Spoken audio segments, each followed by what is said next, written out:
Hello. Right. Hello, hello. Welcome back. Thank you. My Zoom says my reactions have been turned off. Turn them back on. Have you seen that That's before? no, I have not seen that before. Do you see the reactions there? No, I clicked and nothing. It just went away. So it's like Huh. I I, just I tested mine. It's working, so it's not the Zoom class. So when you go to your reactions now, try again. There's nothing there. no, it's there. Try to give me a yes or something and let's see. Yep. Well, who knows? One It's of like those mystery moments of life, right? yeah. Here. Let's give some balloons. Good. It worked. It works. Well, I don't All know. right. Mm. So whatever it was, it's over. It's one of those like quick emergencies, right? It all got figured out, I guess. Anyway, good morning, everyone. Good morning, Stan. Good Nice to see morning. you again. Good morning, Susan, Sue. And I need to, there we go. Morning, Steve. How are you? Nice to see you. Oh, turn on AI. And then good morning. Oh, thank you. Good morning, Mary Helen. Thank you for reminding me I had a note for and I was turning like, what on the does that AI. mean? I'll tell you right now what it means, but thank you so much No, I for know, but it reminding me was because like I just did it. Yeah, so I'll show you what the AI means. Did anyone check out the AI? Does anyone know what we're talking about it? Let me hold on. Recording in Connecting with the second computer, which I need that to, here we go. My second connection always comes after the class begins, otherwise it takes over.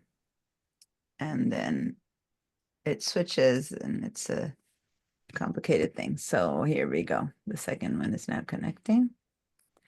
All right. So I had to play tech support on myself. I can't even tell you how many hours on my computer the last couple of days, and my old computer is seemingly pushing through. It might survive. I'm waiting until June when the new studio comes out to upgrade.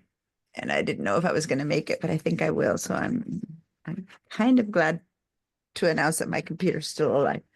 Anyway, um, so Steve, you have pressed a button that says Steve is requesting you to stop AI companion.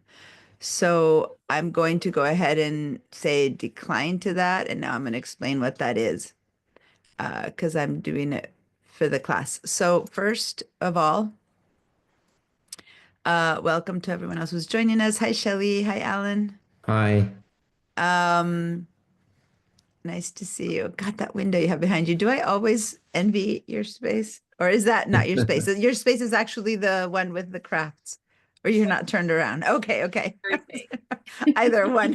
It's Both a are mess. great. It's a mess back there. Both are great, but I like the background you give yourself. All right. So I have shown you, I believe, last week. Um, Hold on, I'm gonna open a new window because I have so many different things open on that window. I have shown you how to get to the class handouts. Um, Give me a raised hand if you would like me to go through it rather quickly, just kind of go tick, tick, tick, tick to get there again, or if I just show the class handouts. Who needs another quick review of how to get there? Oh, by the way, thank you, Rebecca, for doing that. Can y'all go to the chat and give me a good morning? because I need to see you all in there. So I'm going to say good morning as well. Oh, that's on this keyboard. Hey, good morning myself. All right, so let me give you a very quick once on how to get to the, by the way, remember how last week I'd said I hadn't connected my graphic tablet to this computer yet, and I am. So this is my mouse today. And for those of you who decide that this is something that might work for you better than a mouse or the tablet, which when you're doing art, it's a big deal, then this is the cheapest one available. It's a little Intuos Wacom tab. Well, there's actually cheaper, but of Wacom, it's I think it cost me $60 or $59, something like that. And I'm using it as a mouse, and then it's so much more comfortable for your hand, for everything we've been accustomed to writing. If anyone wants to hear more about that, I'll explain it later. It tends to be that if you really get into this as a job, as an art, you want something better than your finger for sure. Your mouse is better, but the finger on the tablet tends to be very hard to get just minute, accurate kind of things.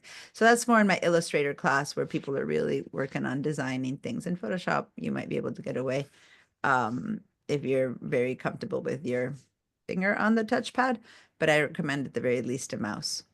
All right. So I'm going to share my screen for a second to take you guys to the class handouts. We're going to open a browser, any browser, and the quickest way is to go to my.svcc.edu and hit enter. Everyone, please, well, I happen to have on this one fingerprint, so I'm going to put that in. But otherwise, if you have your computer memorized, you can do username and password automatically. And I highly recommend setting up this two-factor authentication. It gives us more privacy, and we get here. So for those of you who from here, this is a new place for people who've been taking this class forever. This is a new place set up last session, the mysvcc.edu.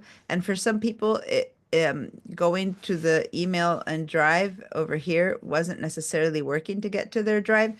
So if you go instead on the left side to the red bar, but the red bar only appears if your window is wide enough. I'm going to make my window thinner and see how the red bar disappears. So if you need to, you can make it a little bit wider and the red bar will appear. Because what I found last week is that some people going here through email drive got to their personal emails. But if you go over here to the word Gmail, that one landed everyone in the actual school pipeline email. And from there, you go over here, you confirm that it's at SBCC. So then you confirm that you are you. And then you click on these, that you are in the school account, not in your personal account. I mean, you are always you, but. And then you go over here to the waffle icon, click on the waffle icon and choose Drive. So that's relatively simple. Let's go to Gmail and then go to Drive. And that puts you in the school drive for sure, I believe. We now go to confirm with me if someone is not in the school drive, and then we go to shared drives. Okay. And once you're in shared drives, then open up Photoshop shared drive. Okay. So basically one more time, thank you who just joined us. I believe Gustavo and Barbara. Hi guys, nice to see you. Nice to see you. All right, so Gustavo, you're on, what's your computer situation? It's Lenovo. What's that? It's a You have, Lenovo. it's on the, no, it's a Chromebook? Yes. No. It is not. It is? No. Or no, it's a Mac or a PC? It's a notebook. PC. Okay, PC. great.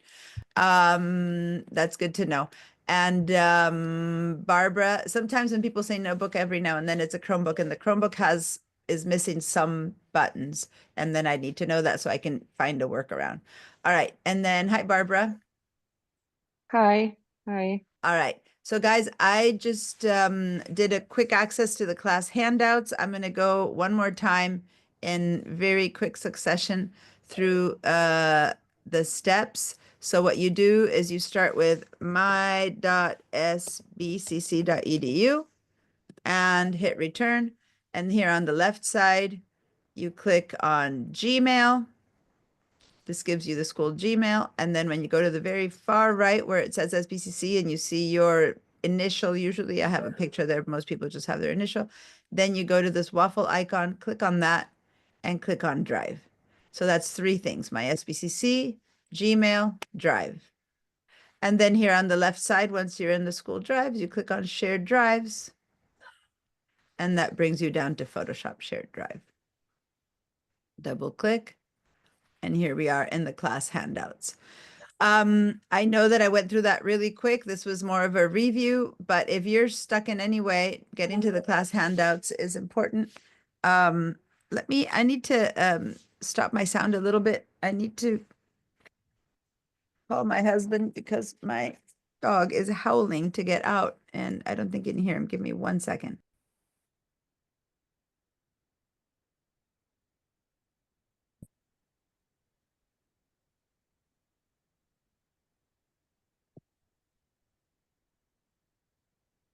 We're in the same house. My call is being forwarded because the call failed. Let me open the door, guys. I'm sorry, but this is driving me bonkers.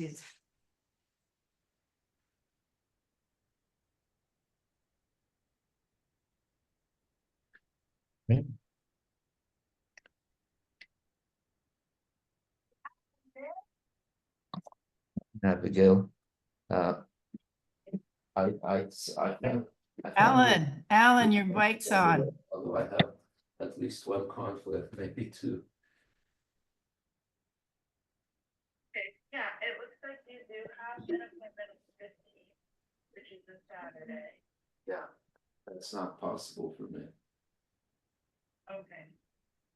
That's-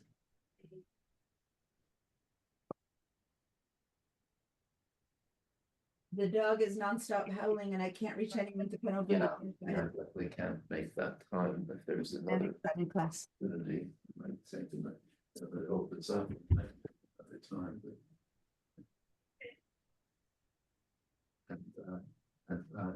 The next two, I might be okay. I'm not completely sure now, but I guess I could hold on to them for the moment. Okay, I'm back. Alan's mic is on. He's on a phone call. Or something.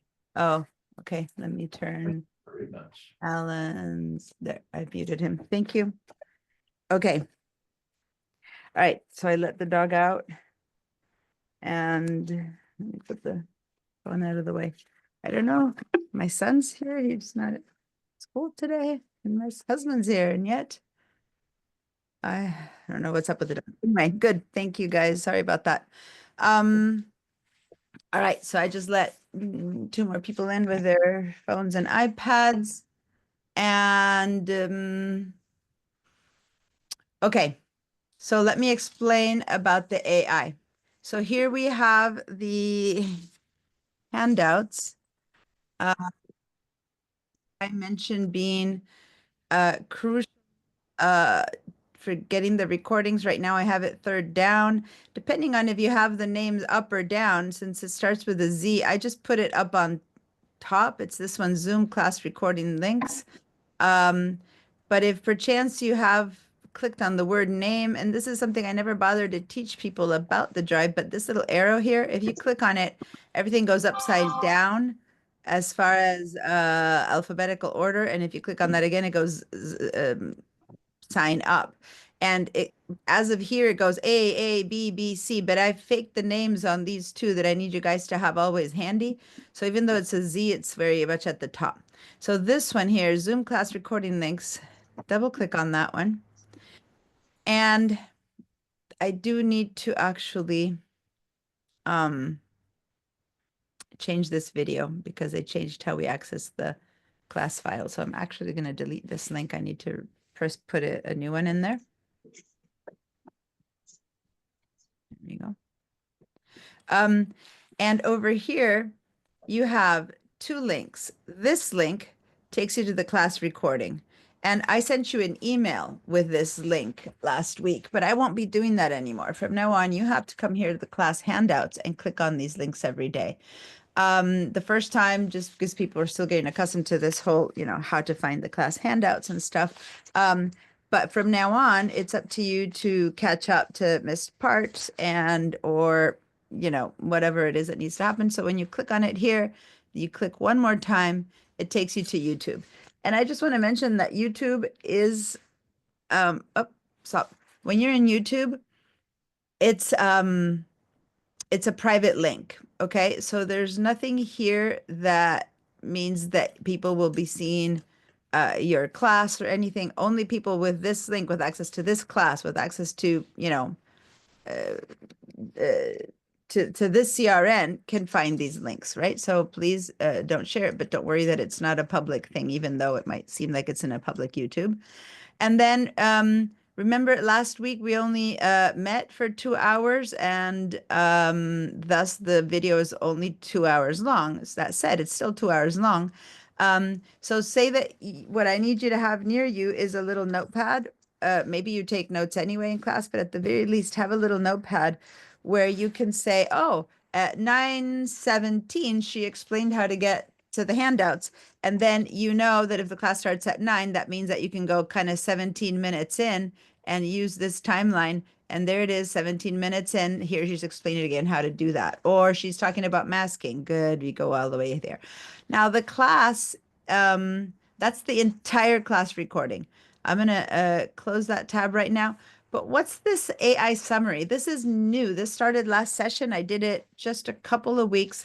And this one is mandatory that if you missed anything that you need to click on this link. But this one, on the other hand, let me show you where it goes. I'm going to click on this link. And the AI summary is something that right now I've turned on because Rebecca reminded me. Yay, thank you.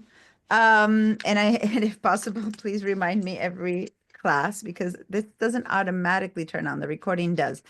And what happens is that Zoom is listening in and puts together a bit of a summary of what the class covered. So it might help you if we have a 5-hour class now to go over here and to remember a little quick recap of what I did. And then I only did it for like 10 minutes, 15 minutes is as long as I did this. And so all it does, it talked about the last 2 things that I did, which was Padlet, but it doesn't teach you. You can't read this to catch up with a class. It just says Diana covered Padlet, and she showed people how to do Padlet. And here Diana did instructions on how to whatever. But at least you can go and see, oh, so when she talked about this, it was at the beginning or in the middle or at the end, right? She said that everyone has to be ready at 9 a.m. or confirm that Bridge and Photoshop are running. So that's kind of what this is. It might help you remind what it covers. So mainly some people on day 28, they want to cover something again that I did on day 2, but they don't remember where it was. So the AI hopefully will help you read 2 or 3 until you go, oh, here, it was in this class that she said that. Good. And then you go and watch this video. Does that make sense? So it's new. If people found it useful, I'll ask in the future if people are finding it useful. If people don't find it useful, then I might stop doing it, because it does take a little bit of work to get this to happen. So I'm glad to know to have it there. So that's great. So thank you, Lawrence. I see that you've joined us for a second. Let me put your name there. Would you prefer to be Larry or Lawrence? Because I saw how you signed your email. Just let me know next time. Okay. All right. So that's what I wanted to say. And so today's recording will be here and the AI will be there. All right. Great. Unless we are ready to go. So let me explain what's up with Lawrence, you guys, and I requested this of him because it's important for everyone else. He's going to leave now. He's traveling today. And thank you. So did you notice that he came and left, right? this is what I request you do on days that you can't come to class. He is going to watch the recording to catch up, but he can't make it because he's traveling right now. He was in the airport. And so what I requested, and I request everyone to do, is try to sign in from your phone. You click on the link in the email that I give you, your phone will connect you. You can come in. If you have 20 minutes, stay 20 minutes. If you have 5 minutes, 3 minutes like he had, make sure that I see that you tell me who you are, because usually it shows up as iPhone. And then it's not helpful because iPhone, I don't know who it was, especially if the video isn't turned on. So what I need you guys to do is to try to connect so that I can give you attendance. If I can give you attendance, then the school gets paid by the state for offering these classes. Okay. And so and that's because I know you will catch up watching the recording. So it's as if you did take the class, you will do the homework and stuff like that. If you just show up and if you don't show up, it's even though you are catching up, the school doesn't get reimbursed for your attendance. Does that make sense? So try to show up on, even if it's for a little bit, make sure that we change your name so that it registers that you were here. That's my request to people who need to be gone for a little bit. And then don't forget, I'm changing your names right now, but don't forget that I need your first and your last names. So I'm actually adding your names to everyone who didn't have your second name on, your name on there, and we're ready to go. So I just added Alan's and Barbara's and Gustavo's and Larry. So make sure you guys to put in your last names as well. All right, that's it for dealing with technical stuff. Now I am going to run for a second through the Padlet. The Padlet is always going to be where we will talk about if there were handouts, homework, things that needed to happen the day before. So here's in the chat, I put the link from the Padlet. So everyone go to that link that I put in the Padlet so that you can, that I put in the chat. And so everyone should now be looking at our Padlet. Cool. And here's our Padlet. And I am happy to see everyone's posts and their practice posts of the first screenshot. So this is only a test of this first screenshot. We didn't have any other homework because the class was short. But notice that over here, I will always, for some of you left a bit earlier, some of you didn't see, I will be posting what the homework is. And so if during the week you don't remember what the homework was, you can come over here and check what the homework for the day, for the week was and where to post. Okay. All right. So this is when we'll talk about questions, issues, and things like that. And after that, we will move on to our lesson of the day. So before I start with the lesson of today, although this was part of the lesson for today, but before we start, we have nothing really to talk about Padlet. Any questions about anything that I just said or did? Nope. Okay. Any questions about installing Photoshop? Did anyone install Photoshop or the whole Creative Cloud this week? I believe there was 1 or 2 people who were going to do that.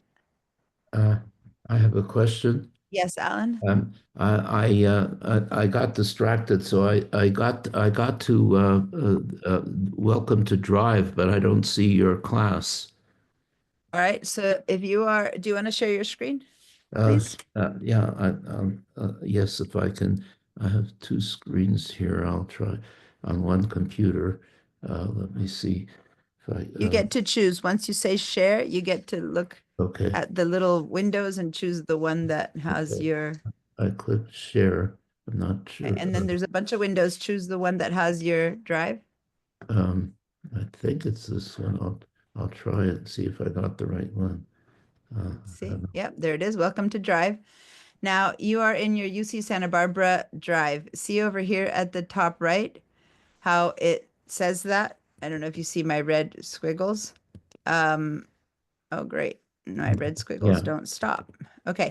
So you need to go over here, click on this and switch to your other account. So click on the A You might have Zoom in the way over here. Yeah, Oh. there you go. Click on the A Oh, I see Yeah, that.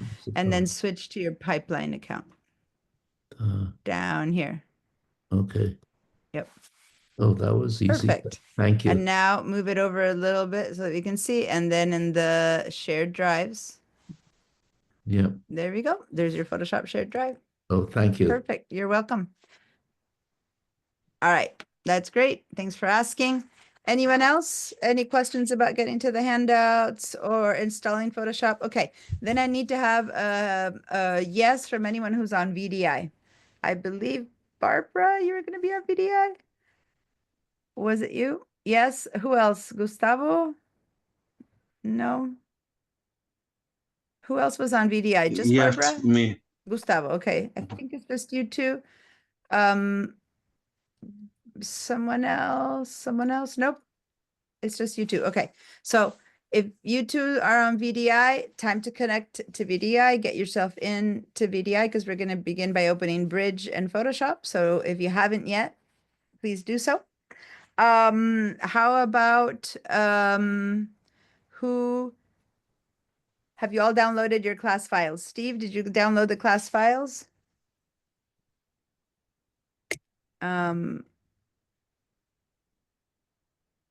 Steve, are you there? Can you hear me?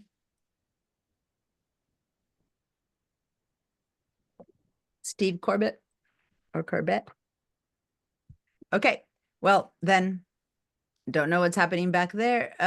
If you can't answer, please write back to me in the chat, but the sound seems to be on yours. So maybe you stepped out for a minute. Okay. All right. So I'm going to share my entire screen with you guys now. And what I'm going to do is open up Bridge. So everyone, please, let's open up Bridge and we'll talk about what is Bridge. So I happen to have Bridge here on the, I actually already had it open, so let me quit. I had Bridge on my dock, but if you don't have Bridge open on your dock, then you want to make sure to go and do a find, go here over to the Finder and just type Bridge if you're on a Mac. If you're on a PC, you can do the search that's here on the bar. Adobe Bridge 2025 is the one I have. And when it opens up, it's probably, depending, it might be as big as your entire screen or it might be small and you might have other windows hanging around and you might have, 10 other things going on and things like that. So my recommendation is get rid of everything. Get rid of everything. If you're on a Mac, close any other apps that you have open. If you're on a PC as well, just close stuff. Just, clean your screen, and then Bridge will be all you'll have. And then you can make it big and not have questions and issues. You can fill it up. You can go ahead and click on this little green button that's there and fill your screen. If you're on a Mac, if you're on a PC, the buttons are here on the far side, on the right side, and click over there to have it fill your screen. Just do whatever you need to do. I fill it until the edge of where Zoom is. You guys don't see it, but Zoom is here on the far right. So that's as big as I go.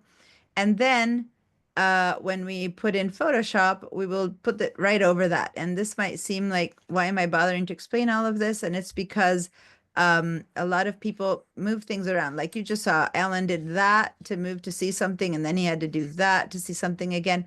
That's really uncomfortable. If you guys have a program open, right? And then you have the other one. So now I'm going to go open Photoshop. And when the second one opens, what I want you to do, you see how this is my entire screen, is I want you to put Photoshop right on top of Bridge. Yeah, not like half, because half of the time that gets spent here with people in class, half the time is having them say, well, let me show you Bridge, and they do this, and then let me show you Photoshop, and they do that, and then let me show you Bridge, and then let me get out of the way Safari. So I'm going to teach you, this is just efficiency for the class to go faster when you're sharing. You can have both programs one on top of the other. So here's Photoshop, and Bridge was right on top of it, right? So now when I need to go to Bridge, I go to my dock and I click BR. When I need to go to Photoshop, PS. And it's the same on a Mac, okay? Now what you'll find is if it's the first time you installed things, you'll be asked if you can access all your local networks, and you always need to say allow. Same with Bridge. Bridge will begin to ask you that. And if you are on VDI, the computer's going to ask you to sign into the Creative Cloud. So Gustavo and Barbara, when you get there, if it lets ask you to sign in, please sign in with your entire pipeline email address or share your screen, and I'll show you how to do that. So just PC or Mac, you can do that. And if you have, Safari, a browser, then the browser as well. So now I have the browser with VDI with the Padlet. So when I want to show you guys something, I'll do that for Photoshop, that for Bridge, that for Padlet. And then there's never any need to be moving things all over the place. Does that make sense, you guys? So this isn't Photoshop. I'm going to just leave it there, let you guys practice, but it really makes life so much easier when things are that way and we don't have, to move everything out of the way, move it out of Zoom, move it out of this, move it out of that. Just keep all your tools in the middle, because when you move it to the left, your tools disappear, and then you have to move it to the right, and then your Zoom is in the way, and then, so take your time right now to resize things so that everything is more efficient. All right, Barbara?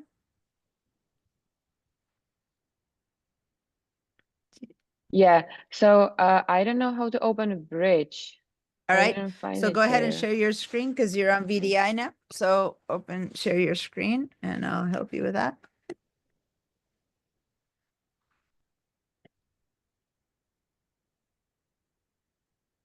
Hmm. All right. Oh yeah. So this is Photoshop.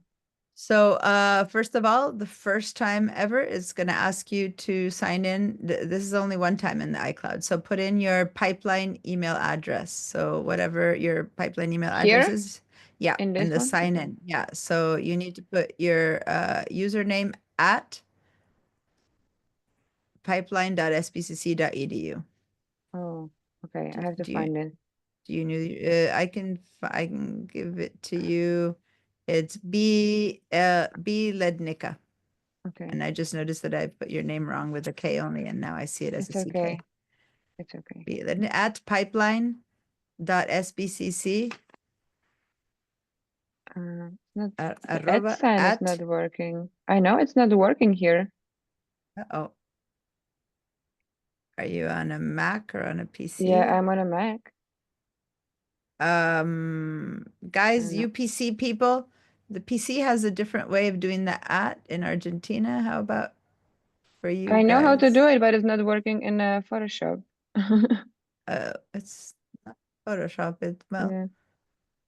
Oh yeah, copy it. There we go. Maybe then. Yep. Yeah. Weird. At pipeline.sbcc.edu. I just know that when I have the keyboard set for Argentina, the at comes in a different place. Okay, and then here again, The same one? the whole pipeline, the whole thing, Lednica at pipeline.sbcc.edu.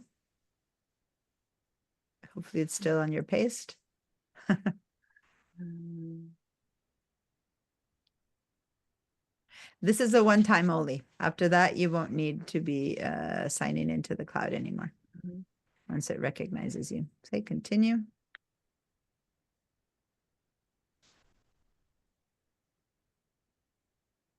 And there you go. And now for Bridge, same thing. Go down to your Like this? yeah. Oh, it's just that you opened that one. Okay. This is not where you should be. All right. Oh, So let me explain.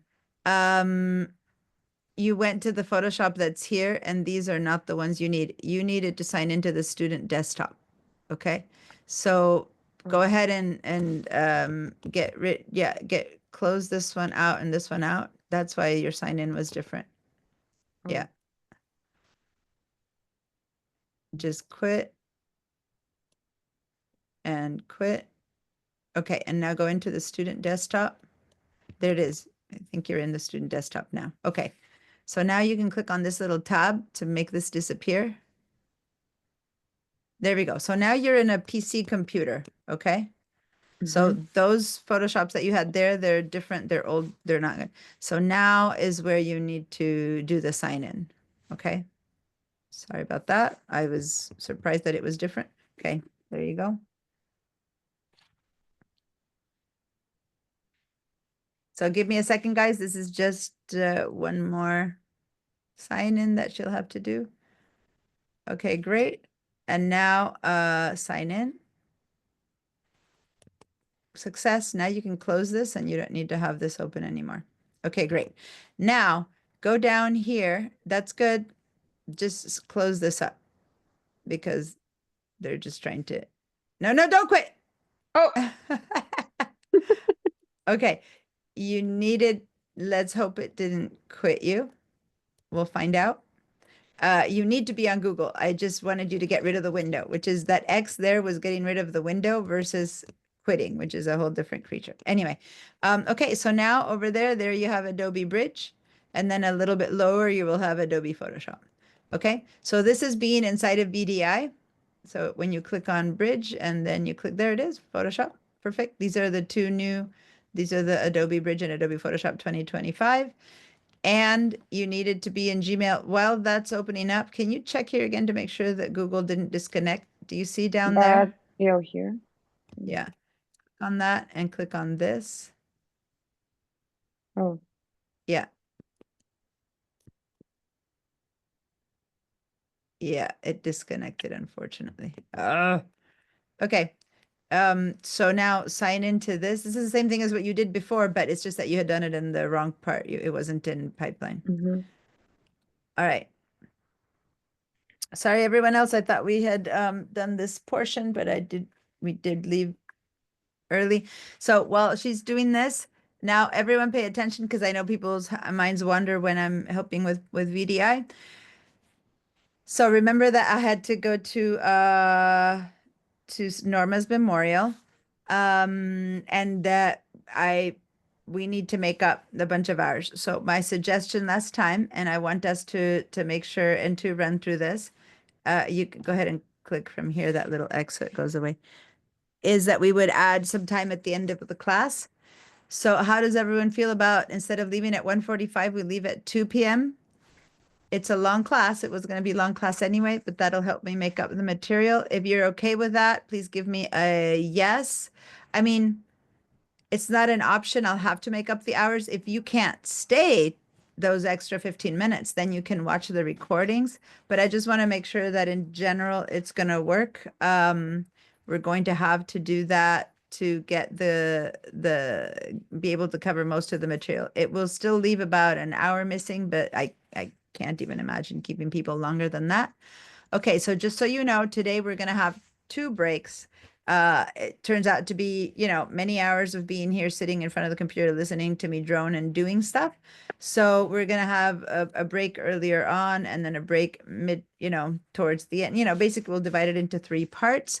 And we're going to leave at 2 p.m. Okay, just plan for that. We're going to do that the entire session because it was quite a bit of time that we missed the other day. So it's a big makeup. Okay. Cool. So, I'm going to continue right now since I already have Barbara here, showing her on Bridge how to get to the class files. And then I will show everyone at home how to get to class files. So make sure that Bridge is open. Gustavo, did you get Bridge and Photoshop Photoshop. open? I'm still doing something and stuff.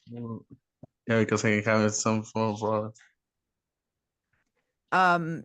So yeah, but I think it is gonna be easy because it's still the same, right? Opening the photos, open a bridge. yeah, but just make sure not to open like Barbara did before you get into the desktop. You need to be in a Windows machine, student desktop, before you can open up. Those that show up at the beginning, they're not the ones we need. They don't have access to Google. It's just a whole different creature.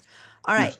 So then here now, Barbara, everyone will do this no matter if you're VDI or not.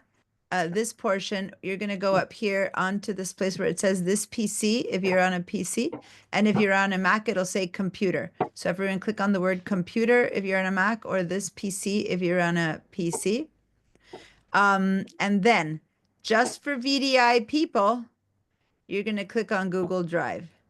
For people who are at home, you're going to go click on downloads. Okay. So once again, for people who are on VDI, just Barbara and Gustavo, you will double click on Google Drive. Everyone who's at home, go find your downloads folder. And if you're on a Mac and don't find your downloads folder, then I'll help you with that in a second. All right. So Barbara, double click on Google Drive. Good. Now you go into your shared drives. You're going straight to the class files. Good. And now this is your Photoshop shared drive. Double click. Good. And now once it comes in, because it takes a little bit of time, especially we're on VDI, but it's going to pop in any second now. Then there's going to be a folder at the top.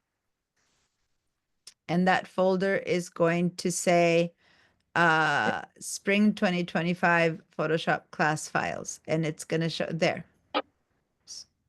Spring 2025. I want you to copy that. So go to this folder. Yeah, take your mouse over to this folder and do a right click and copy. Perfect. And now go over here and click on Google Drive again.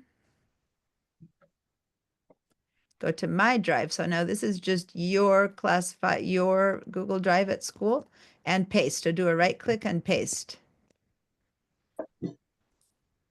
Cool. Copying files.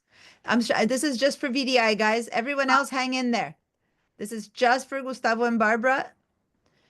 They have the class files in the shared Google Drive. You all have them on your downloads folder.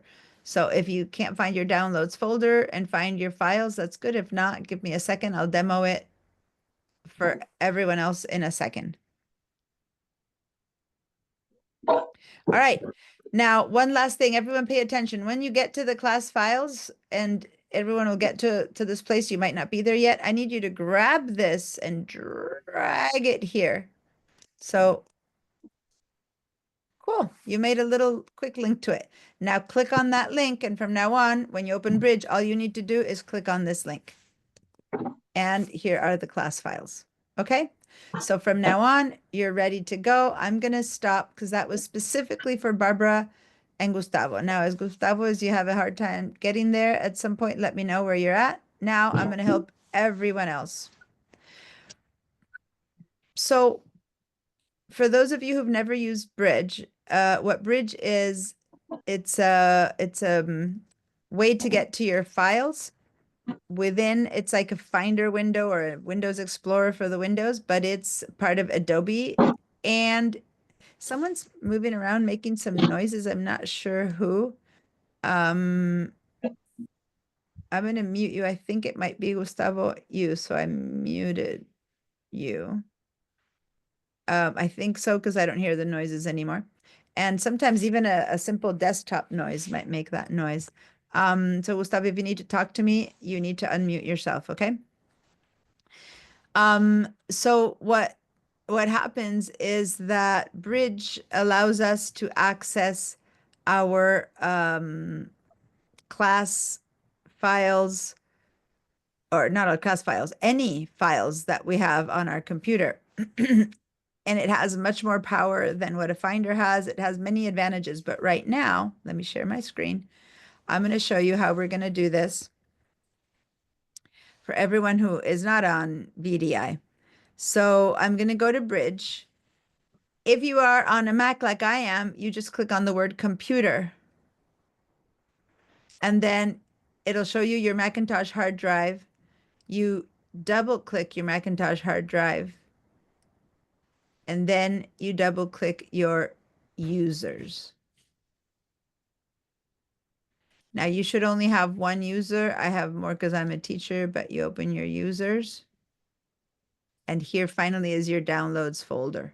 Now, what's up with this downloads folder is that I want you to, for now and for all the future uses of it, I want you to just drag it out here to put in your downloads folder like I did over there, so that you don't have to go through that anymore. Okay. I'm not getting my hard drive when I click on computer.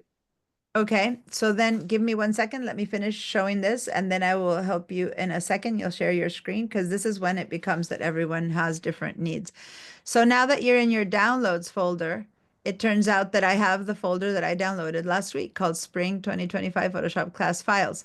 So if you have to search, if you have a lot of stuff in your downloads, you can do a little search over here and you can write Spring 2025 and that little bridge search, and then it'll come up with the Photoshop class files, and then we will drag them right there. When you do that, from now on, that's it. You open Bridge, you click on Spring Photoshop class files, and there come the files. And that's it. We will never, this will stay for the entire class session. You will be accessing the class files. Now that's just if you're on a Mac. Now for people who are on a Mac, if that didn't work, or if you need a hand, raise your hands and I'll have you share your screens and I'll help you on your own. Let's start with Mac, since this is what I just demoed. If you got to your class files, give me a yes. If you didn't get to your class files, give me a no. So now, since no one else said that, okay, Mary, who had just spoken? Mary Ellen, I thought you had, but you said yes. You got to your class files, Mary Ellen? Sorry. I'm still struggling with it. All right, so then give me a share your screen. So if you made it to the class files, give me a yes. If you're still not in your class files, give me a no. Steve, I'm not seeing any yes or no's from you. I know you just joined the class, so I need you to do the reactions, but I'm not hearing you either. So I'm not sure if you're there, if you're not there, what's happening. But I don't want to keep calling your name if you're not there. But if you're there, please respond. All right. Mary Ellen, I'm waiting for you to share your screen. If you need help with that, let me know always, because it's your first time, yeah? So, so do you see the green button in the bottom of the bar? Perfect. Great. Okay. So, you're going to close this window. You're not going to be in this Finder window. We are doing the opposite. We're not finding files from the Finder window. So you have Bridge right here, kind of tiny. What you need to do is grab Bridge and make it big so that it fills your screen, because we're only using Bridge. We're not using your Finder window. So go over to right here to this edge and grab this window and make it big. You need to use, yeah, close this. No. You need to hit escape.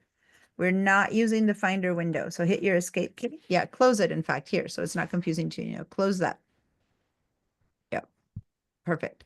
Now grab this window, which is your Bridge, grab it from the edge and pull it out to make it bigger. At some point you made it. No, not that way. Yeah, that way. Perfect. Like stretch. You need it as big as Photoshop. Keep going. A bit more, wherever Photoshop finishes, which is a little bit longer. Or if you have Zoom in the way, then you need to make Photoshop a little bit smaller. If that's where it ends, that's good. And then over here, you're going to grab that and pull it to the end as well. We just don't want to have, so move your mouse to this side and pull it to the other end. Nope. Move it that way. Keep going. Now see that, and then Photoshop. Perfect. So now you have one on top of the other, right? So now you're doing that to Photoshop. Okay. So now in order to get, and now I would rather move it out a teensy bit more so they're the same size. Because when you have two very similar, nope. The other direction, all the way to there. Yeah, hide the other one. Perfect. Now it's much easier to handle them if they're hidden than if they're seeing little bits of them. So now go over here and click on BR. Down in your dock, right there. Perfect. Now that's Bridge. When we need Photoshop, you click on PS. Click on PS. There we go. Oh, perfect. Since what we wanted is Bridge, let's go back to Bridge. So now they'll never be like confusing. They'll be one on top of the other. Okay. So now here, desktop documents. So click on Mary Ellen Coleman. Right here Where is on that? Bridge. Ah. Yep.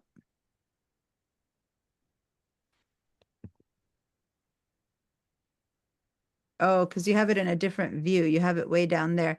Go over here and click on the word essentials.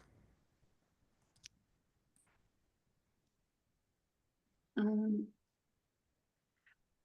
I don't see. Okay, where's your mouse? Here's your mouse. I tried to make circles. Do the circles not show up in time? Right there, the word essentials. There we go. Okay, perfect. Now go to your downloads and drag it out there. Yep. Perfect. Good. Now click on downloads here. Good. And now let's find the folder. And if you have a ton of stuff downloaded, it seems like you might need to scroll all the way to the S's or just go over here and write the word spring on the bridge search. Write the word spring and then hit the return. There we go. Grab this folder and drag it there. Perfect. Yay. Now just click on this and those are the class files. And from now on, you can just forget about everything else. Whenever you open Bridge, all you need to do is click on that. Okay. And I see that you have the summer ones there, which is fine. You'll still have access to them if you have them because they're on your computer, but we don't need anything else. You're in the class files. Cool. Now don't move your Photoshop or your Bridge around anymore.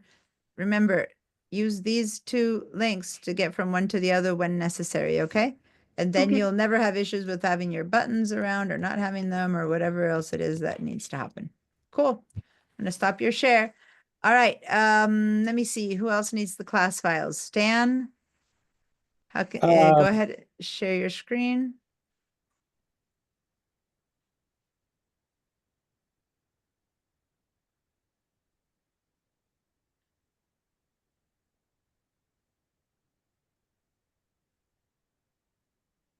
Stan, you muted yourself. Oh, thank you. Rebecca, I wasn't. Yeah, sorry. My problem was I didn't know about Bridge, so it wasn't on my computer. I searched for it, so I'm downloading it from Oh, Creative okay. Cloud. Well, then for now, that's good. Once it's downloaded and ready to go, let me know. And meanwhile, you can use the Finder window. Okay, Right. great. Alan? Thank you. Alan? Alan, you're always on. So the fact that I don't see you in front of me, did you step out? Yeah, Perchance? monitor, I could put it, open it, but it was getting confusing. Now you All can right, so see share me. your screen and I'll help you get to the class files. Okay. Let me, have to get, Susan, how are you doing? have Sue? to- I'm gonna change you to Sue because I need to call you Sue, but when I see the word Susan there, I end up calling you Susan. okay, let's see, I have to uh, find where to share the screen. Okay, go to the green button. I'm on the right window. I don't see what window you're on until That's Alan. until you share it with me. To here. Oh, now maybe this is. Because I know that you have two different windows in Zoom, and so it gets a little bit confusing. But yeah, can you Okay, is this the right find one? the green? Just choose one, and when it shows up, I'll tell you if it's the right one or not. Just say share again, and then Okay. hopefully it's the right window. Oh. So when you have two monitors, you have to choose after the first click of the share, you have to choose which window to share, and sometimes it can get a little bit Oh, if confusing. Hello, you're not sharing any window. What's happening? It looks like you froze. Your connection is frozen, Alan. Oh, okay. All right. So I would say, here, hold on. I need to find my mouse. Okay. So here, do you see the downloads right there that I'm pointing to? Yeah. Go ahead and before you move. Yeah. Now, can I ask you instead to move to your favorites here? Because it gets kind of confusing when you have, look over here. You have folders or favorites. You see the two things I'm mentioning? Click on the word favorites. Yeah, click on the word favorites. Perfect. All right. Now click on the word downloads. Yeah. Did you already move the class files somewhere else? No. Okay, so then go to Alan. It's possible that you have them in a different downloads. Go here to the word Alan. Okay. And then go to this downloads. No, that says 722. Okay, grab this downloads and put it there. It's already there. So do you have a different down? Okay, did you download the class files yesterday? Seems to me that you don't have the download, not yesterday, last week. Give me a second. I'm going to request remote control because I have a feeling you have a different kind of downloads. Do you have, okay, so don't use your mouse anymore. You have, I think you have a different,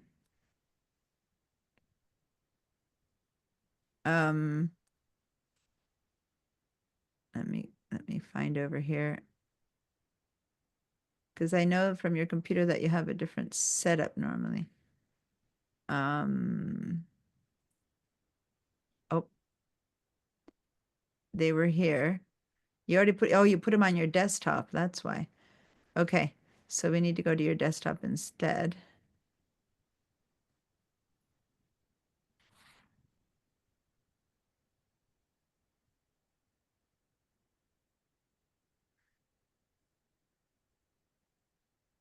It's like you have a different desk that you have. These are locked.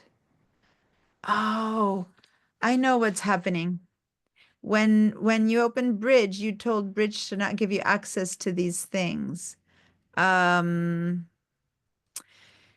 guys, when Bridge opens up, when Photoshop open up, they ask you, can I access your folders? And if you said no, now you're going to have to go back to give disk access to your stuff.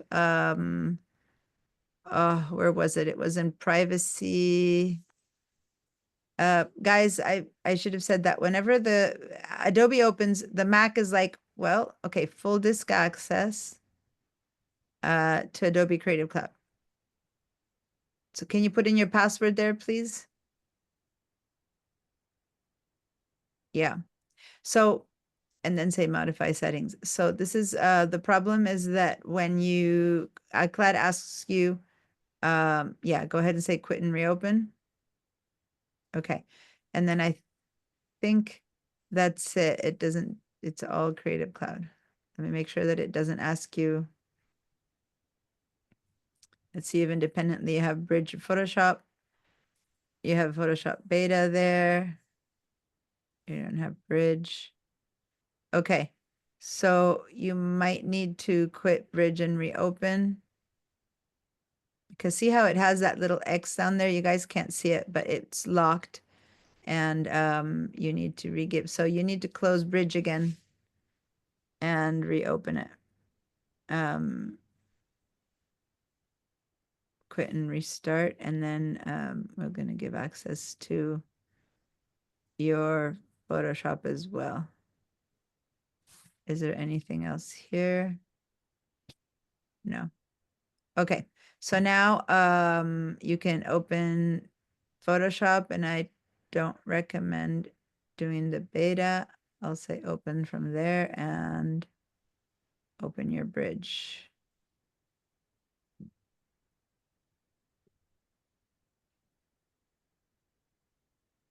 Okay, you're using Bridge 2024 or Bridge 2025?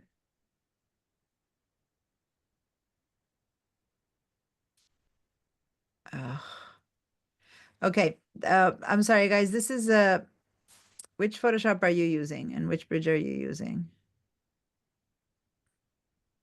So Photoshop has access to your files for now. And let's do this for now, because I want to keep going with the class. Just use the class files from here. I can't even open it. Are you moving your mouse? It's 0 bytes. You have no files there. All right. Oh, I don't know about Safari, what you use for the internet. We need to get the class files. Alan, I'm going to continue with the class. I'm going to let you go get the class files because this folder is empty. You don't have the class files, so I'm not sure where you put it. So let's continue with Photoshop and then do it with any photos you have, and then I'll take some time during the break to help you get the class files again, okay? I'm going to stop your share. Can you go to the class handouts and get the class files? Download them again. It seems like they didn't download last time because they're empty. Maybe you have them in your downloads folder. Go find out. All right. I want to get going. Yes, Gustavo. ¿Me puede ayudar? Rapidito. Sí. Ahí. Haceme un share. Sí, Haceme un share. no recuerdo aquí, acá no Okay, so remember. Gustavo Martinez, it's probably G Martinez at pipeline.sbcc.edu. Okay,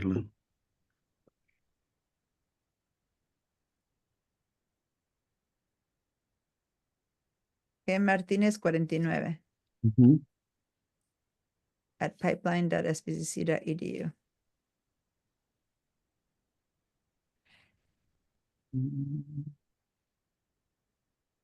Es, .sbcc.edu. Did you put the dot? ujú. Pipeline.sbcc. Wait, at, after the 49, before arroba, or at. And then I recommend, go ahead, I think it says only BCC, instead of SBCC, don't say continue yet. I see only BCC, so put an S in front of the B. Yeah, and then select all of that and copy, so that .pipeline.sbcc.edu. Okay, select it all and copy because you're gonna have to do it again. And you don't want to have to do all that again. Just do a copy of that. Ujú. Okay, good. Now say continue. Ujú. Oh, Ujú. G Martinez 49 at, oh, there's a dot in front of pipeline that you don't need. So ahí in front of the pipeline, take away that dot. Ujú. And now copy it all again so that next time you don't have to do that again. Copy. Okay. And now say continue.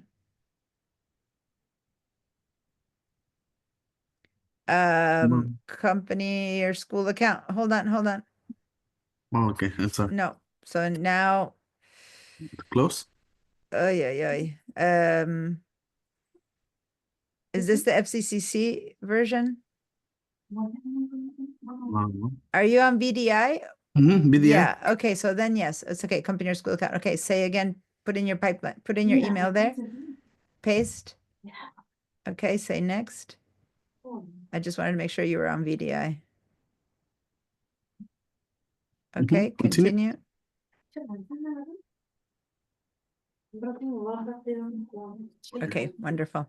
Okay. And then, Bridge, Open. but the problem is that you do, Oh, I need to do the same right here.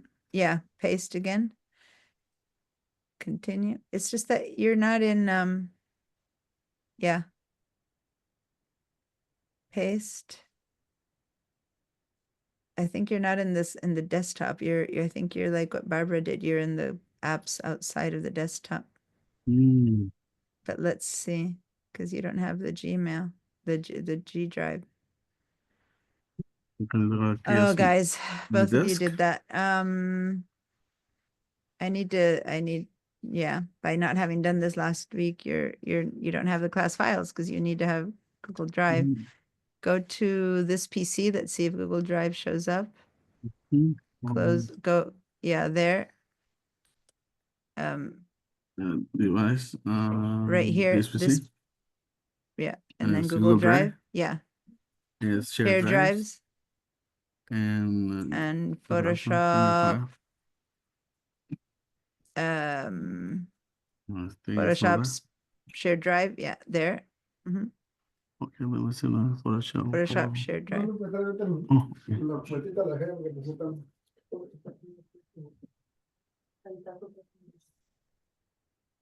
You had two Photoshop shared drives, didn't you? Or you had one?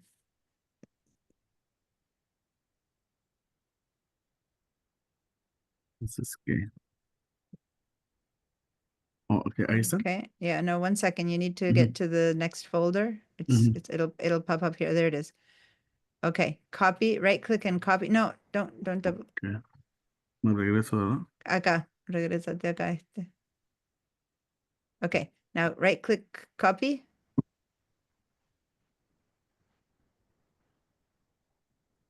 Okay, now go back to Google Drive acá. My Drive. And now paste. Click paste. Mm. Okay, it's copying. And once it finishes copying, you're going to drag it here.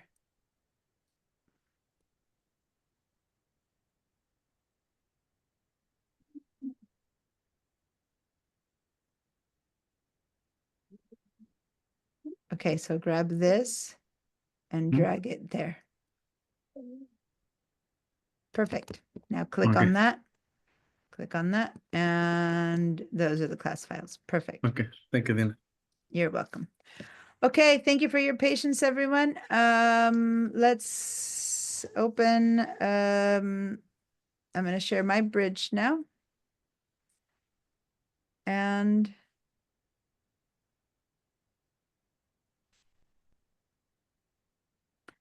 all right, so now everyone should have the class files. And oh, since I just upgraded, why am I getting the summarize? Choose. Ah.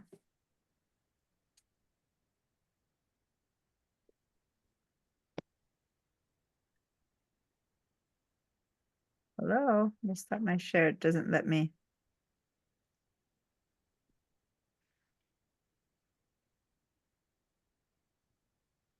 Okay, let me share again.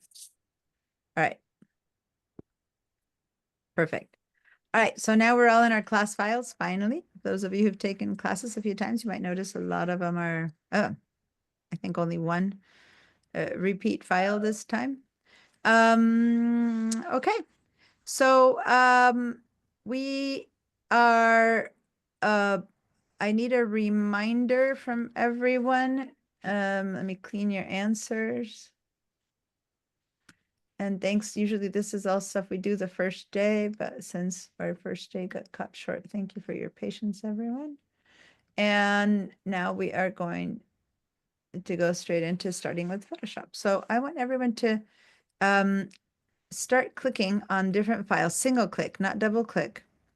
And you'll see that every time you click on something here, on the right side, you get a slightly bigger version and you get lots of information. This is the metadata. So this metadata is going to inform us of a lot of stuff that we're going to be using during the class. We're going to be learning about this metadata there. But for now, I just want us to choose the air balloon 2. There's 2 balloons here, so we're going to go to air balloon 2. And we're going to focus on that one for a minute. And if I want to see if it's the right colors, if it's the right balloon or whatever, it's going to be hard because they're so tiny. So hit your space bar and it will now kind of fill your screen. And then you can hit your space bar again. And before I had no idea there were people in that basket. When I hit my space bar, I go, oh, look, there's some people in the basket there. And yeah, it looks like it's in focus and it's got the colors I was wanting to, or whatever it is, right? So imagine you have a bunch of photos of the same moment of a group that you're taking photos, and then suddenly you try to see which one is the one that has everyone smiling or whatever. So that little space bar makes things get big. That's a good trick to help you choose if that's the right one. Is this the right flowers? Let me see. Oh no, this is the one that has the red flowers. Let me go to the next one, that kind of thing, right? So that's a very quick, bigger preview. But to know more about this image, then to see if it's the right one for my project or not, we're going to have to go over here to the right and look at all of its metadata. So I'm going to be teaching you how to read the metadata a little bit more. But the important thing about this one At first, we just want to read the little bits of metadata that's here. It's like a little summary of all of that. So this little summary is telling me that it has a certain number of pixels. So it's got 2,592 pixels on the one side and 3872 pixels on the other side. So it's width and length. Okay. So that is the number that it's going to matter depending on what those numbers are, is if we can use this photo for certain things or not. So can I print it, or can I use it for the internet, or can I put it in my email? Or so we're going to learn more about these numbers. So right now, all that matters is knowing that this here is summarizing that stuff, and that if I want to see it bigger, I can do a quick hit the space bar. But what if I want to see if it's in focus without anything else? Then this little preview here, and some of you might be seeing the word publish and you don't see the preview. If so, click on the word preview right there. Then when I click on here, it has like a little tool that if I click around, what it's doing, it's showing me the image zoomed in at 100%. So for some of you guys, you know what that means. You know that 100% means, but it's kind of weird. It's like, what is this one doing? Every place you click, like if I click on the basket right now with my mouse, I'm going to get a little preview of the basket at 100%.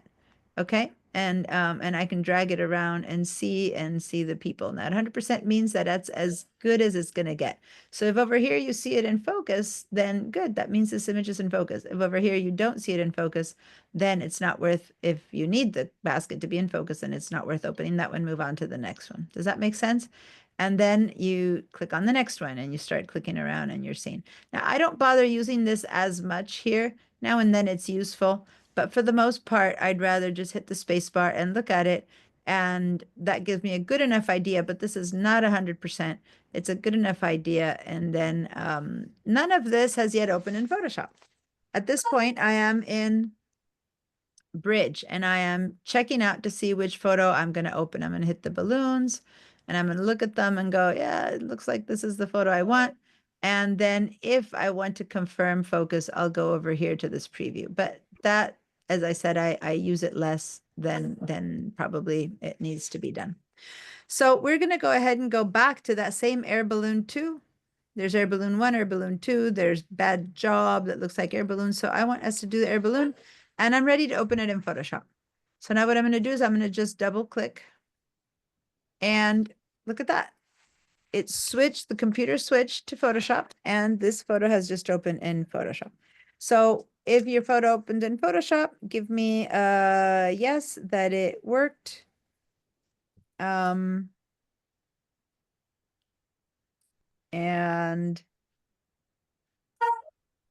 yeah. Okay, guys, I need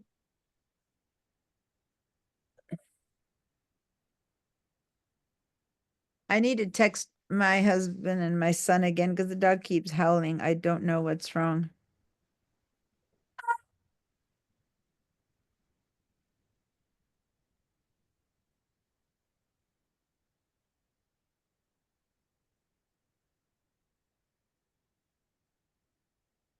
Neither one can hear him because when I teach, I'm in the middle of the living room. So they are off in their office or in their bedroom or whatever. And they don't hear him, but it's driving me crazy and I'm asking them to take care of it. So hopefully they see the text. Otherwise I'll have to go open the door again. All right.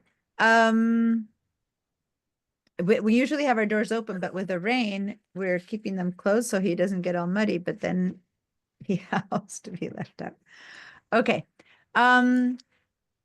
So here we are in Photoshop and I think everyone, is it open? Stan, did you get yours open? Even if you don't have Bridge yet, did you open this image in Photoshop?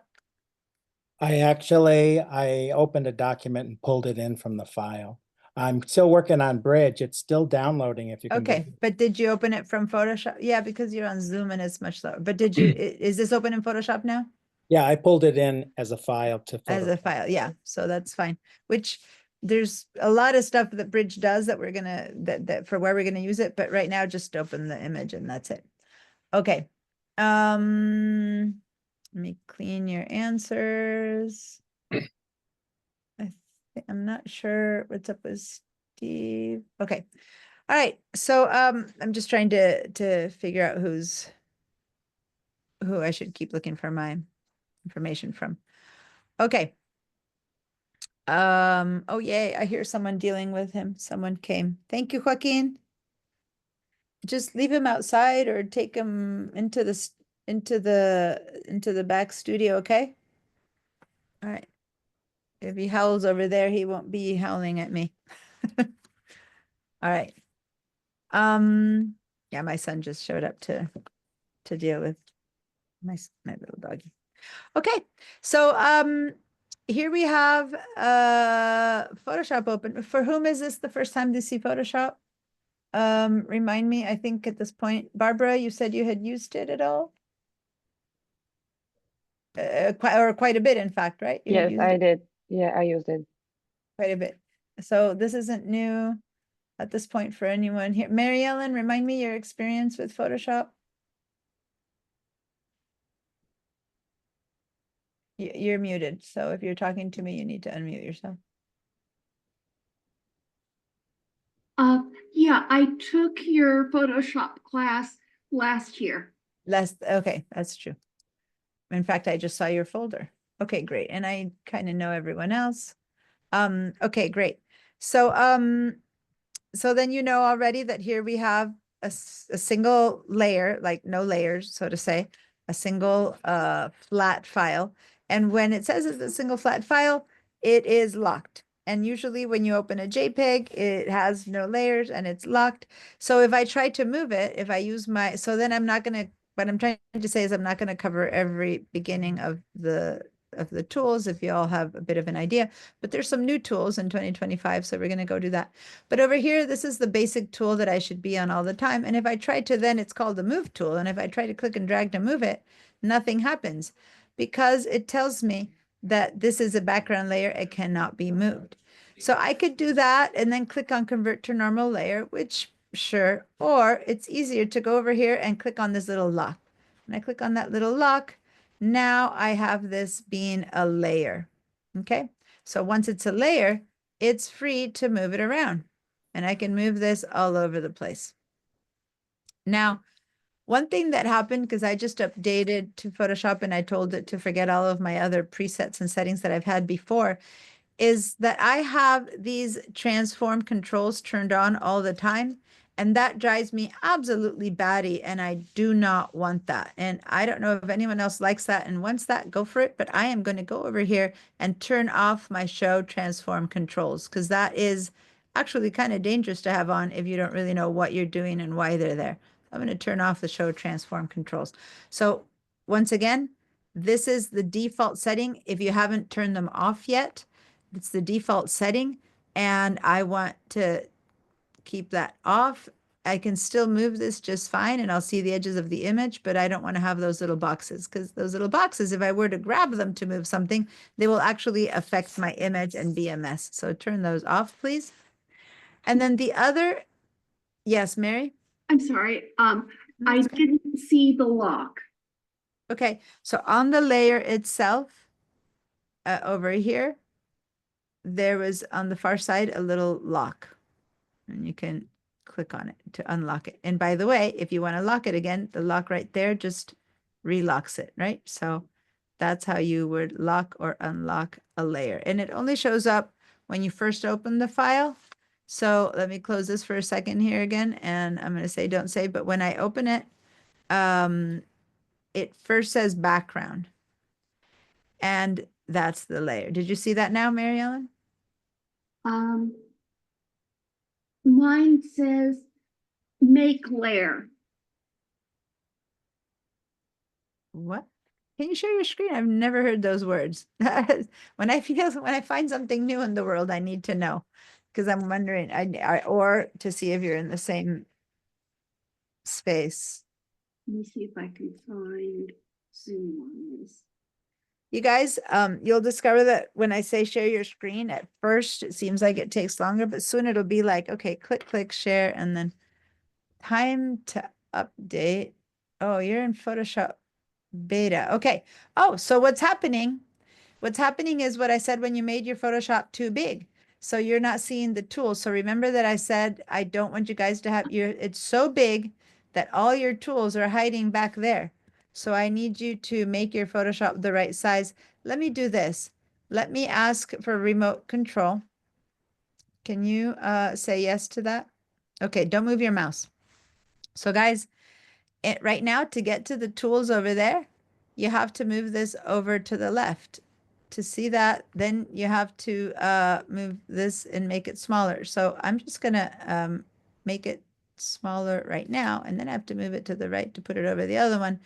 And now remember that on the left side, you'll see all your tools, and on the right side, you'll see all the tools. So don't make the program any bigger. In fact, I don't know how big Zoom is. I know that most of you guys have your Zoom over here, so it might even be important to move your Zoom over even more. Let me just move him over a little. I don't know, out of the way of Zoom, basically. I'm trying to get it out of the way of Zoom. And the same with your bridge. It's like you have, oh, you have two different Photoshops open. You have beta and 2024. You have two Photoshops open. Look at that. That's what's confusing. Don't move your mouse. Don't move your mouse for a minute. Let me understand what's happening. You have bridge, which I'm going to put here in the middle. And then you have Photoshop and Photoshop. So you installed Photoshop beta. I would recommend not using Photoshop beta for now. Photoshop beta is always the Photoshop where they are testing new things, and unless the computer and everything is working well, it's a mess. But this one is 2024, so it's the 1 year older version. So that's why your computer's opening beta. Let's say this, I'm going to keep working on beta for now, but it's yeah, it's been 6 weeks since this one has built. After class, go to your Creative Cloud, which is this button right there. Okay. And then go over here to install to update your Photoshop right there where it says update Photoshop. But please do it after class, okay? Okay. So right now I'm going to close it, but it's that little button that's there. And so for now, keep working on this one. Yeah, but it's yeah. So anyway, so your lock was already turned off, which is basically, so can this be turned off? Hello? Is this going to just live there? The time to update? I just don't save. So when I go to your bridge and you open this one, it opened the beta Yeah. automatically. Yeah, That's it what it opened did. beta automatically. Okay. So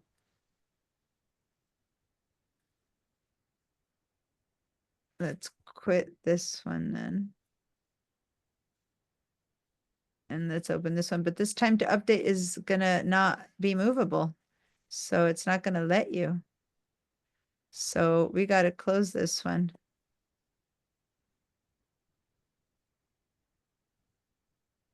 Because that box doesn't let you work. It's not like letting, you know what I'm trying to say? Yeah. It's surprisingly enough. So I'm gonna right click instead. See over here what I'm doing in your bridge? Instead of double clicking, I'm gonna right click and say open with, and then choose Adobe Photoshop 2024. Just for now, afterwards you can update, okay? Okay. So you do it now so that you can see how to do it. Go to this, go there, go to the balloon, do a right click and say open with, and then choose Photoshop 2024, which is down that one. Yeah. Good. So for now, keep opening it that way. And then once you upgrade, that'll be pretty automatic. Okay. And Okay. then let me put this Photoshop on top of the other one like we had done before so that it's easier and you don't have to switch from one to one. And try to, if you see down here that you have that little white Photoshop, that was the beta, go ahead and close it again. Okay, so here you go. So now that's the lock. You can click on the lock. Do you see it?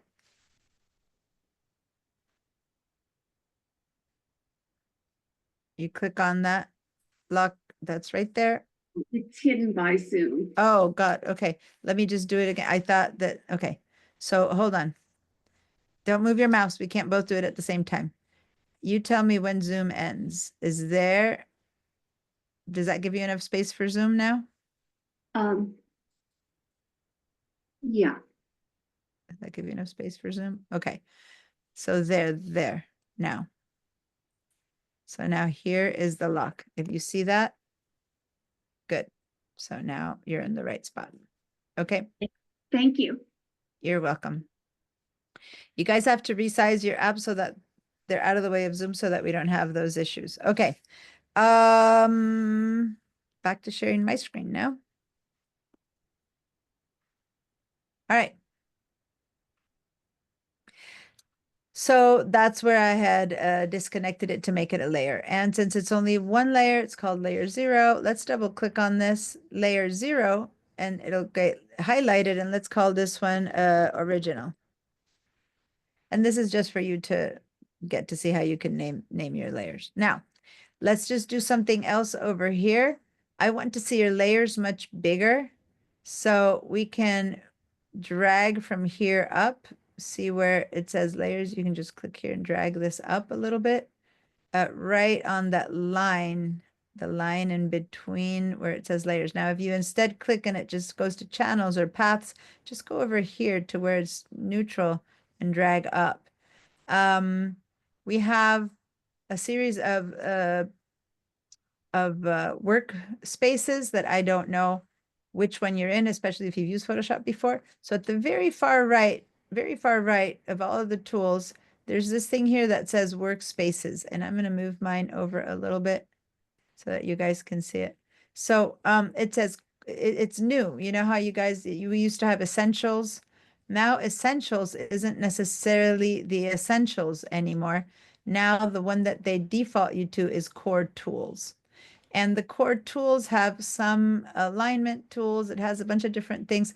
So for those of you who are still in essentials or in anything else, let's switch just so that we get accustomed to what the things are. Now, some of you might already be in photography because that's where you were last time we took this class. And I believe that's where you are, Mary Ellen. You were in photography because you had the adjustments. So as you can see, depending on what you're going to do, Photoshop brings up different tools over here. So right now I'm in graphic and web.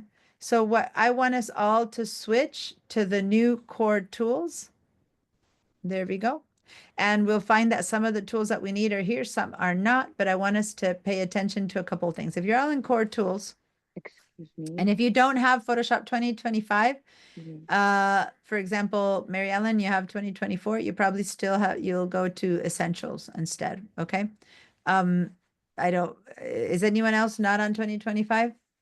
I think we are not on VDI. I don't have the option there. On VDI, I thought I had seen 2025. How interesting. I don't Okay. have the option there. So should I do essentials? Okay, so then let's stay in essentials. Okay. Let's all go back to essentials then, but let me show you the difference. Notice that it's very clear to see that things change over here between graphic and web. You get a lot of changes in here, and photography, a lot of changes in here. When you go to essentials, a lot of changes in here. But what people might not be noticing is that there's also a lot of changes here in the toolbars. And that is what really matters. Because when you are in essentials versus in photography, a lot of the retouching tools that we're going to need pop out.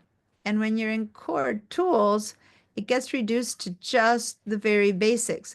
But even when it's just the very basics, everything else you need. So these are the retouching tools. And what the retouching tools do is that they have a little arrow underneath them, which means that if I click and hold down, I forget that since I just upgraded, I keep getting the messages that later you don't need to get anymore. But I'm about to reach out to tools that have the generative AI. So I need to say yes or not. Go ahead and say agree to those if you're getting this message. But now it's trying to show me how to do these things. But anyway, when I click and hold, then I get 3 different kinds of healing tools.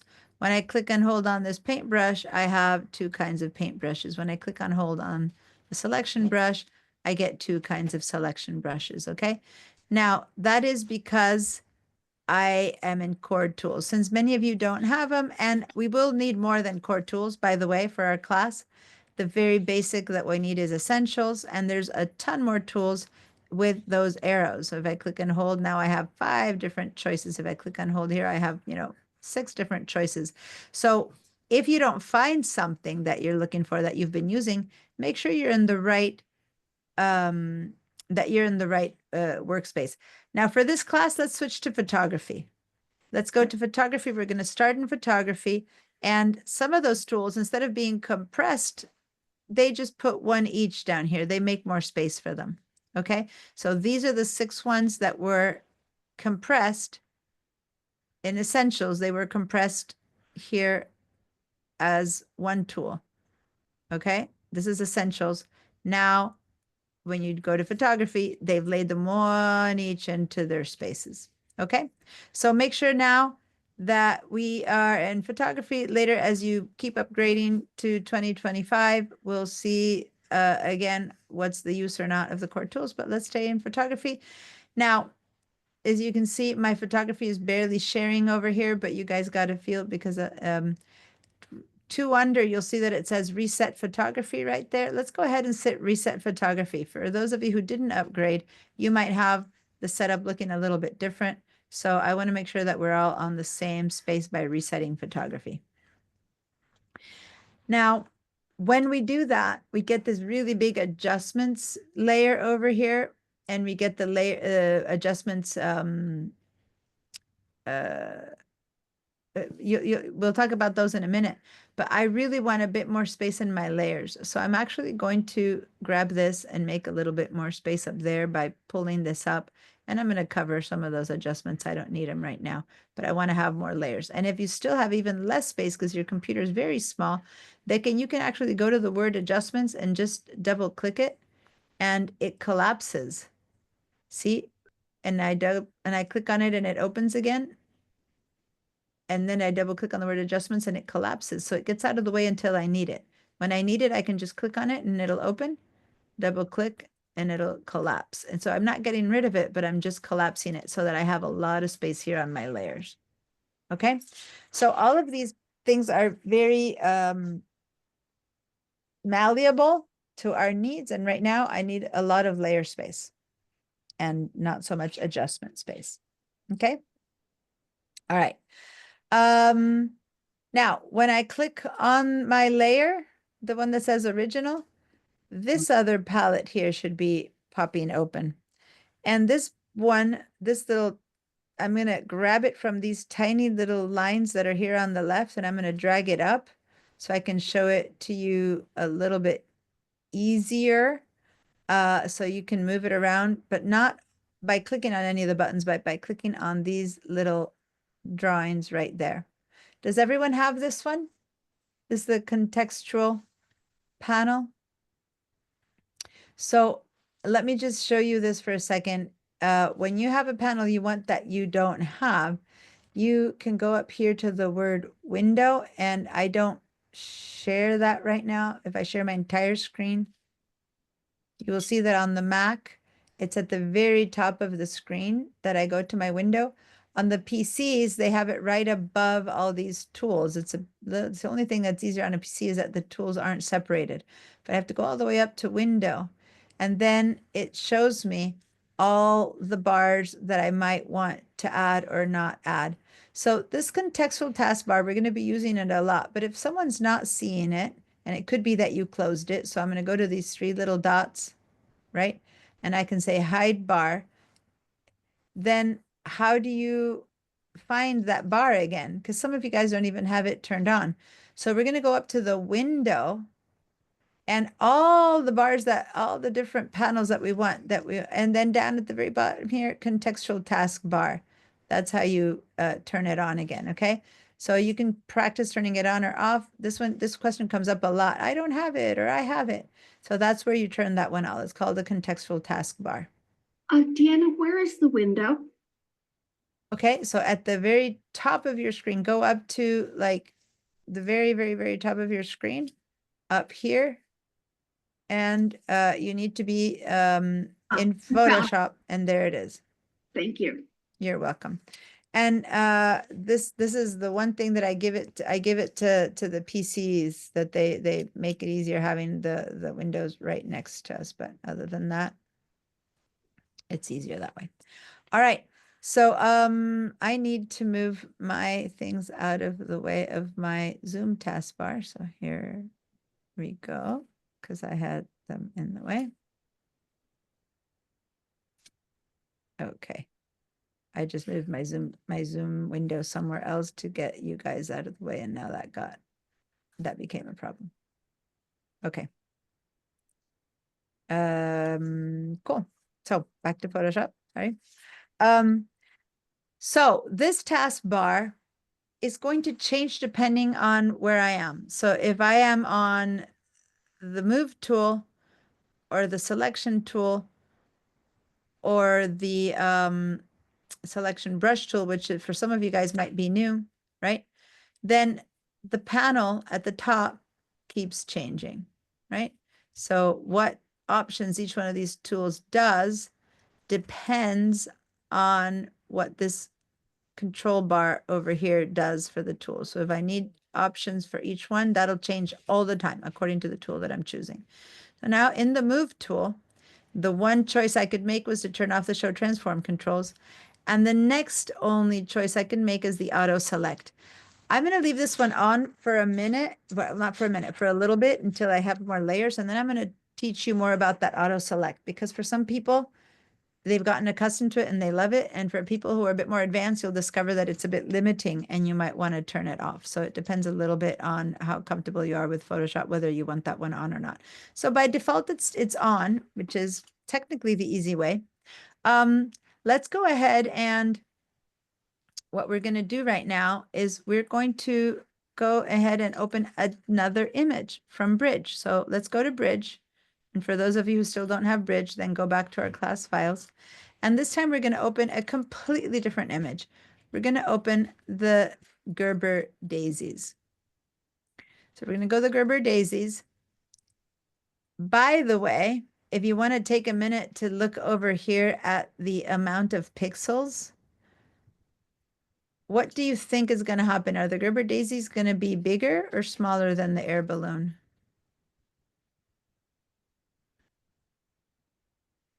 And if you don't know how to answer that, then let's go check. Air balloon, 2500 by 3800 pixels. Click on the Gerber daisies, 3500 by 5000 pixels. That's, I'm not going to say double, but almost double the amount of pixels, right? So this, when it opens up, is going to be quite a bit bigger than balloon. And that there is telling me that, because the amount of pixels is what's going to direct that. I'm noticing that my phone keeps telling me that it's time for a break. Let's open this and do something first before we go on a break. Let's double click on the Gerber daisies. It's opened up in Photoshop. And you're like, no, looks about the same size. Looks about the same size. Because if I go now to air balloon or Gerber daisies, I don't see much the difference. But let me direct you to the percentage. Down here at the bottom, you're seeing a percentage number. That percentage number changes. At Gerber daisies, I'm showing it at 25% for me. Air balloon at 33%. Depending on your computer, you might be seeing completely different numbers than mine. But definitely there's a different number. And that's because when you first open an image, the computer fills your screen with the entire image.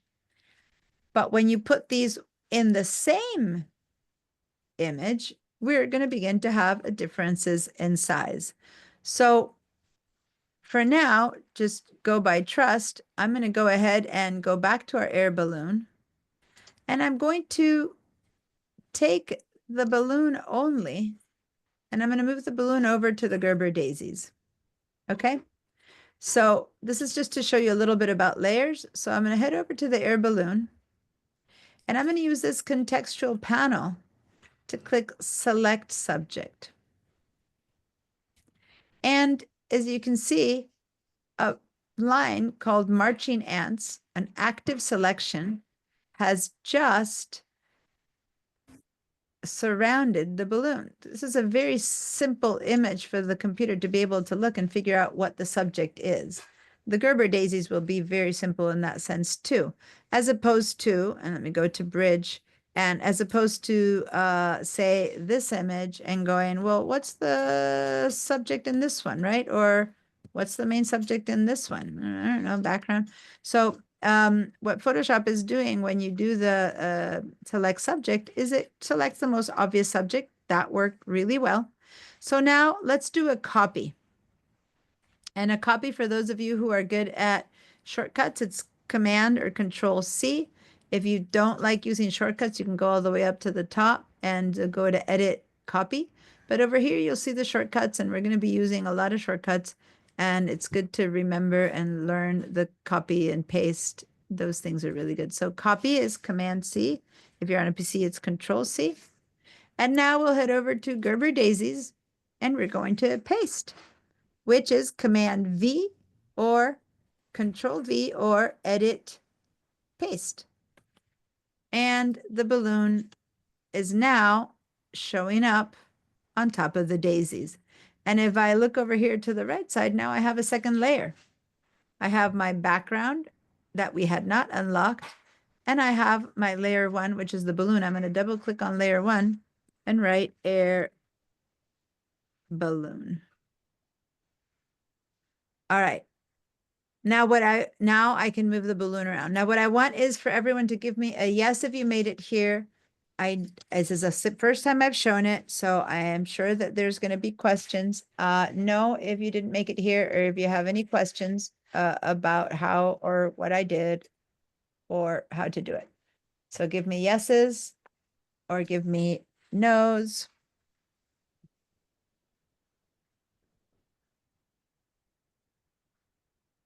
All right. So Alan, I don't think you have the photos yet, right? I thought I uploaded them in again, but I only now I only found the first one that I worked with. The others disappeared. Okay, so how about we do this? When I give a break, I'm about to give a break. I'll help you with finding your images so that when we come back from break, you'll have all your images, okay? And then you'll Thank be you. able to do the work. Okay. And Steve and Sue are here but haven't been participating, and everyone else said, yes, Stan, what's up with you? Is that a yes, or do you need a hand? No, I'm still trying to load the bridge, but so I'm gonna have to come back to it. Okay, so let's do this. Everyone else got here, so I'm gonna stop my share. I'm gonna call on break, and I'm gonna give a little bit of time to Stan and Alan that I can help them with files so that when we come back, everyone has all the files, okay? So let's do that. Let's take a 15-minute break. So what time is it? Oh, conveniently, it's 10:45. So let's be back at 11 a.m. Okay. And then Stan and Alan, can you hang in there? Yeah. So Stan, can you share with me what's up with you so I can have a bit more of an idea of how to help you? Yes. Okay. Breakfast.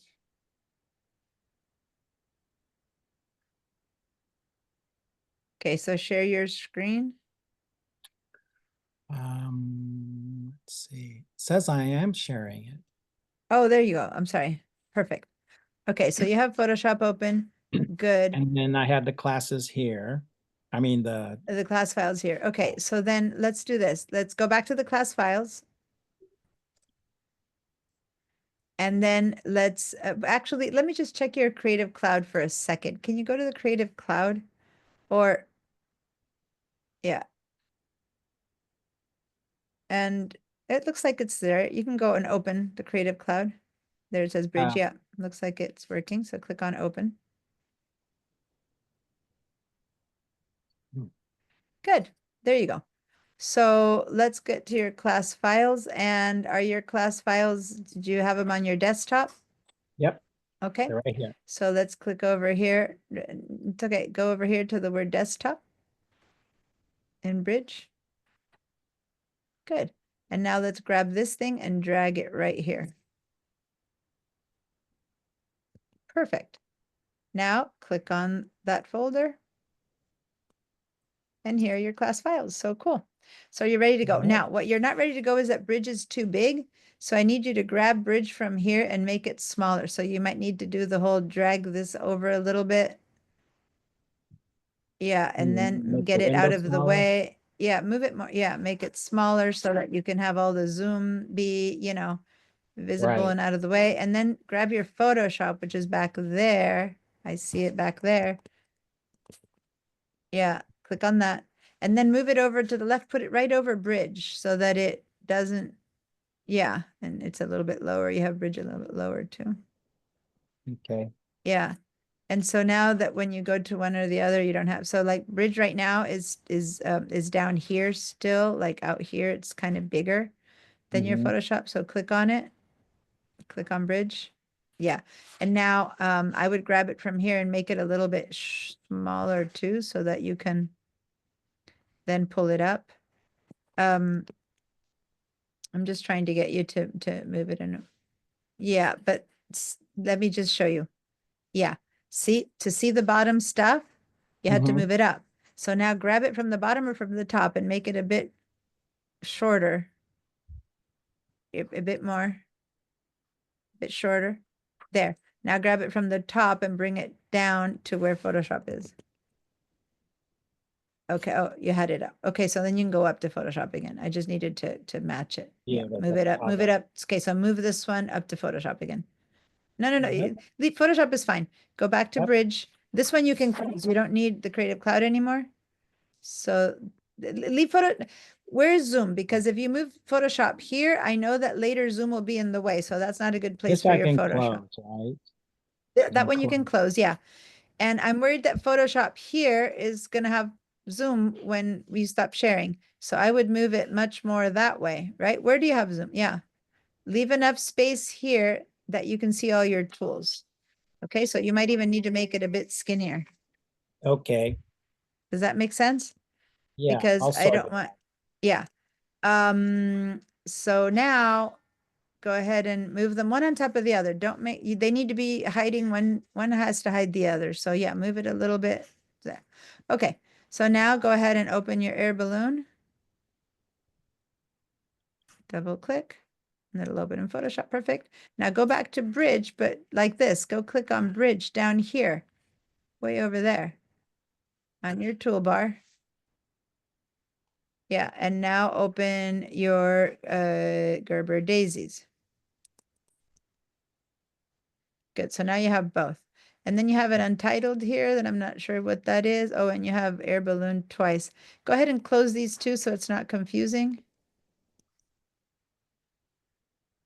Say don't Don't save. save. Yeah. And then close untitled. Don't save. Okay, good. So now we have the two that we need. So now go to air balloon.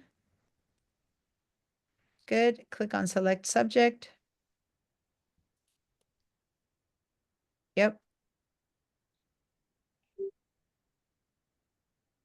Good. And now do a copy. Command C. You can ignore this. Just say Command C. And then go to the Gerber daisies. This will disappear once you do something else. Oh, So just okay. click away somewhere and then just do your Command C. Just do Command C. It keeps trying to teach you something that we don't need. Oh, if you don't know how to do Command C, go up to edit and Yeah, copy. no, I did copy it, but Okay, good. it's That's fine. Now go to the daisies and do Command V for paste. over it. Yeah, just Command V. It'll pop in. Perfect. Now go over here and let's switch to photography workspace. Yeah. Yeah. It's covered by the Zoom. That's why I wanted you to That's have what I'm in, Photoshop I smaller. believe. Oh, you're in photography. Okay, so then reset photography. Okay, and then make the adjustments a little bit smaller by double clicking on the word adjustments. There we go. All right, so now grab Photoshop and make it smaller so it's out of the way of Zoom. Okay, and then do the same to Bridge because we don't want to keep moving it. We just want to just make it. Right. Yeah, instead of moving it, just make it get out of the way of Zoom and then do the same to Bridge and then get it out of the way of Zoom and then you'll be perfect. Okay. Yeah. And then like go grab it from the corner. Yeah, Oh, it's from- covered with, I guess, Yeah. the, Yeah, which is what we're trying to. You can move the zoom out of the way for a second and then put zoom back in its place. There, you're all set to go. You can go and have your mini break. And then Alan, Yeah, share your screen. I do need yeah. to have a little bit of a break myself. I got you, Jack. Thanks. uh, Okay, share your screen. uh, uh,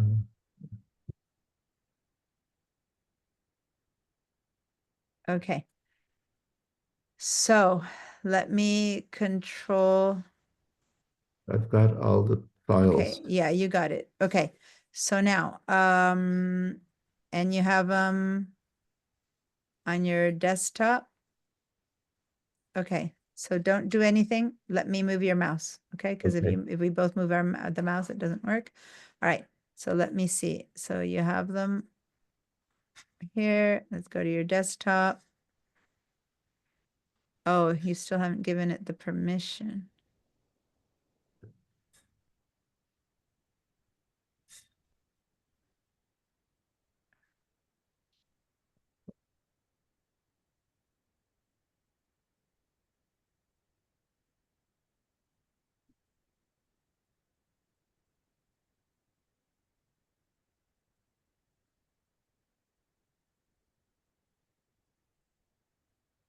See, you still don't have permission. Yeah, it's still a permissions issue. You need to go But to once your once we settings. have permission, will it stay that way? Because you didn't give it permission to open yet. I don't know when we went Okay. before, it didn't happen. You need to give Okay. your computer permission.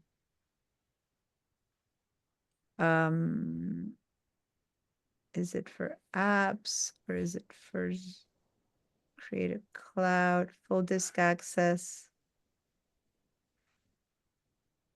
Creative Cloud, Bridge.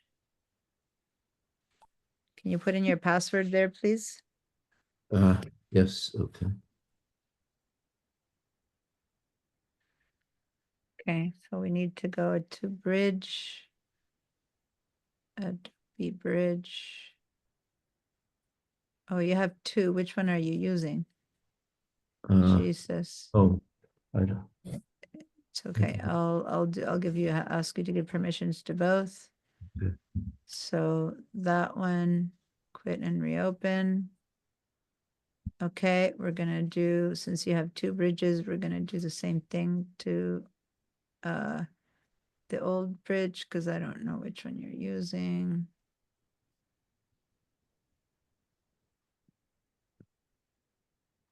Should I Okay, get rid of? Should I and get then rid I'm of? gonna, and then hold on, I'm gonna do it also for Photoshop. Because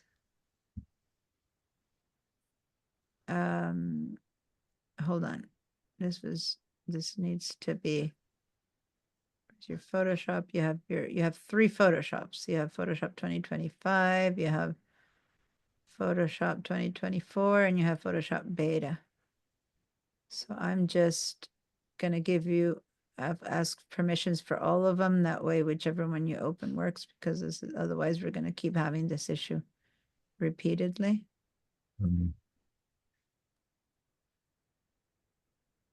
And then the last Photoshop.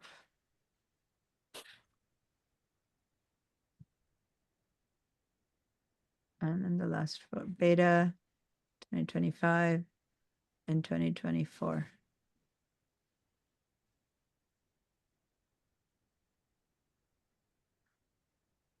Okay, so hopefully at this point, all of this will work. And what I'm going to do is I'm going to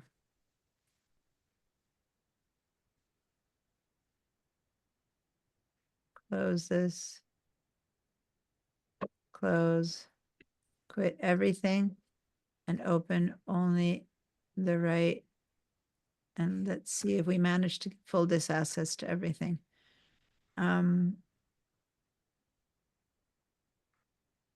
Okay. So now let's open Bridge and Photoshop 2025.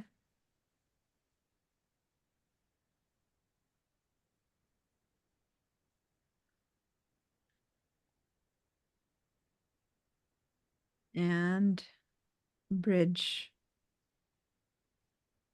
2025. And hopefully they will now all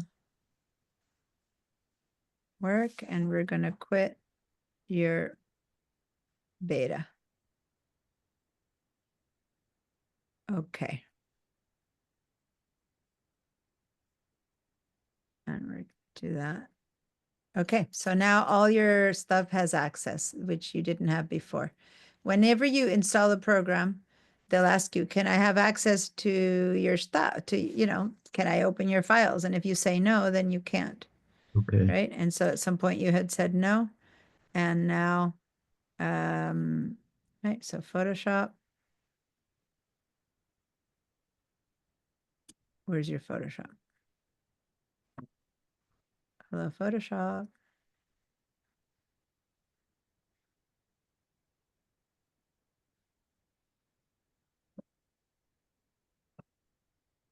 Do you have Photoshop open in another window, maybe? Uh, Because you have another yes, window. I think so. Yeah. Can you drag it over to the same window? Okay. Hmm.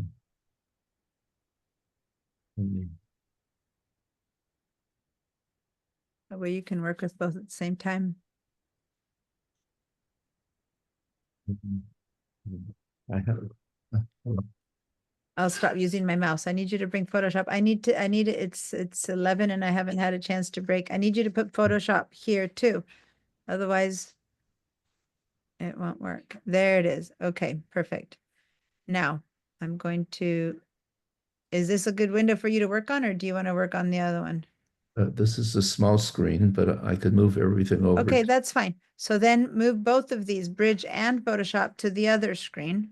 Okay, if you Okay. want to. But first, let me open the files. Don't move your mouse. Don't move your mouse for a second, because I need to take.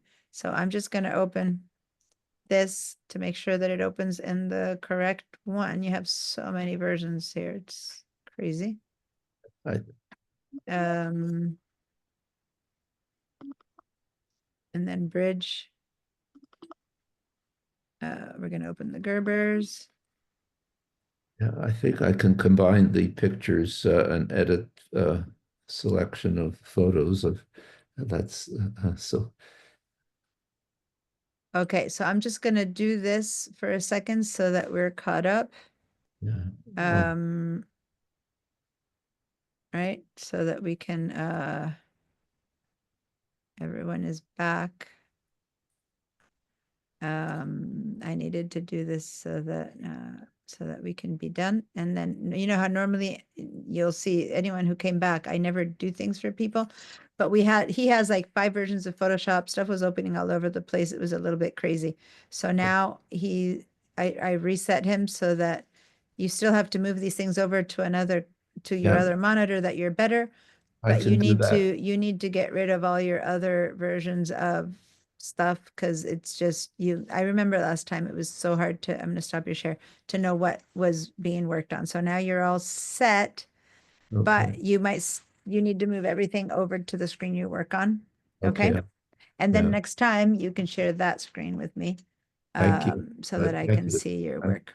Sorry, you're using up your break time. I'm Yeah, it's sorry. 11:01. Everyone's back. Guys, I need 1 minute, just 1 minute, because I've been working the entire break. So give me just 1 minute. I'll be back in a sec.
All right.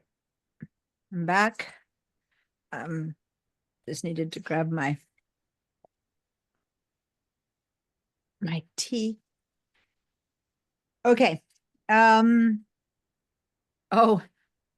that's true, Rebecca. Thank you. Thank you for reminding me to remind people to post on the Padlet. So this is an example of we've been dealing with still getting people their files and stuff, and so I haven't really remembered. But yeah, we haven't done much yet, but this is a good time to say to do the whole Padlet thing where it would be, if you just to have everyone remember how to do this. I would like it if everyone could hold on, because I don't have the Padlet link set up. Let me give you guys the Padlet link. Let me go get it. I gave it to you at the very beginning, but not everyone. Okay, so I'm going to put it in the chat again. And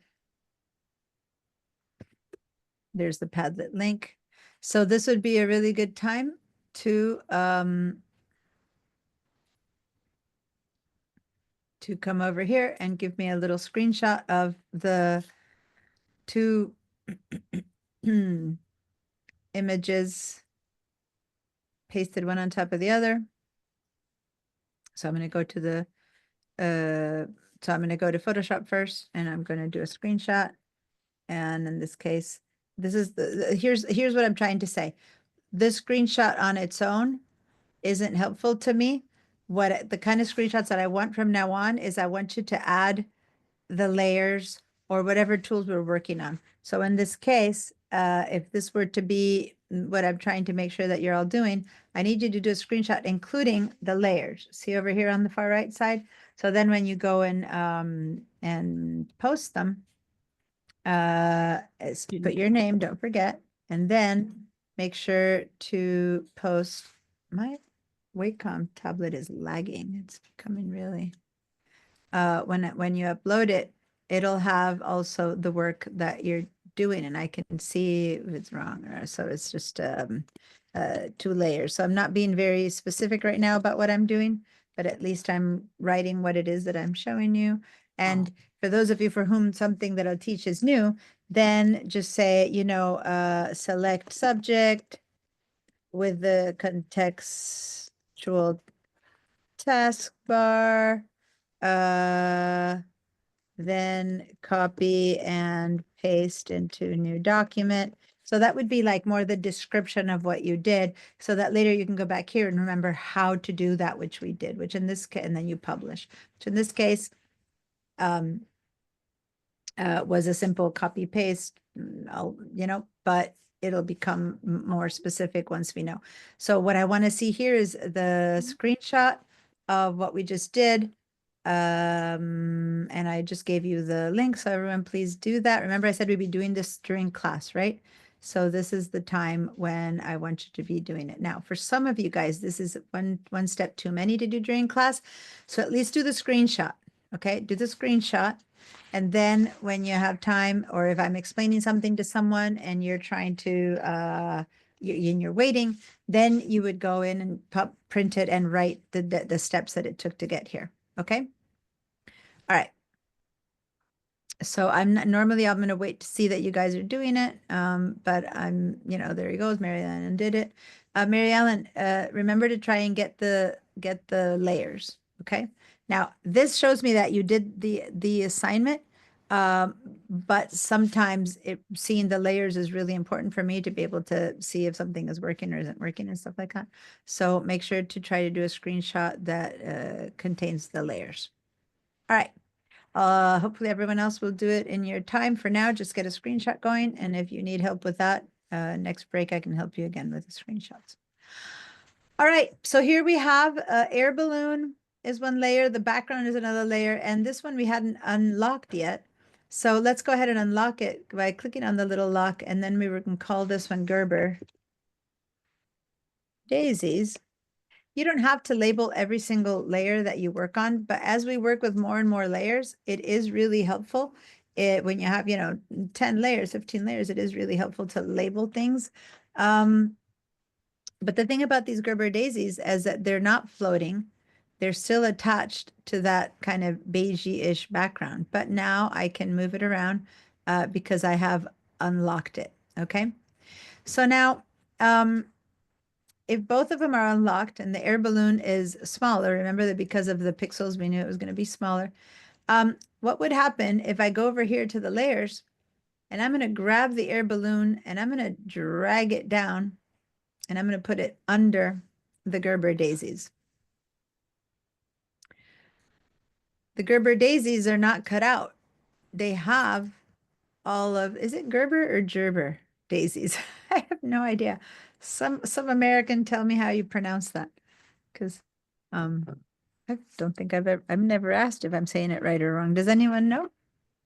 I say Gerber, but Gerber? Okay. Sometimes I wonder because there's that brand name Gerber, and I think people say Gerber. I don't know. Anyway, now and then I have to find out from you guys. All right. So I did mention, did I do an introduction to myself? I'm from Argentina, and English is, for better for worse, it is a second language. So I know that I have very little accent, but where I tend to have is suddenly these kind of weird questions about pronunciation. All right. So so now here's the deal. Here's why I'm going to explain to you where I do or not like the auto select button. Because right now, all I see is the Gerber daisies. And what if I wanted to move the balloon? I can't move the balloon because I don't see it. I can only move the Gerber daisies, right? So that's the limitation, that when you start working with for real, the auto select is not very useful. Let me put the air balloons at the top again. Air balloon at the top, Gerber daisies at the bottom. And the way the auto select works is if I click on the balloon, I move the balloon. If I click on the daisies, I move the daisies, which seems really useful and wonderful. And I wish things happened like this more often. You just click on it and it works. And it works until, once again, let's put the air balloon underneath until you don't see it. And then you'd have to move the Gerber daisies over, to move the balloon over, to move the Gerber daisies back, or whatever it is that you need to do. So if you can, at least you're in this class, to get accustomed to it, I would say turn off the auto select layer. And now let me show you how to work without that on. It's important for many reasons. Most of the times here you might go, yeah, but if it's hiding, I don't want to move it. So who cares, right? Well, let me show you the reasons why. But yes, Barbara, you have a question? Oh, yeah, I have a problem with the VDI. It's been keeping like disconnected, and I cannot connect again. It says that like it expired. DVDI. Session next, and I'm doing it again and again, and it's not working. Connect the server. So I did it many times, and it's still not working. Go ahead and share again, because it might be a Google Drive thing. In part because over there when I was helping people and you weren't working on it, VDI after like 15 minutes disconnects or something like that, or 10 minutes. So next time, even if I'm helping people, make sure to keep it alive, do something inside of VDI. Okay, so now when you're opening up VDI. I mean, I did it like after a break. It worked for a minute and then it expired. Okay, say okay. And that's when it says no again. Okay, try one more time. Go to the bottom. Yeah. Can you say okay again and then close your browser and start again?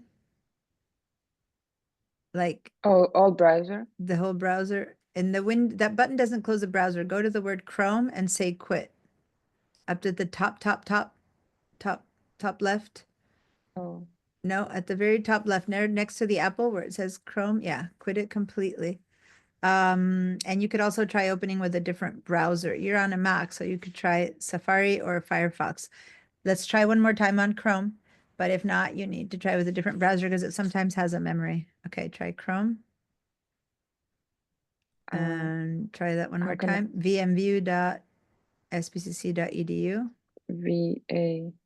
VM. This one? View, yeah. Hit return. Okay, try it one more time.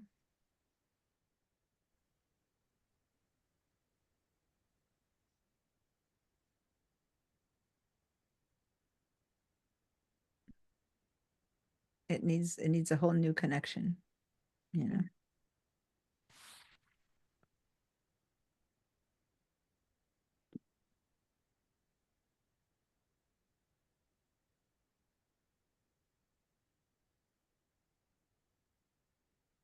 Oh, you have it set up for email.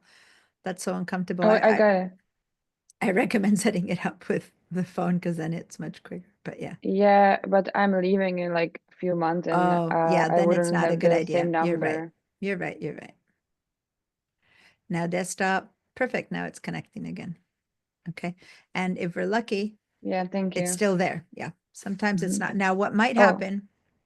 No, but yeah, say okay to that. What might happen is that your Google Drive connection might have gotten corrupted. You might need to refresh it, but let's come upon that when that problem happens. Right now, there Mhm. we go. Yeah, so it's a whole reset because the browser memory remembers and doesn't let you in. Okay, Thank you. you're welcome. All right. So back to Photoshop. So I was trying. Yeah.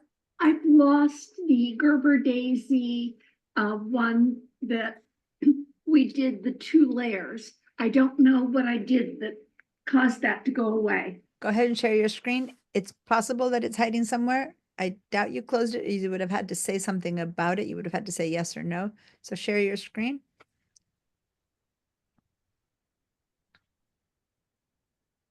All right, so go back to Photoshop because you're in Bridge. So see in your bar down at the bottom, click on Photoshop.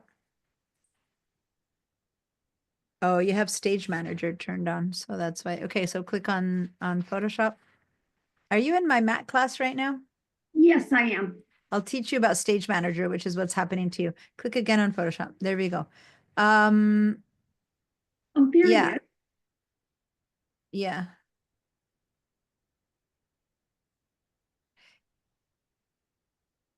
It's not working. Stage Manager. Yeah. No, don't close it. Click on it. Yeah. So here you go. Stop for a minute. Let me, you're in the right spot. Okay. This is it. It's just that you're not, you did some other stuff. You made some groups happen. And so it's kind of different. And you have it you have it closed down here. So yeah, open that up. There we go. And then let's go into your history for a minute and get rid of the group thing that you did, just so that it, up here. Up there, yeah, go into the group. Yeah, and then just go up one. Yeah, there we go. So leave it there. And for now, you're good. And then go ahead and go here again and let's reset your photography.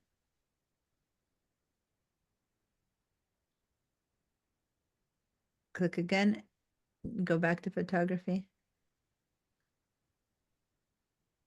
And then go one more time up there. Up where? At the same place that you just chose photography, go here again, and then go down to reset photography. There we go, just because you had things a little messed up. And then this, your window disconnected from its spot. That's why you couldn't see it anymore. So to fix that, go up here to the word window.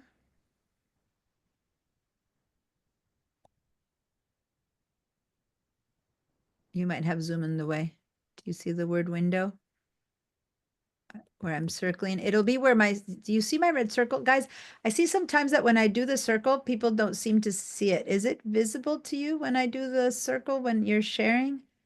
Yes. Okay. Okay, so go down to arrange. Arrange. Right Okay. under, yeah. And then consolidate to all tabs. Cool. Now, go ahead and this is the file that you have, but you're at 1%. You made it really tiny. So go ahead and go and say Command 0. Command and then tap the 0. Perfect. All right, so it's just had become really tiny. That's all that had happened. But now you're all set. You're exactly right. I'm going to show you now the shortcuts that I just showed her. Which, by the way, in my handouts, I have all the, whenever I first share, it comes to the top. First, I have to switch, so don't. I'll show you in a minute the Command 0 that I did, but now you're good to go. All right, so now we have the Gerber daisies and the air balloon.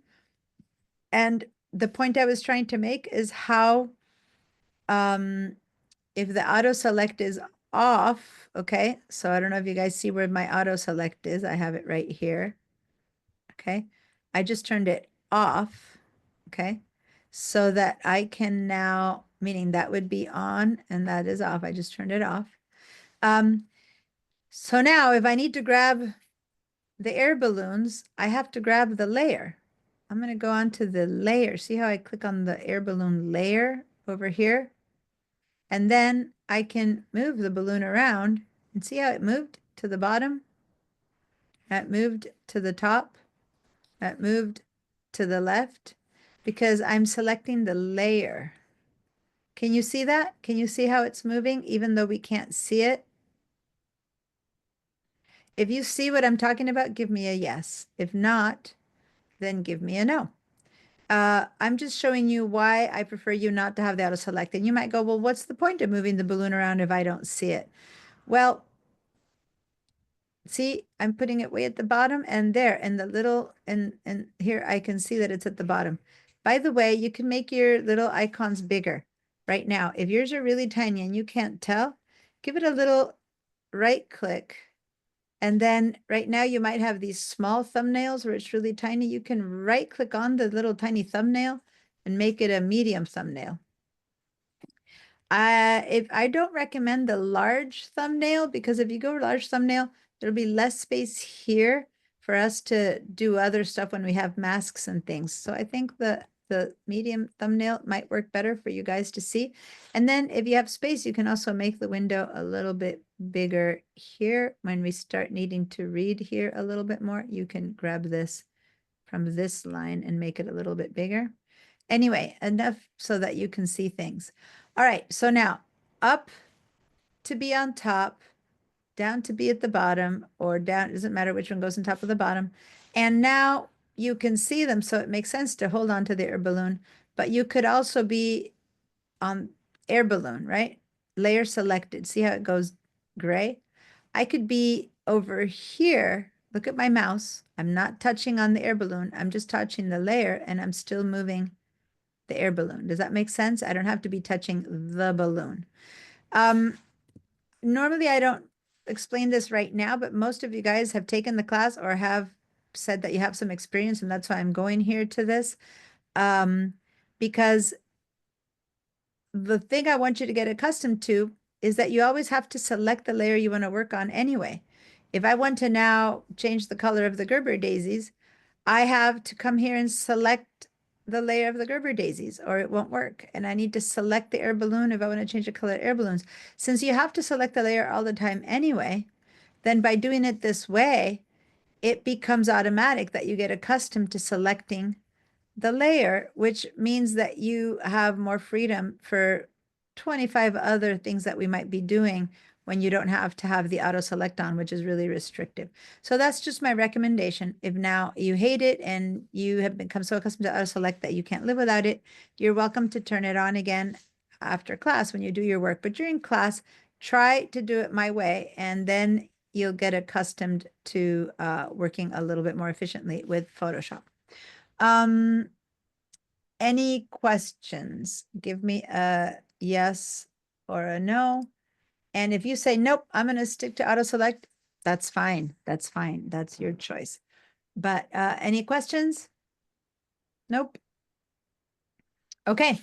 So now let's do something with these guys. First of all, let's go ahead and turn the eyeball off the air balloon so we don't see it anymore. Now we're not moving it around anymore. We just don't want to see it by turning off the eyeball. And now if I want to work on the Gerber daisies, I can't until I select the Gerber daisies layer. So I'm going to go and select the Gerber daisies. And that's the part that I'm talking about. You can't, if I'm not seeing the balloon, but I'm selecting the balloon, what I do next will not apply to the Gerber daisies. So the important thing is always select the layer that we're going to work on, which is Gerber daisies. Okay, select it. And now let's get rid of the background of the Gerber daisies. So in the first case for the air balloon, we just said select subject and we copied. But for this one, we don't want to move the daisies anywhere. We just want to get rid of this background that they have. So again, this contextual bar is going to be really helpful, because all I'm going to do, as long as Gerber daisies is selected, is click on remove background. And the computer will do that automatically. And what it did, and when these things are showing you stuff to how to teach, you can just say, got it, I know, thank you. And the only thing that you need to know is that what we just did were two features. The select subject and remove background for years have been something we needed to do kind of by hand. But now with these intelligent buttons, it did it for us. But look at what it did over here on the right. It created a mask. Now, a mask means that the background is still there, but this mask is just hiding the background. See how in the thumbnail it still shows up with beige background versus the balloon does not. This little pattern here means nothing in Photoshop. It means nothing. So in Photoshop, the daisies look as if they're empty, but in reality, they're just being masked out. So the black area of my mask is hiding the background, and the white area of my mask is letting my flowers show through.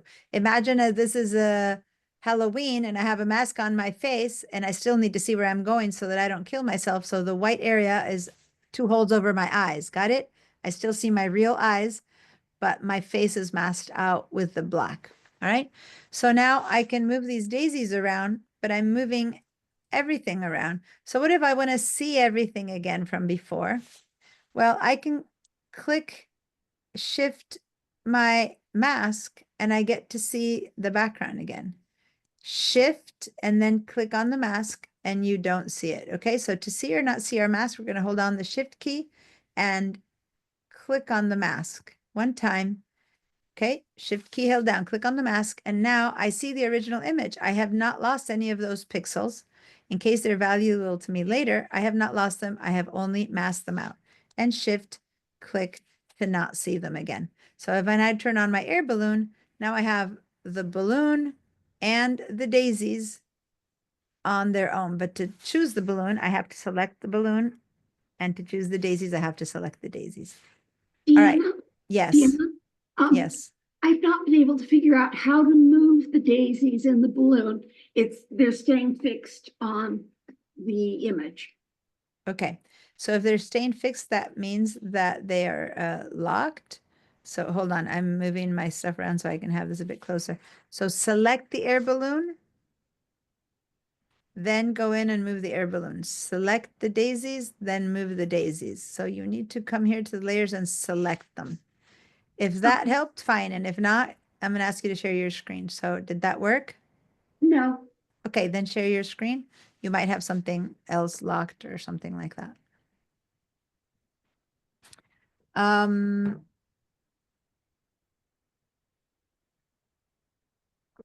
right, share your screen. Okay, so now, right now, oh, because you're not in the move tool. Okay, so make sure to move things, you need to be in the move tool, which is this one up here. That one, that's the move tool. Their topmost tool is the move tool. Yeah. So now that you're in the move tool, now you can move, nope, you're moving the image. you're still in the hand tool. See how let me explain how to know. The hand tool is dark right there. So you're moving the whole canvas. So you need to be up here. Click select on that one. Just select, there we go. Now you're on the move tool and now you okay. can move. Okay. Yep. Now the difference between what you just did and moving with the hand tool is that the hand tool was moving the, let me actually stop your share so I can share with everyone.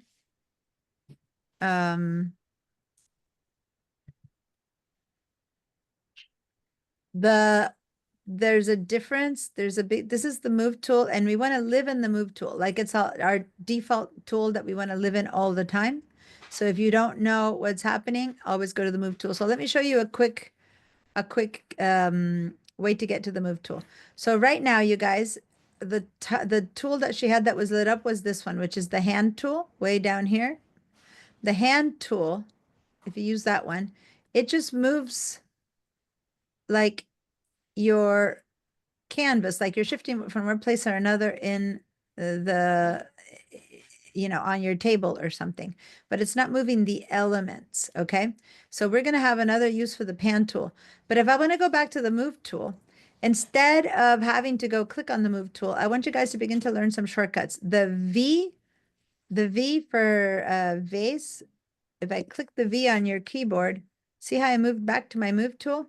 And in fact, when I hover over it, see how over here it says move tool V, right? That move tool V gives me the shortcut for the V tool. In fact, the hand, the shortcut would have been the H, which is for panning. So the P for pen and so on and so forth, the T for text, right? So right now I'm going to go ahead and do that. I'm going to click the T for text and see how I went over to the text tool, or the H for the hand tool, or the Z for the zoom tool, right? See how it's turning on without me touching them? So the V for the move tool is the one that I want you guys to remember the most. V for move tool, because I want us to always know how to get back quickly to the move tool, which is the V. And rather quickly, let me shift over to the class handouts because I want to tell you that there are some shortcuts here. I like seeing this in this other mode so that I can find the shortcuts. Hold on. Here, Photoshop shortcuts. It's a handout that I have that I want you guys to, we're going to start working with them. This is one that if you don't know how to use Photoshop shortcuts, I recommend you guys print this one out on your if you have a printer or something, and to have handy until I'll be saying them all the time, but we're going to be using them all the time. But on these, I don't talk about V and H and things like that because those are written for you. So these shortcuts are in your class handouts. But to know what the quick type for any of these, it's right there. Hover over it and the little animation will give you the word V. Or click and hold, and right there you'll see the word V for the move tool. So if I click and hold, you'll see the crop to is a C for crop, okay? So that kind of helps also. Click and hold, and the S is the stamp tool, et cetera, et cetera. So the V for the move tool is the one that we want. All right. So now what we're going to do is we're going to zoom in. And again, to zoom in, instead of going to the zoom tool, I prefer the shortcut, which is Command or Control if you're on a PC. Oh, and you're on VDI, Barbara, even if you're on a Mac, if you're on VDI, you need to use the shortcuts for the PC. So if I say Command for the Mac on VDI, for you and for Gustavo, it's the Control key, Control, okay, plus. Does that make sense, Gustavo, too? So even if you're on a Mac, no, I think Gustavo, you're on a PC, so you're fine. But for Barbara, you're on a Mac. So Control or Command, and then I'm going to go plus, plus, plus, plus, plus. The plus sign is way up by the delete key. That helps me zoom in. And Command or Control minus, minus, minus, minus helps me zoom out. Okay. So I want you guys to zoom in and out. Zoom in and out. And when you zoom in far enough, you get to see the pixels. And right now you might have transparent or something and you want to move to some part in the image where you see the pixels better. That's when the hand tool is handy. But instead of going to the hand tool, I'm going to pick up the hand tool by hitting on the space bar. So put the space bar down and click and drag. Okay. So the space bar down gives me the hand tool quickly, and then I drag around in my pixels. So once again, I'm going to go minus, minus, minus, Command minus, Control plus, plus, plus, plus. And when I'm so zoomed in that I see my pixels, to move around, that's what the hand bar is for. The hand, I'm not going to go to the hand tool. I'm going to use the shortcut, which is space bar. Space bar. Let go, space bar. See my hand comes up. And now click and drag and click and drag. So I'm going to move around so that I can click and drag my way around when I'm zoomed in.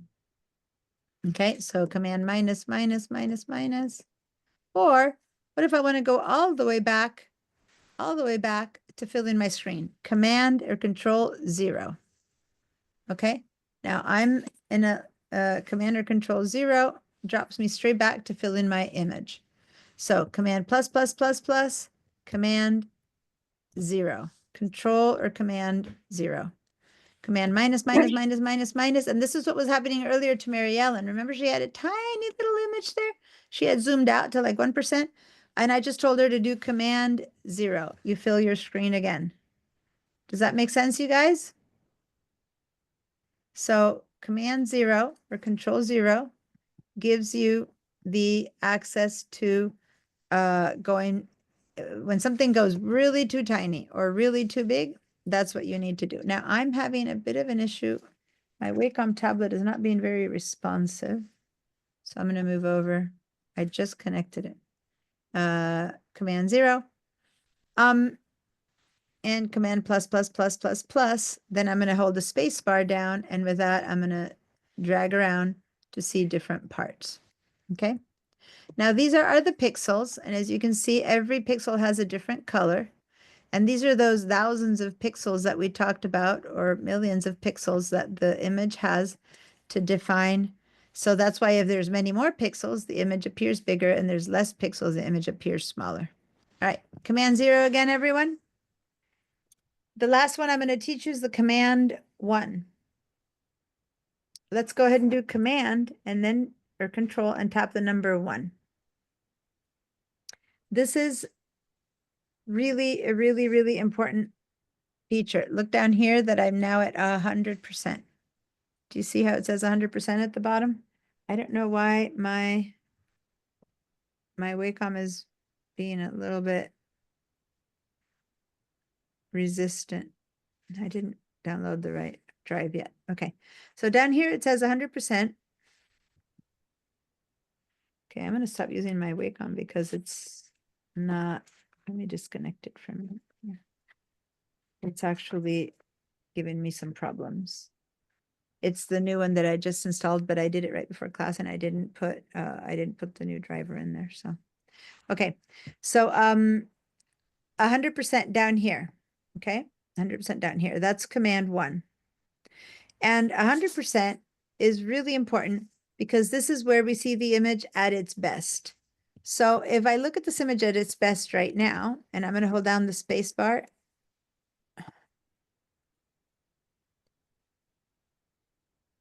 When I hold down the space bar, I can move it around. And now tell me, do these flowers seem to be high quality and sharp? Yes. Yeah. No, Rebecca's kind of saying no. Give me a no if you think it's not sharp. Give me a yes if you think it's sharp, or if you think something else is happening.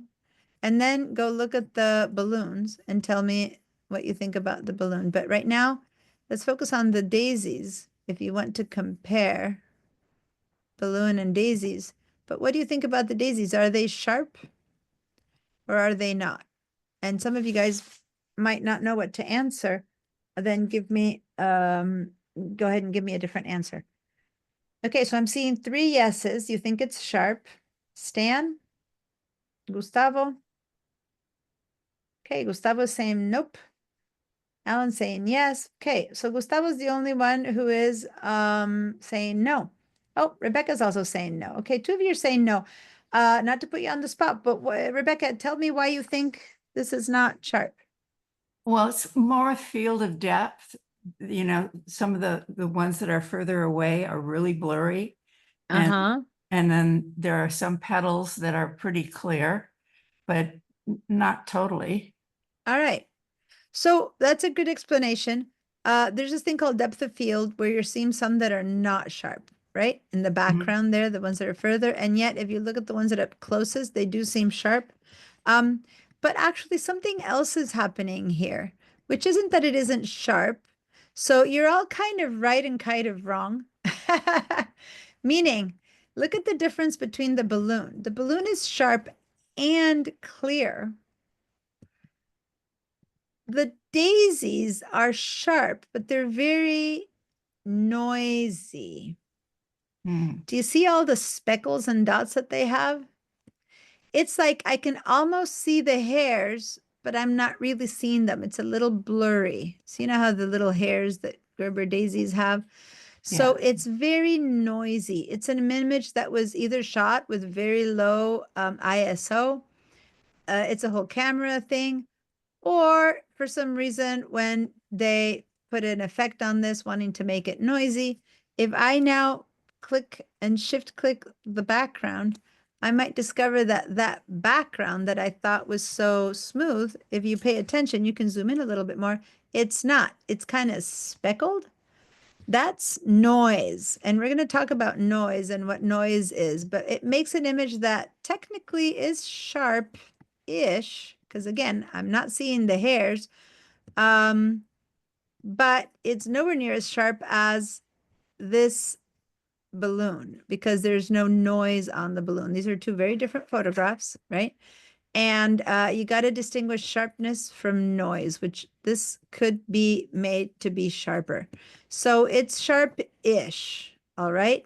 It's not as sharp. If you were to look at a Gerber in front of you, this would definitely not look as sharp as the real Gerber would look, versus this probably would look as sharp as the balloon looks, okay? So there's a difference between being sharp and being noisy, which is what's happening to this one. So it's a little bit of a tricky question. I'm gonna help you let's back out to Command or Control 0. And yeah, what Rebecca mentioned is true, that when you're at Command 0, even the back flowers kind of look like they're in focus, right? So when you're trying to see if a photo is good quality or not, 28%, 21%, 23% doesn't work. You need to be at 100%. You need to be at Command 1 before you can really look at this and say, oh, yeah, no, those flowers are not sharp and these flowers are.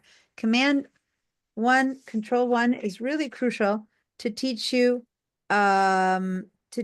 what's truly happening in the image, to show you what's truly happening in the image. And you might need everyone in the portrait to be in focus, and you discover that the little guy who's sitting a bit further back isn't in focus, and you need to go find another photo, or you need to replace his head or something, right? Does that make sense, you guys? So we always, when we open an image to start editing it, the first thing we need to do, like automatically, is do Command 1 or Control 1 before we do anything else. Plan B, remember in Bridge, I was showing you that that's why we would click over here and see whether that dirt is in focus or not. Over here, that little bit is being shown in 100%. Does that make sense? I said later I'll explain what that meant by that. That's the 100% that Bridge is showing you. It's whether the image is in focus or not. So if I go to the balloons, I might see already if the balloons are in focus or not by using this little button. Or I'll open it, and then the moment I open it, and I'm going to double click to open the balloons right now. Oh, the balloons are a raw file. I haven't shown you that yet. And a raw file is, I'm going to say welcome to raw. I'm going to say get started. A raw file is a different creature, so I'm going to have to teach you about that. So if you did open the balloons, don't. And if you open them, just say cancel. I have to stop my share for a minute when I get into raw. Sorry about that. My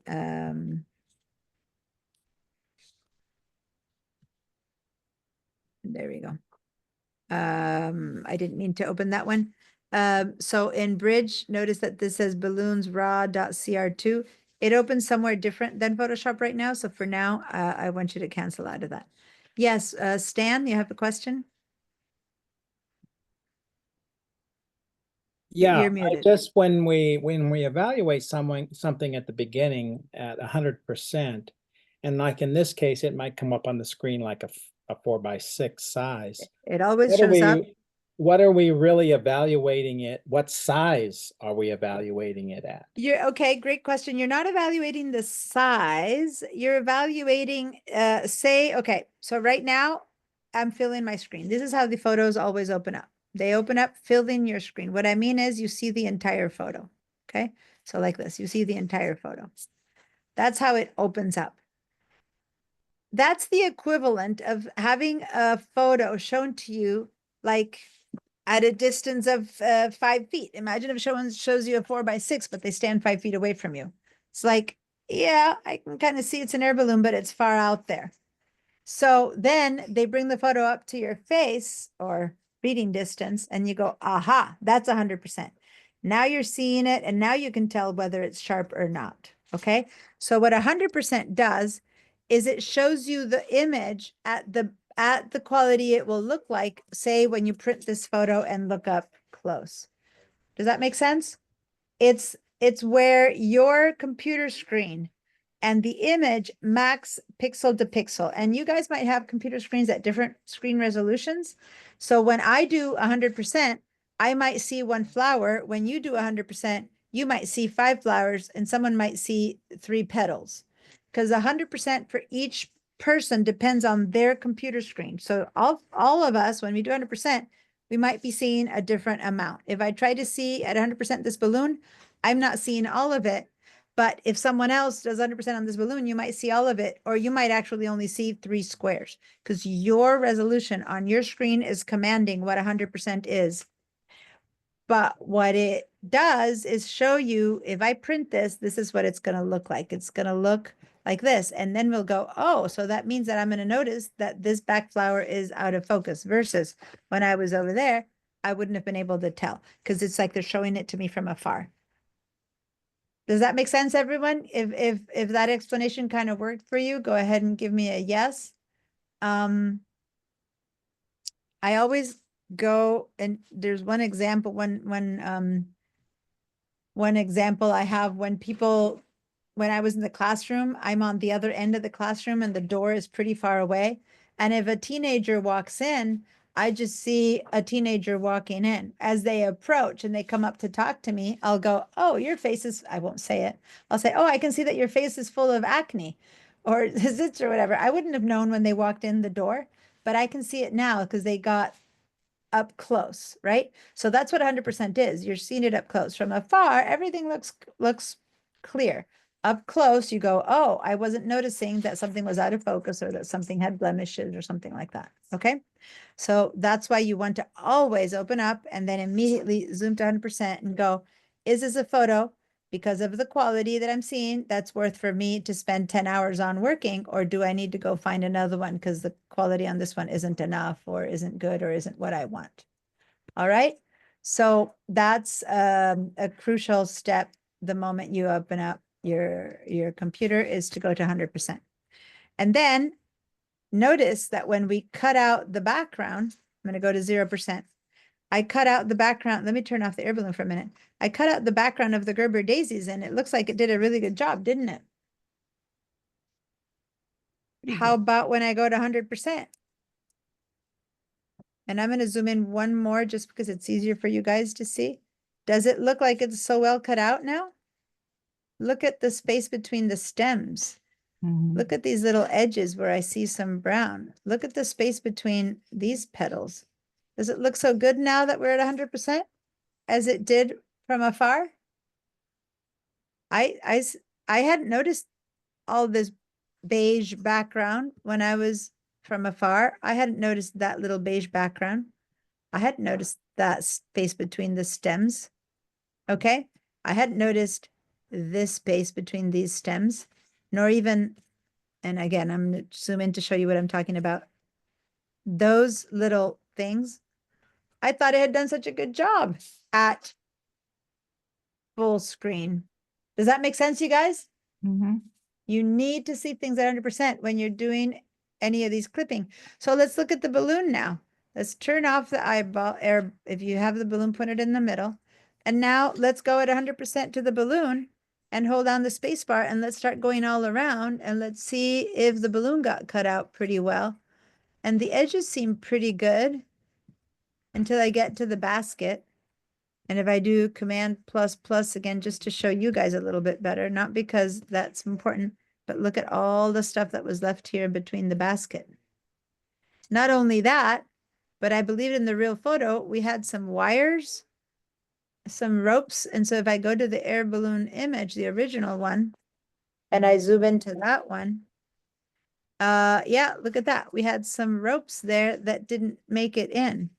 And I still have my selection, and there you see little selection lines over where it worked. I'm gonna get rid of those by saying deselect down here in the contextual bar. I can say deselect, or I can do Command D, and there you go. The copy paste that I did not bring any of the ropes over. See, so maybe it wasn't as good as we initially thought to use that automatic subject selection. Does that make sense, you guys? So I was showing you, yes, those select subject and remove background are quick and easy, but they're not perfect. They're an approximation, okay? And if we want to do this ourselves, we need to do a better job. And to do a better job, we need to begin to know how to do the masks ourselves and how to use the other choices of selection that the computer is going to offer us.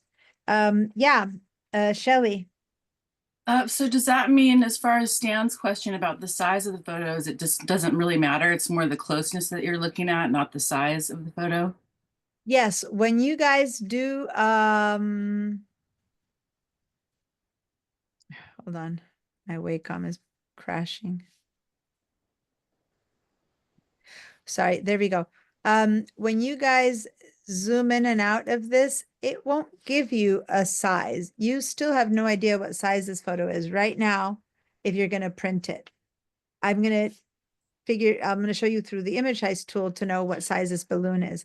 All it does 100% is show you the quality that will be once you print it, but it's not going to print as big as what I'm seeing right now either. I don't know right now how big it's going to print. This isn't going to give me a photo of a balloon that's this big. I don't know until I do a bit more digging into this material. Okay. This just is telling me that the quality of this basket is going to be such that, yes, I'm going to see the texture of the basket. I can see little lines on it. When I print this, I'm see that there's some people. When I print this, that's exactly what I'm going to see. I'm going to see that there's people inside the basket. If I print it, of course, real tiny for stamp size, I might discover that I can't see that there's people. So I'm in control of the size I'm going to print it at. But quality wise, it's possible to see that there's people in the basket. Okay. Versus this percent, I might have not been able to tell if there was people in the basket. As far as I know, those could have been wooden dummies or flour sacks or something else. Like I can't tell that it's people. So one of the things that we're going to be covering here precisely is how do we handle the size of this for printing? 100% is just a quality check. It's a quality check that tells me, all right, when I print this to whatever size I print this at, that's the quality. That's what the smoke is going to look like, or the flames. I don't know if this is smoke or flames. And this is what the flowers are going to look like, meaning my flowers are going to have a lot of noise. My flowers are going to be very grainy. People who are from the old photography school of film, that's what we used to call grain in an image. It's a very grainy image. Now we call it noisy image, okay? But that noise and grain is probably fine if I'm trying to do a mood photo for Valentine's. It's probably not fine if I'm trying to print a photo in a National Geographic review of rare flowers of the Middle East or whatever, and that's the quality of the photo. Does that make sense? It's just a quality issue, not a size issue. All right. And if this seems like it's getting too esoteric, you just want to print your photos of your vacation, don't worry, we'll get there. All right. But yeah, it matters even for the photos of your vacation, because then you spend all this time on this photo of you in front of the Pyramid of Egypt that you're going to go there only once. You edit it, you make yourself look beautiful, whatever. And then when you go print it, you discover the pyramid was all soft and fuzzy in the background.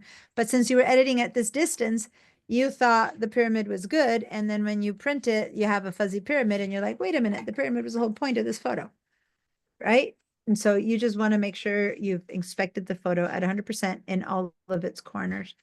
And not everything has to be in focus. That's a choice. Most people try to do this effect. They tried to do one photo good and the rest out of focus because it's a very artistic way of showing things. And you need to know how to handle your camera light to do that. And, you know, versus just plot everything in focus. So I'm not saying you want everything in focus. I'm saying you want what you want. If it's a portrait, you want the eyes to be in focus, for example. Who cares if the nose or the mouth are not in focus? The eyes have to be in focus if it's a portrait, right? So anyway, things like that. All right. So here we have a layered file that we now know, because we masked it, that I can put the Gerber daisies in front, and this time I can see the balloon behind it that I couldn't see before because I'm hiding the background of the Gerber daisies. But look what I'm discovering, that all that wonderful masking that I thought was so wonderful, all it took was to put a background in front of behind the daisies and discover that, nope, that was not a good job of masking that the computer did for me. Okay, it did not do what I needed it to do. It is not, you know, over here, it didn't look as bad, but when we zoom in or we have a background against it, we discover that there's lots of little white little bits. So now we're going to have to learn how to do that remove background and select subject ourselves much better, much more carefully. For now, though, let's turn off the no, let's not turn off anything. Let's go to the air balloon, the original one. The one that we used, that we cut out, that's over the sky.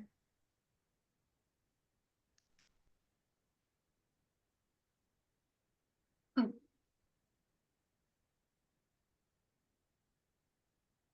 All right. And now we're going to learn a little bit about how we get to change things in an image before we learn how to mask it correctly. First of all, here's this beautiful image. I think it's a little bit dark. Like, I'm thinking that I would like to see these colors a little bit with more oomph, a little bit more pop. But that's just an opinion. And I want you to know that anything we do with photography, with an image, is completely up to, it's the artistic part, if you want. Post-processing is artistic. Now, if you don't see it as too dark or too light, one thing I want to mention is that what you need to do with your screen is make sure that it's not set at its brightest point. So if you're on a Mac, it's very easy to go to your keys. On the PC, I think there's some keys that do that too, but I'm not 100% sure. It depends on each computer. But on a Mac, which many of you guys are on a Mac, if you go to your escape key on your keyboard, top left, the two keys next to the escape board, the F1 and the F2, they look like little sunshiny thingies. Then click on them one at a time and you'll discover that your screen gets darker or lighter. And the goal, most people have it set at max brightness, which is not only bad for this, but it's also bad for your sleep to have it so bright. I recommend putting it at least at the middle point, if not a bit lower. Now, for a lot of you, that means that suddenly the screen might have gotten really dark. Did that happen, that suddenly the screen feels really dark to you? If you just live with that for a little bit, you'll be able to, your eyes will get accustomed to it. And then not only will you sleep better at night, but also that is more true to what your screen really to what's up with your screen. But that doesn't mean that it's color correct. It could be that your screen is showing you yellows or oranges or reds differently than mine is. And we're going to talk about color correction later and color calibrating and things like that. But right now, the most important thing is to at least not have it set to the brightest bright. Now, for those of you who have it set that way, does the balloon now seem a bit dark, or does it still seem okay? Dark. Dark. Give me a yes if you think it's dark. Give me a no if for you it's not dark.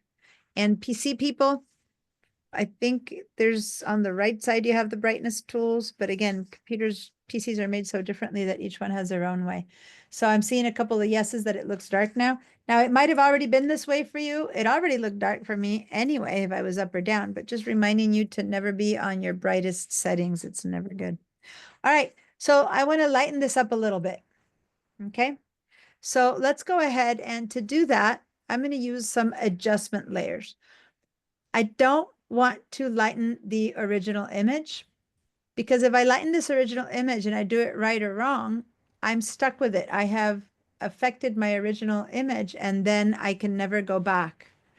And especially if you don't even know what the correct brightness for your screen is, it's something that might change next time you look at it, and it might look that it should be different. So we're going to do it in a way that's non-destructive. And yes? I have layer 0. I don't have original. That's fine. We had double clicked on layer 0 and called it original. Okay. So go ahead and do that. You can change that and double click and type original. Some of you opened it and didn't change the name. Some of you still, it says background, in which case you need to unlock it. Now what we're going to do is we're going to put in an adjustment layer, and notice here the word adjustments. So that's what adjustment layers are. They adjust something in a way that's non-destructive. So I like to pick my adjustment layers from the bottom down here, I don't know if you see my mouse moving down to this circle. There's like 1, 2, 3, 4, the fourth one in. There's one that kind of looks like a circle inside a rectangle. That's different. The circle that's purely circular, half black, half white. That's my adjustment layers, and I can see them by name, and I like that. But you can also pick them from the adjustments panel. So if you click on one time on the adjustments panel, now they used to have art little pictures like that. If yours is showing like pictures, they used to not have the names. You can click on this little guy and they shows you by pictures or by name. Either way, now they have the names. So although for years I've sent people down here, they have finally figured it out and put the names here. So it's okay now to go to the adjustments and use this one if you want. Okay, so I've always sent people here, in part because it gives me more space for my layers, and it doesn't make me have to have the layers down so tiny, and I don't need the adjustments there. If I just go down here and pull them from here, then it doesn't occupy me. But either way, you can choose what you want. I want to find the levels. Levels this way, click on it one time, and I'm going to close my adjustments and I'm going to go down here and I'm going to choose my levels this way. And once I find levels, I will see a new layer pop in that says levels 1, and it has a white box. It's going to be our mask, and it has a little drawing here that kind of looks like a crown. Unless if your thumbnails are small, yeah, it still looks like a crown. Okay, sometimes it changes with the size of the thumbnail, so it looks like a little crown. And then this properties box opened up. Okay, it's 2 parts. Now this is an adjustment that I'm going to make to my image in a non-destructive way. So if you have this one up, click on this side, which is the properties. If this one was the mask, this is the properties. And then here, a little properties panel popped open. For some of you guys, the properties panel maybe popped right in between. Like if you didn't, like if you use the levels right there, it might pop in a different place. All I want is to make sure that you have it found somewhere, the word properties. And then once you have the word properties, you'll have, this thing is called a histogram. And it's similar to the histogram that we had up there. If you remember that we had a histogram up there, that's colorful. This one is black and white. And the one we want is black and white right now. So now, how we're going to use this is we're going to move these 3 little triangles. The first one that I'm going to have us move is the one on the far left, which is the black point. I'm going to grab the black point and I'm going to start moving it in. And when you do that, everything is becoming dark, black, because the whole point of this black point, the whole point of it is that we are saying, I want my black point to move in towards the lighter colors. And so now colors that used to be light are turning black. Now let's move it all the way back out again. And let's go the opposite way. This is my white point. And what I'm saying is I want everything, like my white point, to move further in. So now I'm making not only all the sky suddenly went white, but as I keep going, my colors begin to come white. And now I'm going to bring it all the way back out. So all the way in and out, all the way in and out. And you notice that as I was doing this, the middle point kept moving with me. Okay. So now when black point and white point are back to their spots, let's grab that middle point only. And now if you move it to the left or to the right, the middle tones, the middle colors become either lighter or darker, lighter or darker. Does that make sense? So lighter, it becomes kind of washed out. Darker, I very quickly go dark. All right, so the middle tones of my computer. let me explain to you how to read a histogram. First of all, if we've made a mess or not of this image, let's head over here and give it a little return arrow to set it back to 0. So that little arrow that's kind of backwards arrow. Now I've got 0, 1, and 255 are the numbers. That's setting it back to 0. All right. So what's happening here is that my entire image is being looked at as if it were a black and white image. So Levels looks at your image as if it were a black and white image. It doesn't care that this is red or yellow or green. It's looking at all as if it were tones of gray. Let me give you an example of what I mean about that. First of all, let me close the properties and open them again so you see how to do that. You can click on here and open and close the properties in case it's in your way. I'm over here on this little panel. And let's open a different adjustment layer, which I'm going to go grab it from here, which is black and white. Black and white. I just clicked a black and white layer. And what I just did is I've made my entire image turn black and white. And I'm going to close the properties, and there it is. So remember how we thought it, oh, wow, yellow is bright and red is kind of bright and blue is not white. I don't know. I'm going to turn this eyeball off to see the colors again. You might have thought that blue is dark and yellow is bright, right? And that red is maybe usually a brightish color. Well, what you discover is that when you turn everything into black and white, so I'm going to turn on the eyeball for black and white again, you discover that all these colors are actually quite dark gray. Even the yellow, look at this is yellow and it's a pretty darkish gray, don't you think? Yes, no, maybe.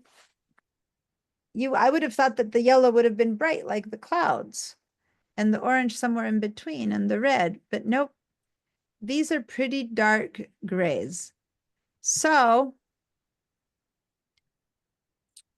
let me turn off the eyeball for the black and white again and show you that this Levels panel is treating all of these as if they were grays, not colors. So now let's go back to Levels and click on this part of it to get the properties again, right there.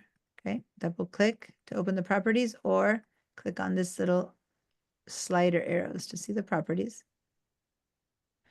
So what the histogram is showing me is the colors based on a grayscale. In fact, you see the grayscale right here. Grayscale means from the black to the white, there's 255 tones of gray.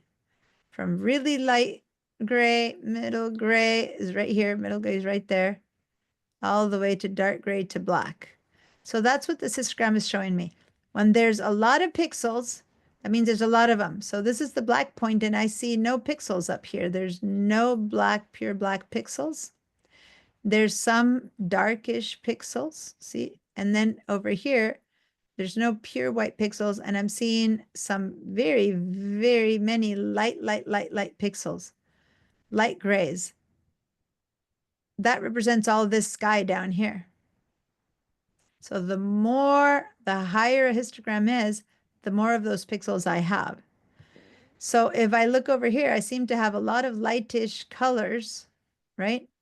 And it's that sky. But then the balloon is actually some pretty dark grays, middle gray to the left. Anyway, Levels is a great place to start to begin to get the contrast of our colors right. So if I start moving things to the left, very quickly, I'm saying all these bright grays, I want them to become white. And they became pure white. We never want pure white in a photo, because if you have pure white in a photo, the photo prints as white photo paper, right? So you want to have a color that's a light gray to represent white. So this is pretty perfect. And then you would have thought this was black, but there's not much black. You might have to move it over a little bit to get the blackest blacks to become black. I'm going to show you a photo that doesn't have good colors and you'll see it better. And now if I want to do the midtones, these grays, I might have to go in and move them a little bit to the left for them to become a bit brighter than they were. Now, not too much, but what I'm saying is, hey, you gray colors, I'm going to move my light gray to over here so that now I have lighter tones of gray. That said, that's also affecting the sky because the sky also had lighter tones of gray. So we can only do it a little bit, just a little bit is enough to lighten those tones. And then we turn the eyeball on and off and we go, which one was before and after, before and after. You might want to move it a lot and then say before and after and go, whoa, I went overboard. I made all my colors too gray, and then move it to the right. So play around with this middle one a little bit now. And I would just move it a teensy bit over to the right. But that's also washing out my colors. But guess what? Colors we can handle a different way. This is only tones, tonalities, which is why this thing is looking at it as gray, because it doesn't care about the color. Levels only cares about the tone. And so I'm lightening the tones, and then I'll have another choice to brighten the colors. So I'm making this tone a little bit lighter. And in fact, when I look at the background, and I'm going to hide this, I think I went too light. Like maybe I wanted the sky to look gray because I wanted it to look like they're in a storm. But by doing this, I kind of lost that. So then if I keep it down here, it's just too dark, but the sky was better. If I move it up here, the balloon is better. The sky is too light. And that's when we need to go, okay, you know what? I'm going to have to separate this photo. I'm going to have to treat the sky one way and the balloon the other way. Does that make sense? And that's when we do that is when we need to start masking the image. We will mask the image and treat the balloon one way and the sky another way. And that's how we're going to get a better way of correcting this image. I'm going to turn the eyeballs off on both of these things, the black and white and the levels.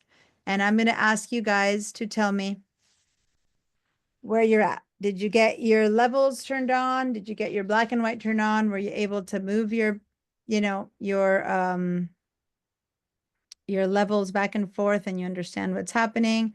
Do you have any questions? Is there just, give me a yes if all is good. Give me a no, or raise your hand if you have questions. Some of you, when you were clicking around, might have ended up opening a ton of other adjustment layers and nothing's working and you did this and that. And then when you go look at your suddenly you have a weird thing like this where you have a ton of different adjustment layers and they're all interacting with each other. And if that happened and you have more stuff here than what I need, then ask for my help and I can help you clean it up.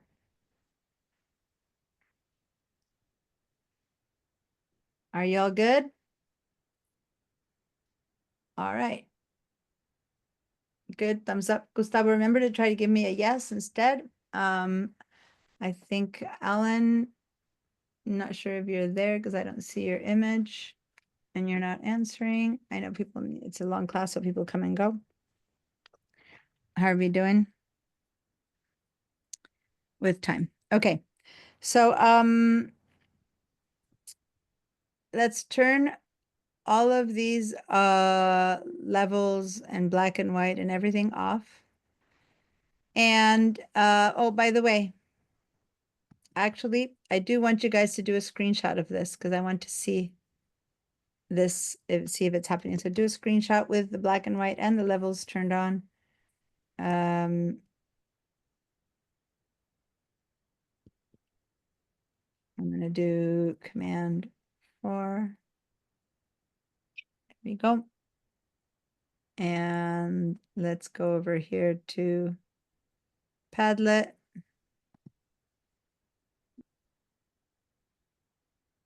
And you know what, Mary, I'm noticing over here, Mary Ellen, that your last screenshot didn't get posted. So maybe you want to give that a try a little bit later. But I'm also noticing that no one else really did the screenshots. So make sure everyone to put in the screenshots of what we're doing. Anyway, whoops. Diana, I'm just gonna pull up the screenshot. And at some point, I'm gonna ask you guys to keep doing this as class goes through. Right now, I'm kind of showing it to you, but I need you guys. So this is adding non-destructive adjustment layers allows for changing light. Okay, so luminance tones, it's really called luminance tones, which is dark to light and or color. So that's what adjustment layers do. They do tone or color. We I noticed- used levels. I refreshed and Mary Ellen's photos there. Oh, okay, good. I'll refresh again. Thank you. We use levels, which changes the luminance tones. And we use levels, adjustment layer, and black and white adjustment layers. And both of them change luminance tones. Okay, so we're not talking color yet. And this is something that I don't want to during class be writing a lot because I'd rather continue with the class and help people. But I'd appreciate if people begin to write these things underneath so that you begin to remember why and why we're doing. Because the more you try to write this, the more you go, well, what is it that we did here? Maybe I should clarify. What was the point of this assignment or stuff like that, right? Anyway, so now let's head over here and I'm seeing that there's no hands up, so I'm assuming that you all guys got both the black and white and the levels one and nothing else in the way. So now let's click back on original and let's create a mask so we can separate the use of so we can separate what we do to the balloon from what we do to the cloud. But before we do that, I want to get rid of these other two because now I'm not going to need them because these are global adjustment layers, and in a global adjustment layer will never work for this image. I'm going to have to separate them. So I can either delete them, which is one thing I can do, or I want to teach you about the history. I can just go back to my history and delete the history of when I made them. So this top panel at the very top, the top choice is my history panel. And the history panel is really useful so that I can see exactly what I'm getting rid of. Once you first click on it, it's kind of tiny. I recommend going with your mouse to the bottom here. Don't click on any of these icons. Just drag it down so that you can make it much bigger. And depending on, I'm giving examples, so I'm moving things a lot. You might only have 5 or 10, but I've been doing a lot of work myself here, so I've been modifying because I'm choosing and showing and choosing and showing. So I have a lot on. But one thing we can do from the very beginning is we can say, oh, I don't want any of that to stay. I want to start from the very, very beginning. And I go and I click all the way at the top. And then I lose everything. I even lose my name and my lock layer, right? So instead of that, what I'm going to do is I'm going to start looking at the top ones. And I want to keep that when I made it, unlocked it. And when I changed the name, I want to keep that. So I'm going to go all the way to name change. And that's about what I want. And I want to get rid of everything else that I did. So that way I still have my original, my name there. It's already unlocked.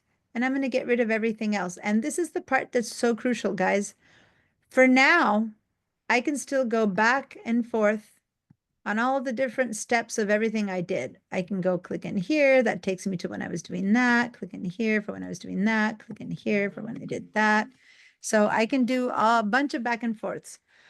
But once I choose where I want, which is right there, I want to stop at the name change. And this is really, listen, if you've been like kind of tuned out, if I now say I only want these 3 layers actions to remain, and I want to get rid of all the rest of my actions.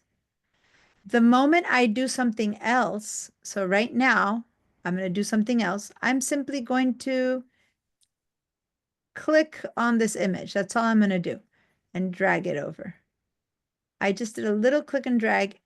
So I did a move, and look what happened to all my other actions.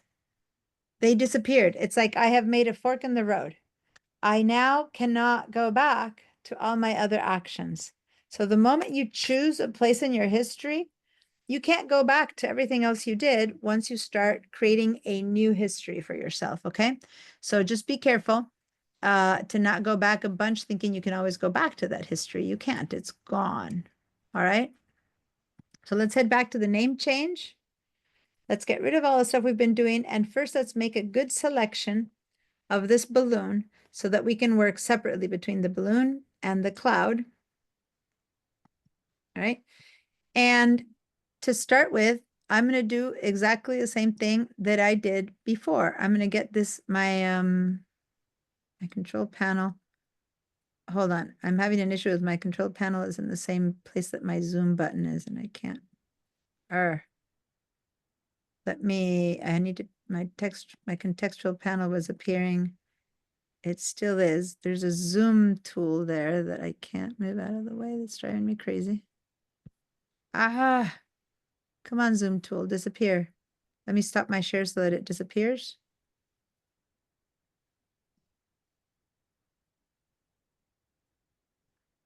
The zoom tool where I put the red circles to annotate was in the way and I couldn't get it. So now I'm going to, there we go. Share again. All right, so now I can move this out of the way. So now this place that we went to at the beginning that said select subject, we're going to do it again. Now we know that it's not going to be perfect like we thought it was, right? But there's a choice I have. Sorry, I'm going to select subject again. Click on select subject. My subject is being selected. And we're going to learn tools to make this a better selection. For now, we're going to think it's good enough. So everyone, I'm going to do it one more time. Select subject on the contextual taskbar right there. It gives us our balloon. And now we're going to do the same thing we did before. We're going to do our levels. So I'm going to do it from down here. From the bottom of the taskbar, the little circle, I'm going to click on that and choose my levels. And this time, look at how different my histogram looks. Because now the histogram is only for my balloon. And watch, when I move things around, it's only affecting my balloon. See how my sky is not being affected? Why? Because I made a mask. That select subject has given me a mask where it's saying I'm only going to work on the balloon. The black stuff, I'm ignoring. That's the clouds. Only what's white is going to be affected by this levels. So the white area is, as you can see, the shape of a balloon. So now when I move my colors up and down, I am not going to make the sky disappear. So now I'm going to lighten that and I'm going to just, in fact, bring the black point in so that I can darken the color a little bit. And then I'm going to lighten them and I'm going to move my brights in here. So suddenly I have much more freedom to make these colors pop, which before I couldn't. So I'm bringing my black down a little bit, not much. We don't want pure black. We're just going to move it to the very tip of when we begin to see pixels. We're going to move the white to where we begin to see pixels. And then we're going to move this guy around so that finally I can find some tone and some pop into this balloon. Before and after I'm turning on the eyeball. That's how it was. That's how it's now. And I like it much better. How are you guys feeling about that?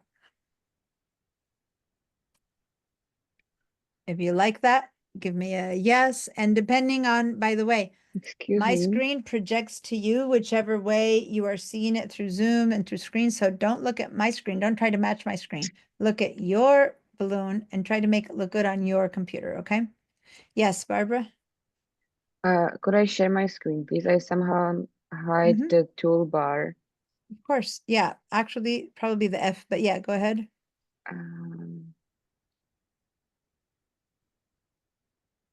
Yeah, so click on the F key, your F For fire, Oh, yeah, is there there? you go. Thank you so much. You're welcome. Sometimes it's not that. That's why I had to see it, but sometimes it is that. So yeah. Sometimes we press on things that we don't know we've pressed on them. All right, my Zoom is not. Okay, it's going to be time for our second break soon, but I want to make sure that we get this part handled. I want to do one more thing. I want us to handle the background as well. So now if I turn my eyeball on and off, that was my original balloon. This is where it's now. Looks a little bit washed off, but I'm going to give it another adjustment layer, which is to saturate my colors. And then I can play with both. So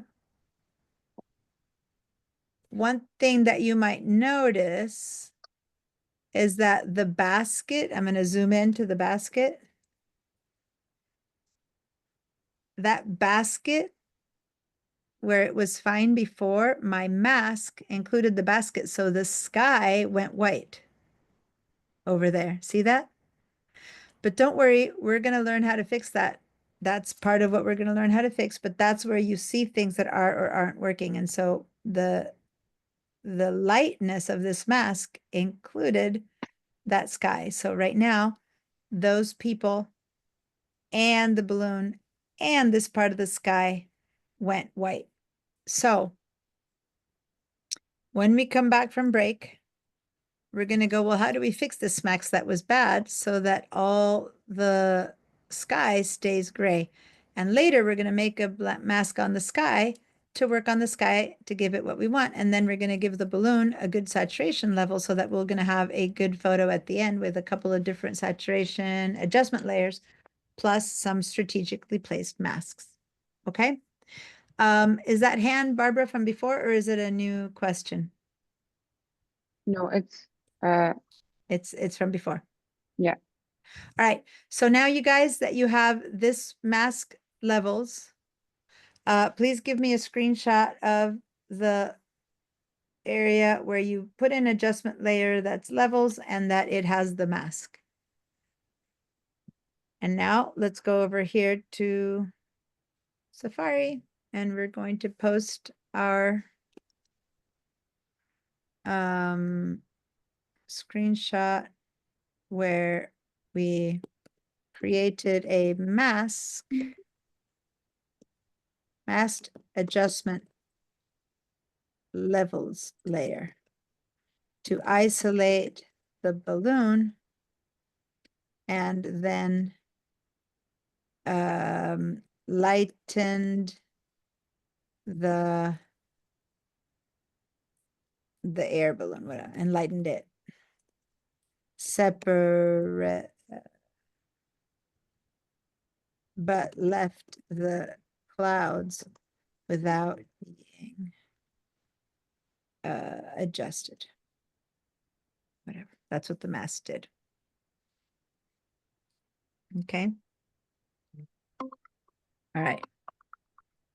So that's my phone again calling for a break. Let me give you guys the link one more time. Although by now everyone's here. Sometimes people, when you come in and out, you don't have the links. So guys, we're going to take a break, but this time the break will be just as long this time because I want you guys to catch up and make your posts on Padlet. I want to see when I come back to make sure that everyone's following through. Okay. And I still don't know. I'm not sure. I guess Steve has decided to watch the recording, but he's not here because he hasn't answered now for quite a while. But other than that, everyone else, please do your postings. And some people had asked that they wanted to come in at the beginning. You know, we saw that and go, but if you're going to have to leave during class or under class, just let me know. That way I don't kind of call your name a lot. Just let me know that you're coming back, plumber arrived, you're going away, or that you're here, but you're attending to some need like your dog. That way you can text me. You can text me in the chat. You can write that to me. You can say, instead of send to everyone, you can send just to me. and you can say, hey, the plumber got here. I'll be back in 10 minutes. And that way I don't like keep calling your name when you don't hear you. Okay. All right. Let's go ahead and take, we'll do a 15-minute break again. It's 12:30. Be back at 12:45. Usually the one of the breaks will be 10 minutes, one will be 15, but I didn't get my first break. So I need to have a few minutes break extra. So this time I'm going to give you another 15 minutes and use that extra time to post in the Padlet everything you need, everything we've been doing. Okay. Or at least one, at least what we just did. All right. I'll see you guys at 12:45.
All right.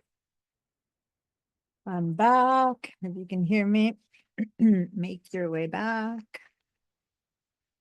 Make your way back.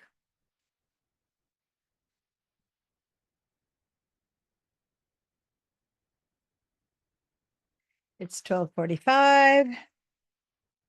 If you hear me, come on back to the computer.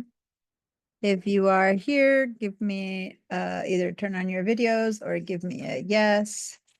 Looks like everyone's still on break. Yep, this is sometimes we teach the same class in 10 meetings and then each meeting is short. Sometimes we teach it in 6 meetings and then each meeting is long. Plus we had the 2 hours from last class. So we're gonna be here all morning. Hopefully learning a lot, but yeah, we need our breaks, don't we? Okay. So I'm seeing Alan and Staran, I'm seeing Shelley. Majority of the rest of you guys are not back yet. So if you can hear me, please come on back. And I wanted to let me go to the tablet and I see, here we go. I see lots of posts of balloons floating around and I'm seeing layers and masks. The 2 layers, the one, the other. Okay, great. Everyone, thanks for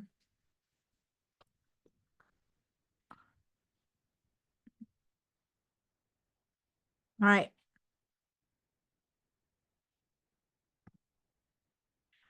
Okay, I'm going to share my screen, guys. What we're going to do next, we're starting to get in more intricate work inside of masking. So hopefully you'll all be back soon. There you go. Here's Mary Ellen. Gustavo, are you back? I can't hear you. I think Barbara's not back and Rebecca's not back. I know Rebecca knows what we're going to do next. Yikes. I just hurt myself. I have a thing sticking out on my desk and I managed to put it into my knee. That's not good. All right.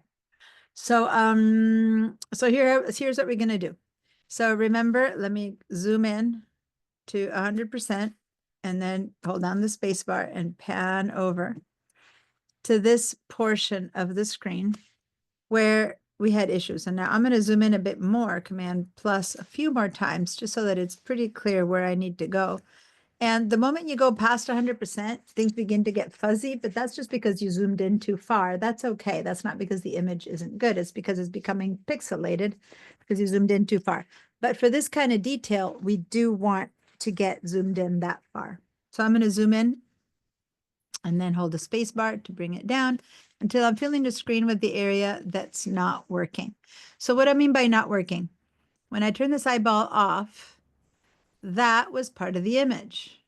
When I turn that, it's all good. It's all the same color sky. But when I turn this on, it turns out that the selection has included areas that don't need to be selected.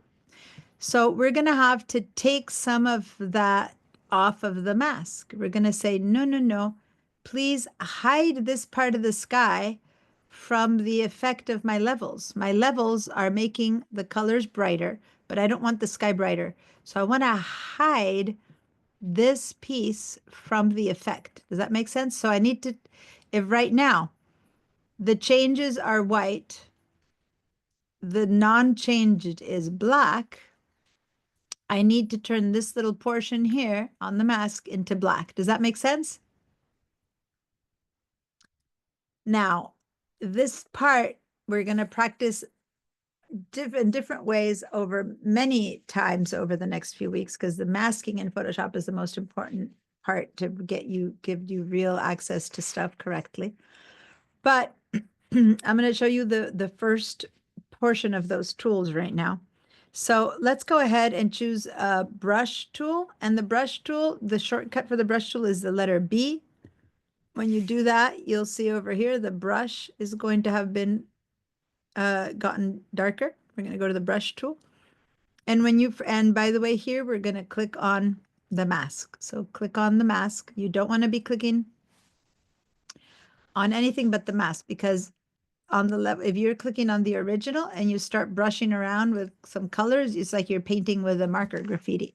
So you need to make sure that you're on your levels adjustment, not in the properties, but in the mask portion of your layers level, of your level adjustment.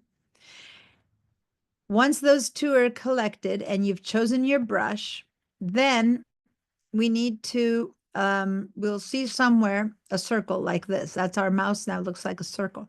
But for some of you guys, it looks like a big circle or like a small circle. It might even be looking like an X like this. So if this is how it looks, make sure your caps lock is not turned on your keyboard. So I'm going to turn off the caps lock. It goes back to being a circle. And now we want to change the size of this one, of the brush. So we choose a brush from there, but now we want to make it bigger or smaller. So let's go to our keyboard again, and let's find the brackets. Now for you who wonder where are the brackets, then look for the letter P. The letter P, then go to the right of the letter P, and there you see the brackets. They're like the little brackets, right and left, okay? And if I click on the leftmost one, see how my circle becomes smaller and smaller and smaller. And if I click on the right one, tap, tap, tap, tap, tap, the circle gets bigger and bigger and bigger. And on the left one, smaller and smaller and smaller. Does that make sense, you guys? We're making our brush bigger or smaller? Bigger or smaller? Did everyone find it? Yeah. Just give me a no or ask me for help if you need it. But other than that, that's how it makes our bigger or smaller. Okay. And we need to make it the size that kind of fits in this space, because if we have a very big brush, it's going to go over stuff that we don't need it to go over. So we don't want to get it too tiny either, because that won't work. So I'm going to make it about yay big right now. Yay big-ish, right? And here's my mouse. And now I have to think. If the white area is what I am changing and the black is what I'm not changing, and if I don't want this to change, I don't want it to get colored, then what color should I probably use to paint in here?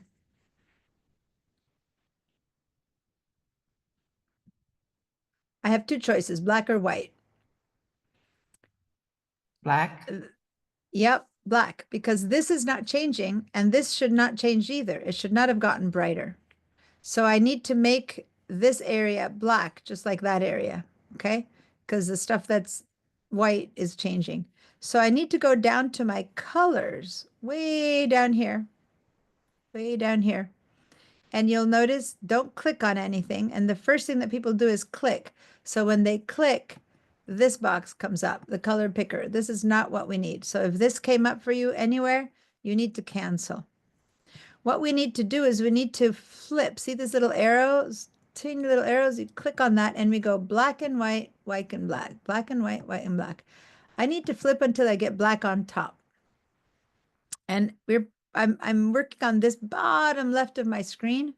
So you need to move Excuse all the way me? down there. Yes, Barbara? I don't have the arrows, the colors there. Well, the good news is if you don't have it, there's another way to do that. Go to your Okay. X key and hit the X, and the X switches it from white to black, and the X again from black to white. Is that working? No. You need to have the brush turned on. So make Oh, sure to yeah. have the brush, which is the B, the Yeah. brush tool. It's Okay. working, and I have another problem. Like the brush is not circle. How can I change it? Okay, so if it's like that, like an X, you need to look at your caps lock and make sure the caps lock is turned off. And then, Oh, no. Mm. Like it is like different like it's just not a circle. It's like a different. yeah, is it this shape? Like an X? No. It is Okay. a brush, but like not a circle. Then show me your screen, because it could be that it's a different brush. There's so many different brushes. Let me just check.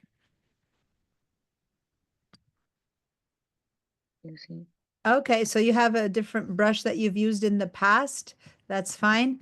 Let's go over here to the brushes where, let me just put my color on here. Let's go to your brushes because you have chosen at some other point when you were playing around a different brush or using it. Click in there and let's just go to the regular. Let's go to this one. That's the regular brush. Yeah, you had like a different brush. So click on this line. Yeah, there we go. Now you have a circle Oh, brush. yeah. And I haven't shown that yet, but you can change the shapes of your brushes and you just had a different shape of your brush. That's your circle brush. And sometimes you want different shapes of brushes, but the basic brush that tends to come on normally is the circle brush. So we'll start with that one. Okay. And then down here, we want to make sure that we have black on top. Okay, so either using your arrow, which I don't like to do. What I like to do is always use my X key. So try that. Go X, and you see how down here the white is on top, and now X again, and now the black is on top. And remember, if you make a mistake to click on here, which will happen again until you get accustomed to that, just keep canceling because we're not changing that until you have black. Once you have black on your brush, so basically you just grabbed your brush and dipped it into some black ink, is what we just did. Now I can come in here and I can turn what was white, black, and what was white, black, white. Now watch for a second. This is just demo, so don't do anything. Watch my screen, watch my screen, watch my screen. I'm going to show you something right now for a second. Hold on. This thing that you're seeing right now, I'm just showing you the mask in really big. Don't ask me how I did it yet. Just focus on learning something. This little tiny drawing we were looking at is this big drawing now. This is the mask on the screen. And what we're needing to do is the following. We need to put with our brush, I'm going to make it bigger so you can see. We have to paint black where there was white, or we have to paint in white where there was black. That's kind of what we're doing, black and white. So this is the basket, and there's going to be little areas here that need to be turned black like that. So our mask will end up looking a little bit like that. Right now I'm undoing everything each time I talk, and I'm going to go show it to you. We don't work in this mode. Why do we not work in this mode? Because I don't see what parts are bad. I can't like find where the cloud is in this area. So we have to work seeing it. But literally what we're going to be doing, we're going to be putting black on top of white. So now later we'll come in and have you do this. But right now, this exact same thing is that what I just did, we're going to put black in this area that was supposed to not go this color. So just keep watching. This is just demo. So I'm not painting gray. What I just did is I just cut out another hole in this mask where I was, so that now if I can look over here like this is what I just painted black. But I couldn't have done that until I looked at the image. Does that make sense? So what's happening is that this now is not being affected by the level. So it's not being made like lighter by keeping it black. It's not being made lighter. So all you need to do functionally is to grab your mouse and start painting with black on the mask, nowhere else, the areas that shouldn't have gone so light. So I'm gonna, and it's okay to go over the cables and stuff. Okay, so this is there's more specific ways to do it. Right now, I'm just doing it very roughly so that I can get those areas to not be so dark. We're going to learn a bit more later. I'm going to show you some other options, but right now, this is an abrupt way to make my mask not make that black anymore. And again, when I show my mask, these are all the little spots that I just added. I just painted this black. I'm going to do that again. A couple of minutes ago, that's what I had. That was my white, what we started with. And then after all my painted, I ended up with this. So I've painted black on my mask, but I did it without seeing the mask. I did it by seeing the areas that were left white. So I went from this, where everything was white, to this. If that's working for you, I mean, if this is your first time doing masking, this might still be, confusing or whatever, because you're working on something you're not seeing, but not really, because what you need to see is that which didn't work, but it's being painted onto this mask. Give me a yes if that's working. Give me a no if it's not working. I expect there to be questions, although many of you have worked on masks with me before, so there's only a few of you guys who might be new to this. Please ask me, don't feel left behind. And okay, so Stan, how can I help? Want to share your screen? Yeah, Those I'm, of you, by the way, who got it, please do a screenshot and post to show me that there's no white behind the people in the mask anymore, and post it on the Padlet. Okay. All right. So you are okay. So Yeah, you're in a different I, place. Hold on. You have a tool open on the right side that is very different that we're not working on. So over here, go to the far right down there and say cancel. I'm not sure when you open that, but you were not available, that your tools were not available to you at that point. Okay, so now they're available. So now choose the brush. Yep, click on the brush. And now make sure down here that you're choosing black. And I like to do it holding the X key. Nope, don't click on the color. It's either the little double-headed arrow that you click on right there, or you hit the X key. That one, yep, perfect. Now you have black on your brush. Cool. Now Thank you. you can go into that that white area and start painting. And you might need to make your mouse a little bit bigger at first, because you don't want to spend hours painting.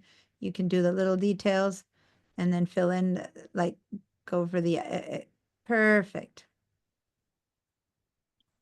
Yeah. Great, thank you. Okay. Now, don't forget for the bigger parts to fill in, you can make your mouse bigger. Fill in the middle really big and then just go a bit more detailed on the edges. All right, Barbara, want to share your screen, please?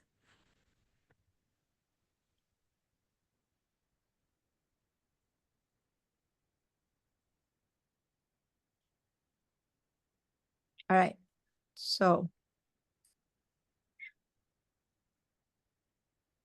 Yeah, good. Zoom in, zoom in, zoom in. Perfect. Okay. Now, you go to the brush. You're not using the same brush I'm using. There we go. Perfect. And do you have, oh, okay. So hold on a minute. Let me just explain something, you guys. This is for everyone to see, but I'm going to point it out on hers. She can't see see how in the bottom, she doesn't see the colors black and white? You see that? They're not there at all. So how can she tell what color she's painting with? And that's because right now her colors, never mind. It's got to do with the screen resolution. So do me a favor, go to this tiny little double-headed arrow right there and click on that right there. There. So now you've doubled up your tools and now you can see all of them. Okay. So now you can see that you have black. Okay. So now go back with your mouse over here and start painting. And now it's working.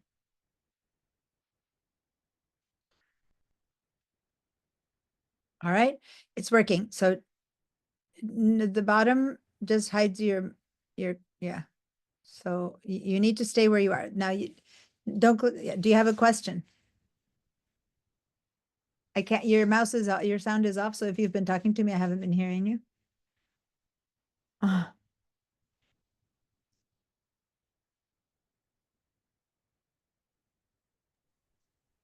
Yeah. So is it correct now? Yeah, it's correct. Yeah, that's it? That's it. That's Okay. it.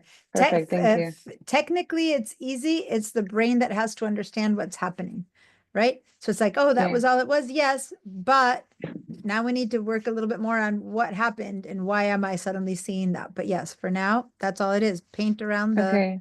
that part. Thank you. All right. Alan, how are you doing? You're muted, so I can't hear you.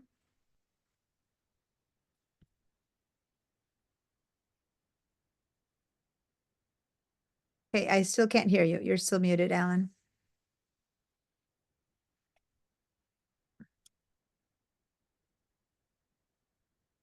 So you guys, when I'm here, the teacher, I'm constantly, oh, my video is off. I'm constantly saying, you're muted, you're not muted, you're muted, you're not muted. Guess what? Whenever I get on someone else's Zoom, I start talking and they're always having to tell me you're muted. It's just so hard on your side to notice, right? So don't feel bad if I'm like telling you things like that. But on the other hand, I can't unmute you. I can mute you. If you're like on the phone, I can mute you, but I can't unmute you. So it's up to you. If I can't hear you, I can't help you. So Alan, you're still muted. Why don't you, once you unmute yourself, you can start talking. I'll come back to you, okay? Because I don't know what your question is, or write it in the chat. All right. So let me, meanwhile, share my screen. And remember that I want to keep everyone to keep up. So I'm not looking to leaving you behind, but I also need to hear you to know what's happening. Okay. So now if you manage to do that with all these, notice that we can also go around and see if there's any other part. And I think in this balloon, everything else was fine. I don't think we were left with anything else that wasn't working, but it's not a bad idea to go around and check everything else. And we had checked it before and the balloon was pretty well-ish cut out, we thought. There's So, slats in the balloon that are sky, actually, there, oh, thank you. Oh, this is the transparency. Thank you. This is where the balloon has those holes and these white slats aren't part of the balloon. These white slats are showing sky. So we need to paint them as well. Okay, good. Thank you. Thank you for that. I wasn't noticing that. Now, this is where it gets a little bit kind of like you need to know your image. And in this case, yeah, that was sky. I wasn't aware of that. Yeah, it's like there's an extra piece of material on this side and that's like the other side of these little thingies. I got it.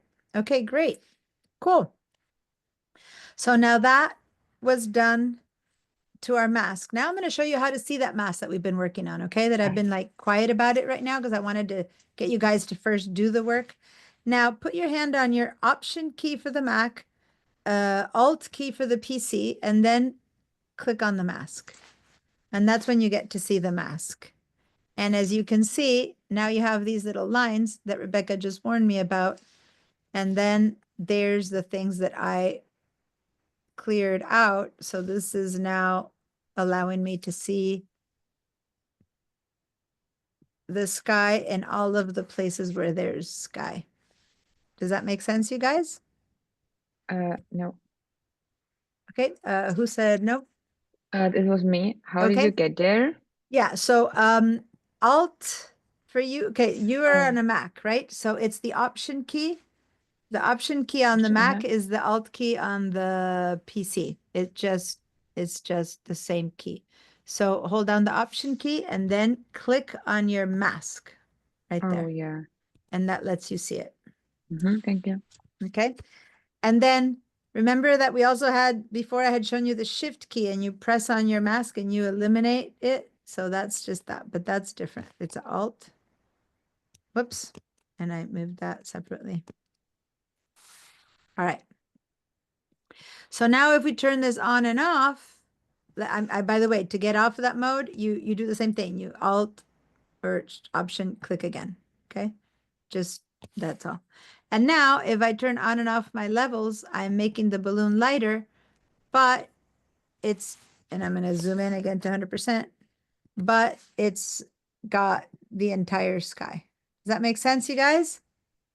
Is that how it's working for you? If so, and if it's all good, then give me a yes. If it's not, and you're still needing help, give me a no.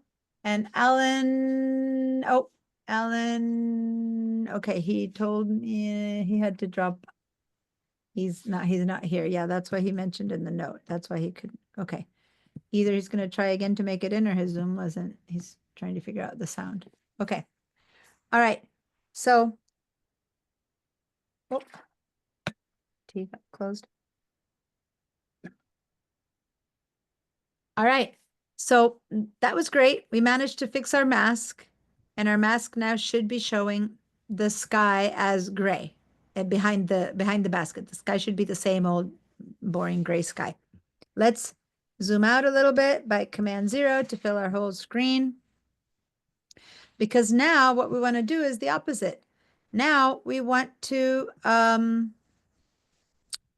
darken or color the sky. We want to see if we can get a bit more blue out of the blue that's in the sky, but we also wanted to make the balloon a little bit more saturated in color, right? So up until now, let's go back to the move tool, everyone, because once you're done painting, you don't want to keep painting by mistake. So let's go back to the move tool. The move tool should be your kind of default set that when you're done with a different tool, you go back to the. So now this is a part that I'm not sure even you people who have been around for a while might remember. I don't want to have to do all that again. My mask is now good enough. You'll see later that it's not that good for another thing that we're going to do. But for now, for this that we have, that's good enough.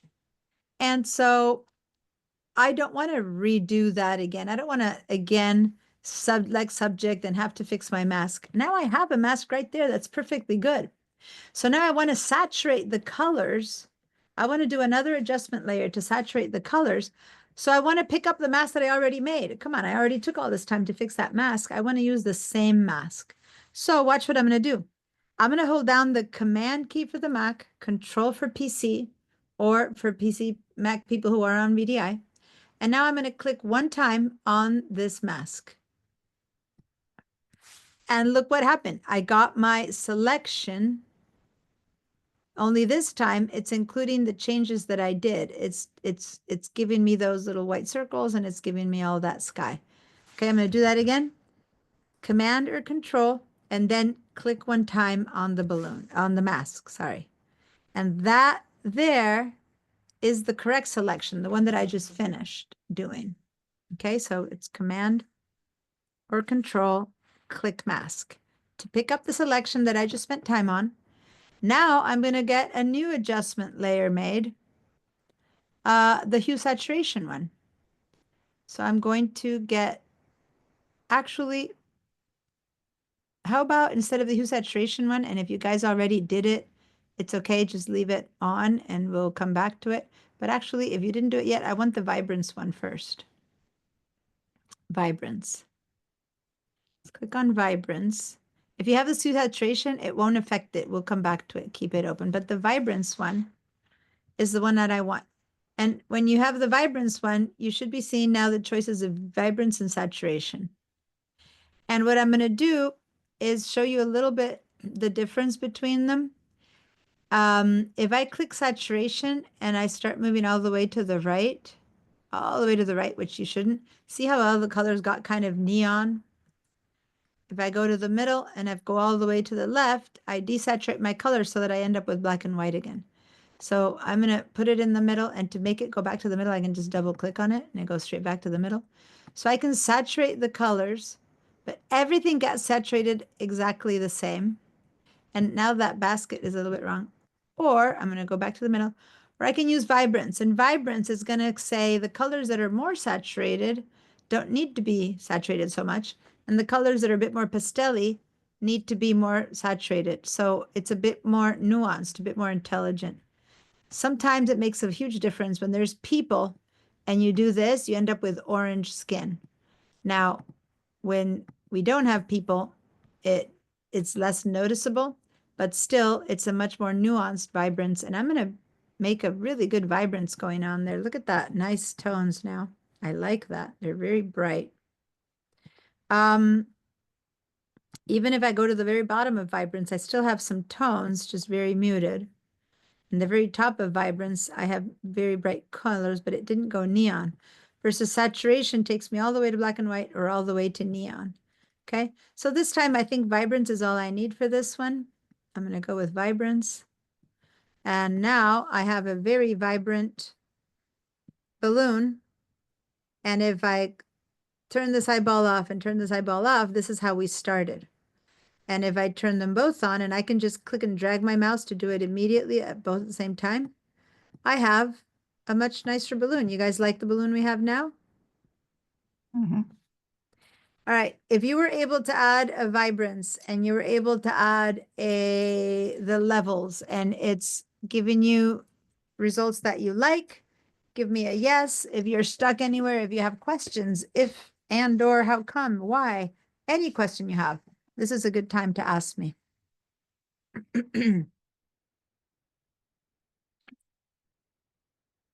All good? Mary Ellen, Stan? Okay, Stan, you said no. How can I help?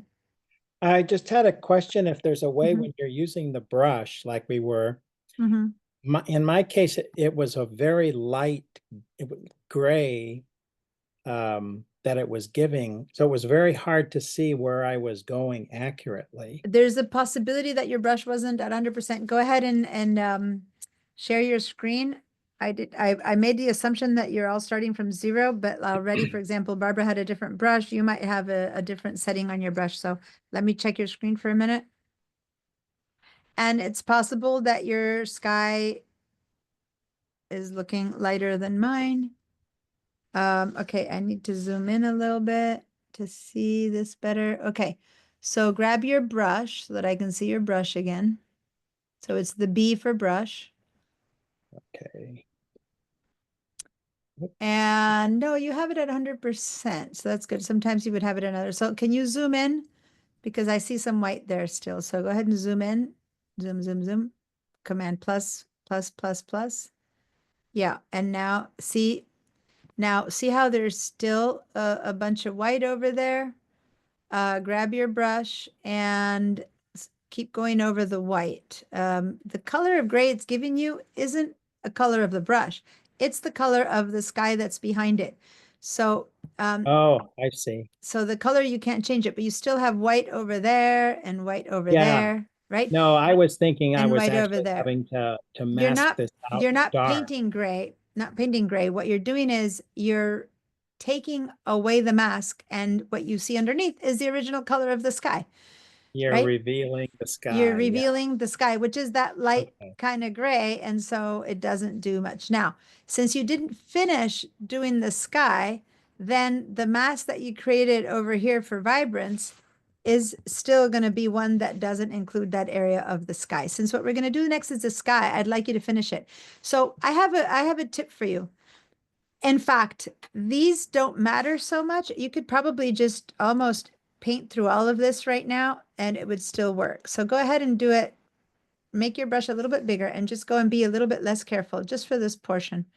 And then just kind of grab, because ultimately the reason I'm saying this is because the only colors that don't get affected too much are the, by what we're going to do next, are the, keep going. I don't know, you undid that. It's saying it's not working, but it's giving me a subtract from mask or add No, to no, mask. no, no, no. It was working. Trust me. It was working. I saw it.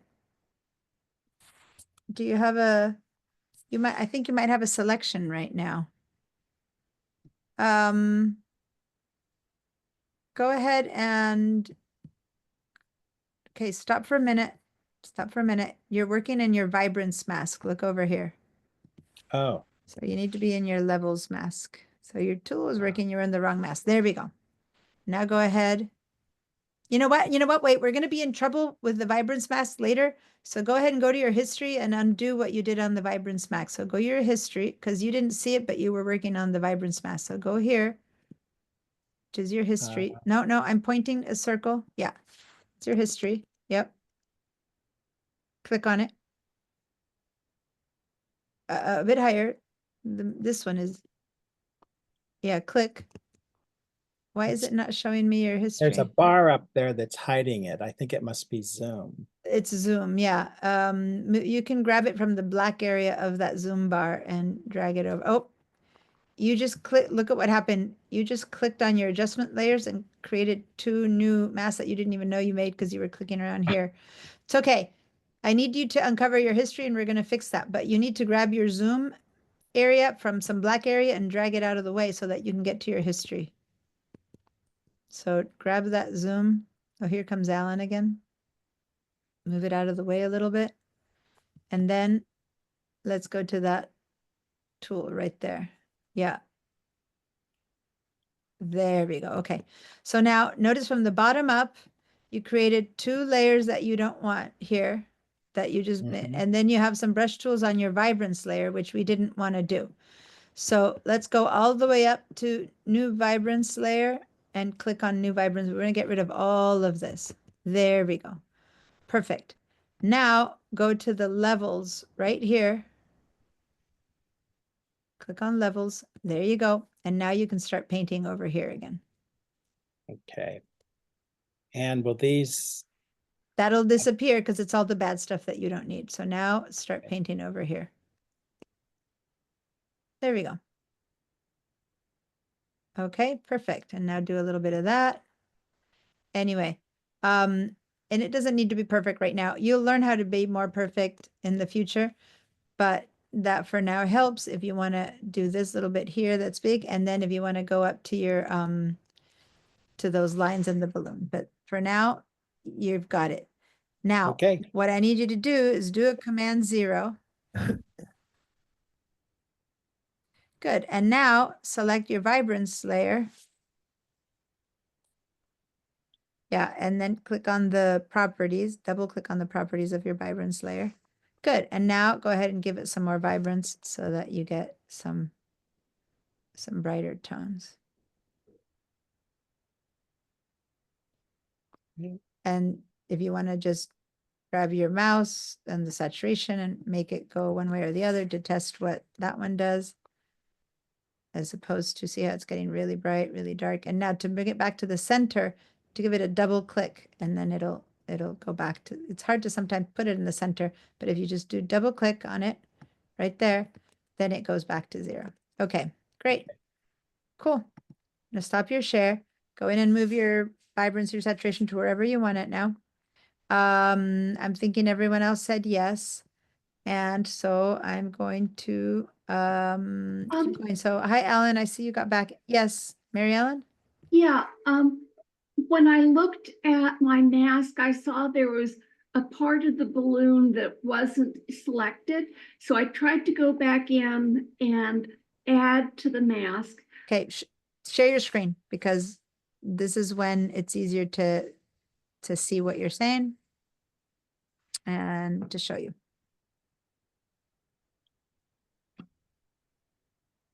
I see. So you were in your move tool and you moved things around, and so you can't, you know, your mask says disconnected from the place where it had to be. So this is when your history is the best friend. So let's head over to your history tool. And modify vibrance layer, brush to new levels layer. You made a lot of stuff here we don't need. Oh, you made a new levels layer. I can see there, see? And we didn't need it. We needed to go to our original levels layer. So let's head back all the way here to this brush tool. I think that's probably the last place where things were doing well. Let's try. Click on this brush tool. Nope, things were already moved around a little bit. So let's head over here and see. You can There we go. So these see brushes, this and you have part. even more. Okay, try one up again. Try one up. Keep going up until it, yeah. So the way we use a history panel, you keep going up until the error gets fixed. So if that one doesn't do it, then go to the next one, then go to the next one, then go to the next one. You know what I mean? Keep going up until that mistake. Mhm. Okay, so now one up again. All right, now I don't see that problem, see? So it's been fixed. So that's where you start again. So now let's go back to, I would like you to get rid of this adjustments. Double click on this because I need to see your layers. Double click on adjustments. Thank you. There we go. So now you have your levels mask. And now what we need to do is we need to go and do a command or control. Sorry, you're on a Mac or on a PC? You're on a Mac. Mac. Okay. Command and then click on this mask. Command click. Yeah. No, on the mask itself. Command click. All right, so your mask is off. All right, so now we need to go further back. So guys, what's happening? At some point you moved something so that your mask is not accurate to your thing. So we need to have you go way up in history, right? So you need to keep going up, up, up, up, up in history. So you might need to keep going up, up, up, up, up. And now you've left. Okay, so stop for a minute. There's no more history she can do. What this means is that she's done more than 50 actions. So this is a very, everyone, please pay attention. This isn't just for Mary Ellen. She kept brushing, brushing, brushing, brushing, brushing. And I never told you, but there's only 50 settings to your history. So all the stuff she did before this brush begins to disappear. The 50 get taken very quickly when you're doing brushing. Does that make sense? So now the only solution she has is to go from the very beginning and lose everything. So whenever you see things like this happening, and she wasn't paying attention because she was down here, right? She didn't notice that her mask got disconnected from her from her balloon. But that's okay, because now that we know what's happening, in this case it's fixable. But the reason I'm explaining about the 50 things is because she's maxed out. She can't go any further to fix things. Whenever you're doing things like this, keep an eye that nothing else is messing up, because you don't have that many chances to fix it. But I know how to fix this one by hand anyway. So that's not going to be a problem. What's happening is that your levels got moved, or your balloon got moved. I think it's your balloon that got moved, because see how I'm seeing something there. So go ahead and do a Command 0. Command 0 to see your entire screen again. I'm doing Command 0 and nothing's happening. So you're doing it. Go ahead and click on Photoshop again, because I think, yeah, Command 0. Okay, and now you just did a brush tool that you shouldn't have.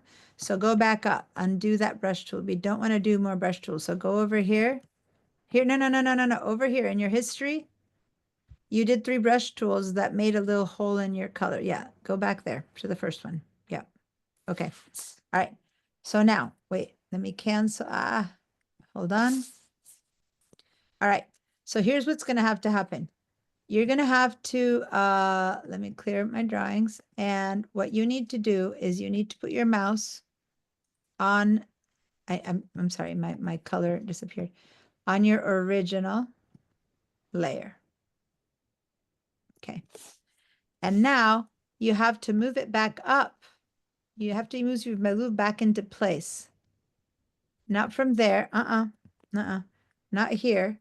You still need to come back. Okay. Now come back with your mouse to your balloon right here and move your balloon back up. You guys will see that the mask, no, you're moving the layers. So now hold on. Every time you do something that's wrong, guys, learn to undo. Command Z, go 1 up. I don't want, these 2 layer orders need to be undone. Go back and click on the brush. I will do more practice on this, but click on the brush tool now. Okay, now stop for a minute, because this history is to clean mess ups, and I want to show everyone what's happening. Her mask, it's hard to tell, but it's offset from her balloon. See how the balloon here gets darker and the sky gets dark? It's like she's got them switched like this. So you need to go select your original layer, select your balloon. Yes.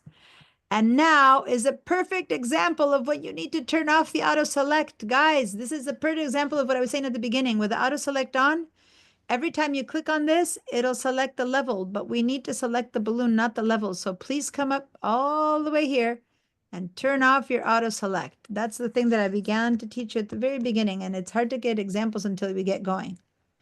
Now you can move the balloon. Okay, so come to the balloon over here in the middle of the balloon, and now move it up until we hit the edge. Yeah, keep going. You're not at the edge yet. Oh, you're way over the edge. Go do a Command 0. Do a Command 0. You need to see. Okay, now you see the whole thing. Now move the balloon up until it hits the edge. Yep, keep going. And now to the right a little bit. There. So now, nope, a little bit to the right. Try again. Yep, it'll snap. There, let go of your mouse. Nope. You're moving your mouse before you let go. So snap it again to the right. And now down. Perfect. Let go of your mouse. Nope, you're letting your mouse by moving your mouse a little bit. It's just a tad down now again. Click and drag. When you see the pink lines, let go of your mouse. Boom. Let go. Don't move your mouse anymore. Just lift your finger. Lift your finger. I did. Okay. Unfortunately, you had your levels selected again instead of your mask. So go back to the levels now. So cancel. Cancel that layer style that opened up. Cancel that. Okay. Now go back here and grab your levels.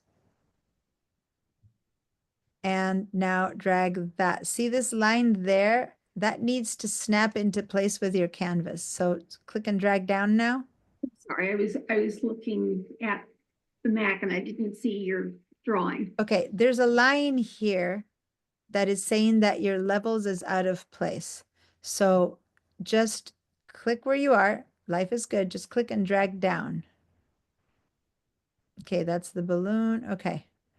So undo that. I'm going to have to take over for a second your Mac and do it for you. Give me a second. Let me explain. We have never done this, so it's hard to explain without having you had that experience. Okay, so don't move your mouse for a minute while I'll do it. Okay, don't move your mouse. Okay, so here's the thing, guys. Oh, I need to switch to mouse. Okay, so there's two things happening here. Don't move your mouse, okay, so that I can control it. This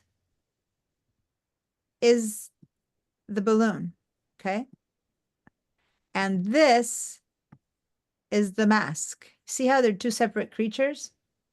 Can you tell? Yes. It's a little bit hard to tell. She had them off. She had them off center like that, which is kind of subtle. It's easier when I show him to you like this.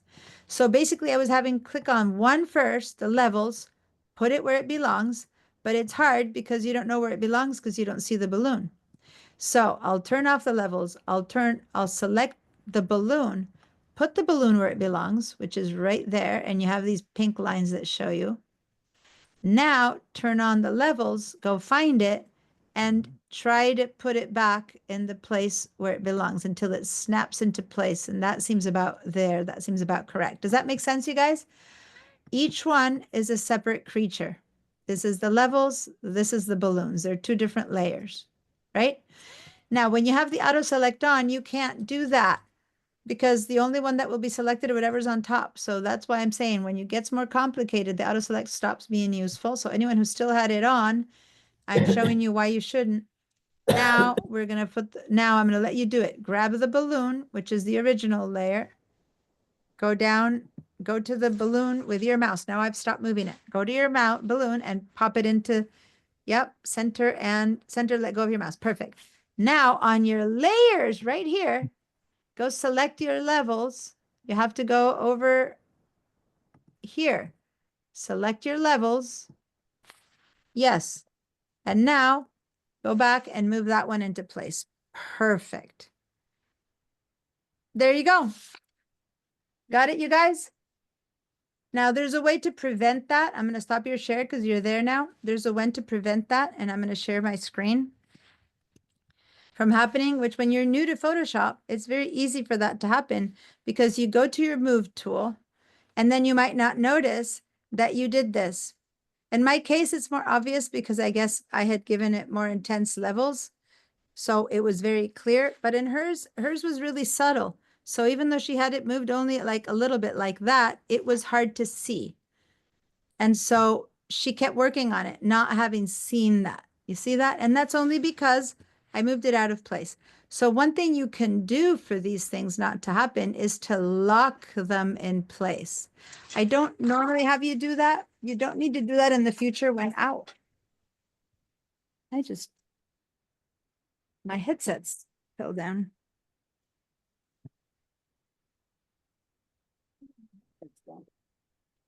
That was weird.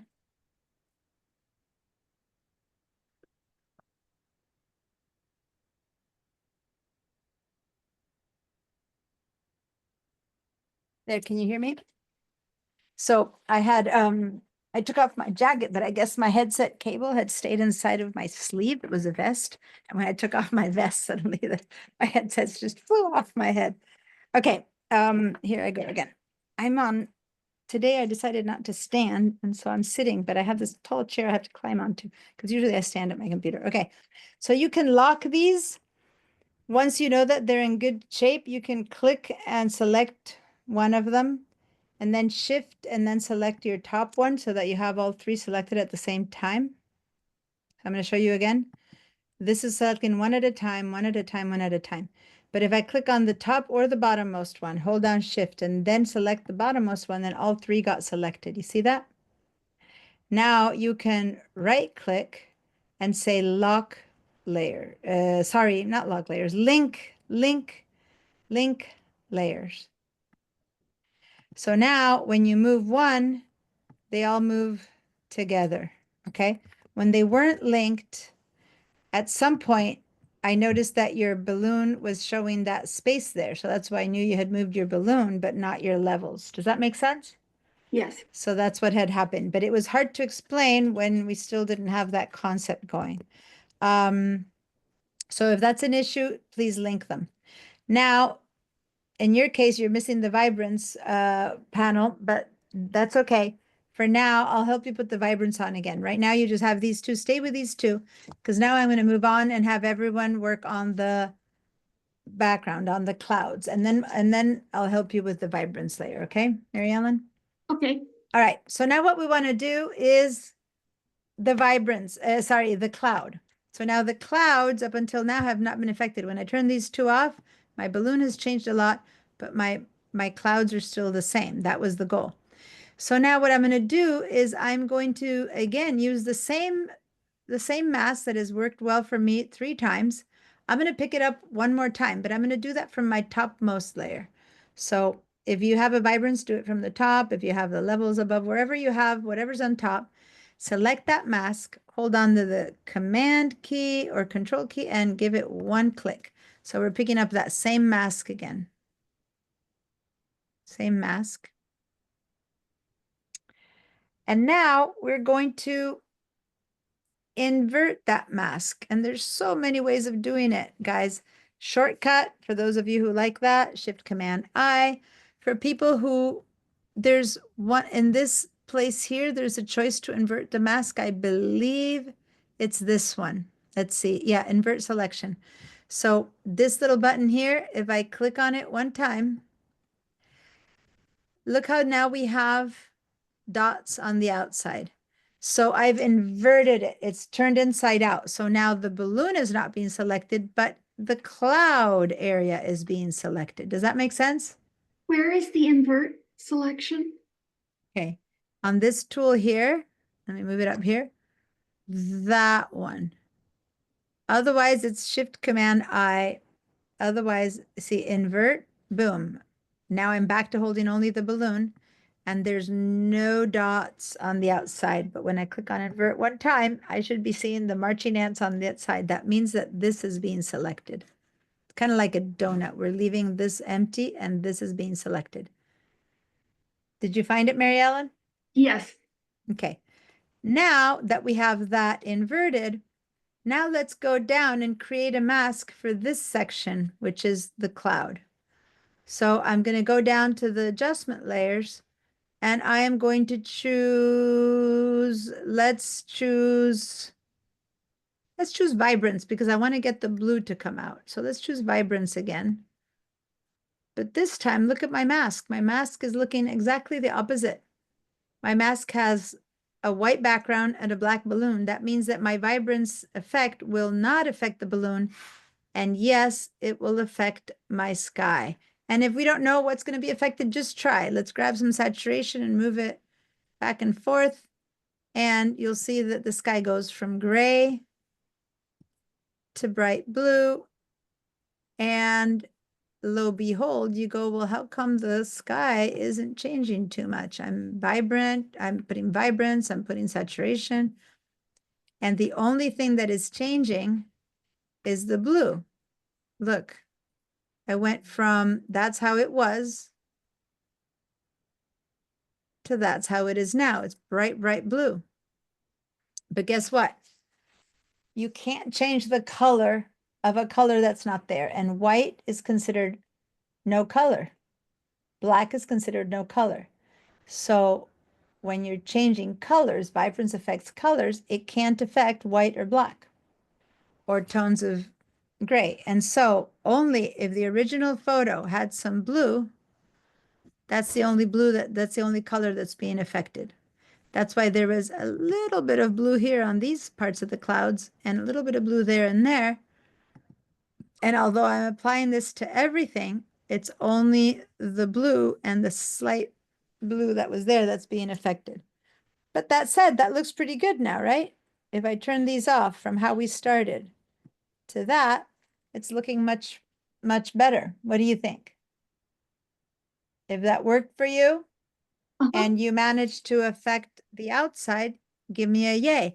Now we might still want to make the clouds darker or lighter, possibly. So I can do the same mask. Now I'm going to go ahead and pick up this mask, Command and Control click, so I don't have to invert it anymore. And let's see if I do add a levels to this one. I don't know. Will this be too much, too little? I think that we don't need to do that, but if I can't go brighter, can I go darker with it still not looking too strange? Not really. We do get to the limits of when the stuff starts to look very bizarre. Because we're doing some stuff to the colors now. Like if the vibrance wasn't turned on, that could work, but with the vibrance turned on, that's just not gonna. I think there's no need for any levels here, but say that I have a levels that I put in there, right? Something bizarre like this. How do I get rid of one that I don't want? Well, to get rid of one that I don't want, you have to select it here. And then I can go to this tiny little trash can right there and click go away. Are you sure you want to delete that one? Yep. And then we're done. Now I'm staying without it. Now these are called levels, vibrance 1, vibrance 2. If you want to, you can say levels and you could double click and say levels on balloon, right? And then vibrance, you can write vibrance on the balloon. And then here I could say vibrance on the sky. You know, it's up to you how careful you want to be. After a while, you'll discover when you have 25 of these, it's good to be more clear. But you do want to keep it saying vibrance or levels. Otherwise, you'll have to learn what these little triangles mean. So you don't want to lose the fact that it's a levels and that's a vibrance because the masks are going to all look the same. Okay. Now we've been working for hours on all of this and we haven't yet saved this, which is kind of bad of me to not have you save this yet. But it was important for me to have you save it at the end because some of you know how to save. For others, it's more complicated. And I just want to acknowledge that it's 1:45. For those of you who had to leave at the old time of 1:45, then you're welcome to take off and see you next Friday. But for those of you who can stay until 2, we're going to continue 15 more minutes. Okay, guys? Okay. This is trying to begin to make up little by little all the missing stuff. So now we have done some very important things. Before we do anything else, we're saving. I want now to do a good capture, screen capture of this, because this is the before and after with masking and adjustment layers and fixing our mask a little bit. So this is a big deal, what we've done. And I'm going to screenshot this and put this on the Padlet. It's final for now. There's more work we could do on this image. Final for now. Cloud has vibrance to bring out the blue. Balloon has levels and vibrance to lighten the colors and brighten the colors. Lighten is the levels, brighten is the vibrance. Okay? We masked the balloon and then inverted the mask to adjust the sky. And then let me get that guy.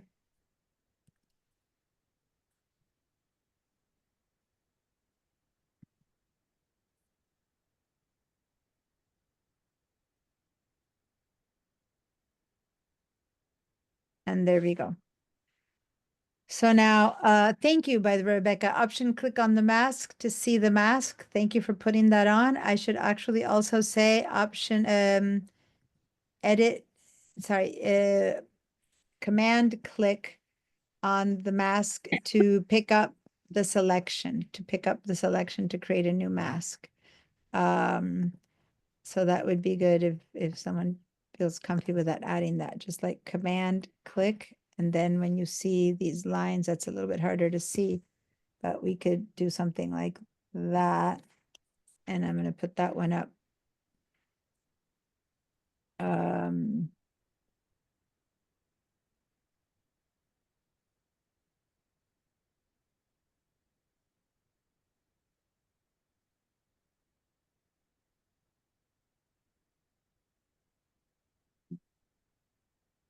There you kind of see the selection. Those little marching ants. So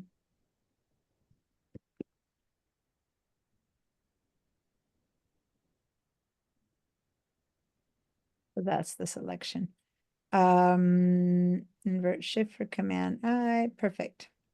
Great. And thank you, Shelley, for Shelley's really good always at being very having good descriptions. If you ever want to go back and remember how you did something, go to Shelley's post. She goes in and really spells out all the work. Okay. So now, before we move on, what I want to say is no one needs to feel like if they did it right or wrong. I'm not gonna like grade you if you did it better or worse. If your balloon looks better or less good than someone else's.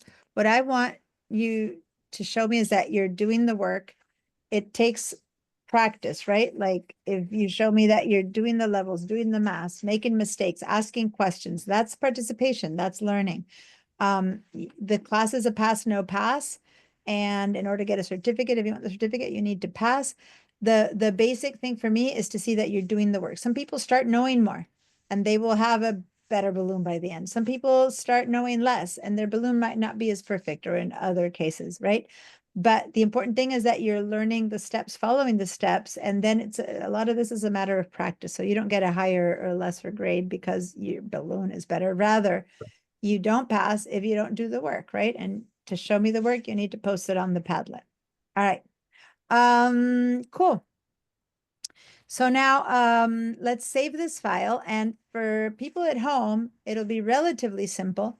For people on VDI, it's going to take a couple of hoops that you need to jump for Gustavo and Barbara, okay? So first we're going to do it for people at home. We're going to save this file because up until now, a JPEG is what we opened. We opened airballoon.jpg, which is a flat file. You cannot save layers onto a flat file. You do not want to flatten this because next time you open it, you go, ooh, I went too dark, or ooh, I went too light, or ooh, my mask wasn't perfect and I want to keep working on it. You want to open this and still have the chance to be completely non-destructive. I can turn these off and I'm starting from 0 again. You want to be able to modify, change, add something else, correct something that you were not so happy about. So you want to be able to keep doing that. And to keep doing that, you need to save it as a .psd, which stands for Photoshop document. You want to keep all those layers. So we're going to do a save as. And even if we forget to do a save as or not, even if I try to do a save, look, I'm just going to choose save.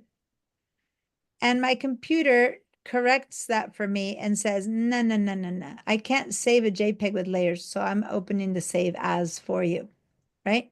And it's transforming it into a PSD because it knows that you can't save the layers as a JPEG and it won't let you lose them. So it's already saving it as a PSD. If you're on a PC, it's the other way around. It'll have the file name down here and it'll say Photoshop up there. And we want to save it to the same folder that we've been working on. We're going to add it. And so if it should be the right place, it should already be selected, Spring 2025.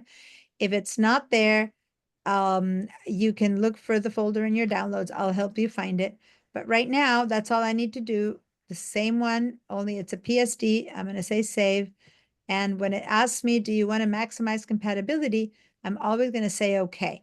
Now, for those of you who already have your own and don't need to teach this, you can just click on don't show again, and then it won't show you again, and it will always maximize compatibility, which you always want to do, because what that means is that you'll be able to open this program in different versions of Photoshop, and you want to say yes to that always. So I would recommend to just click on don't show again, and then say okay once, and then this won't never come up again for you.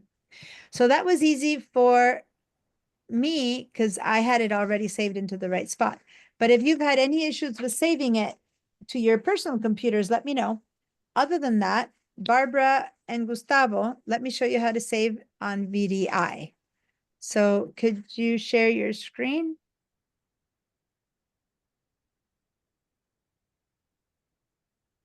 Barbara, maybe, since you're there. Okay, so when you do say, go ahead and go and save. File save. Actually, no, hold on, stop. You're not inside of VDI, right? Are you? Oh yeah, I'm just not seeing your file. Got it, got it. I just wasn't seeing the left of it, sorry. Okay, file save, yep. File save or save as if you already know that you want to keep it as a PSD. Then where you need to go is to Google Drive.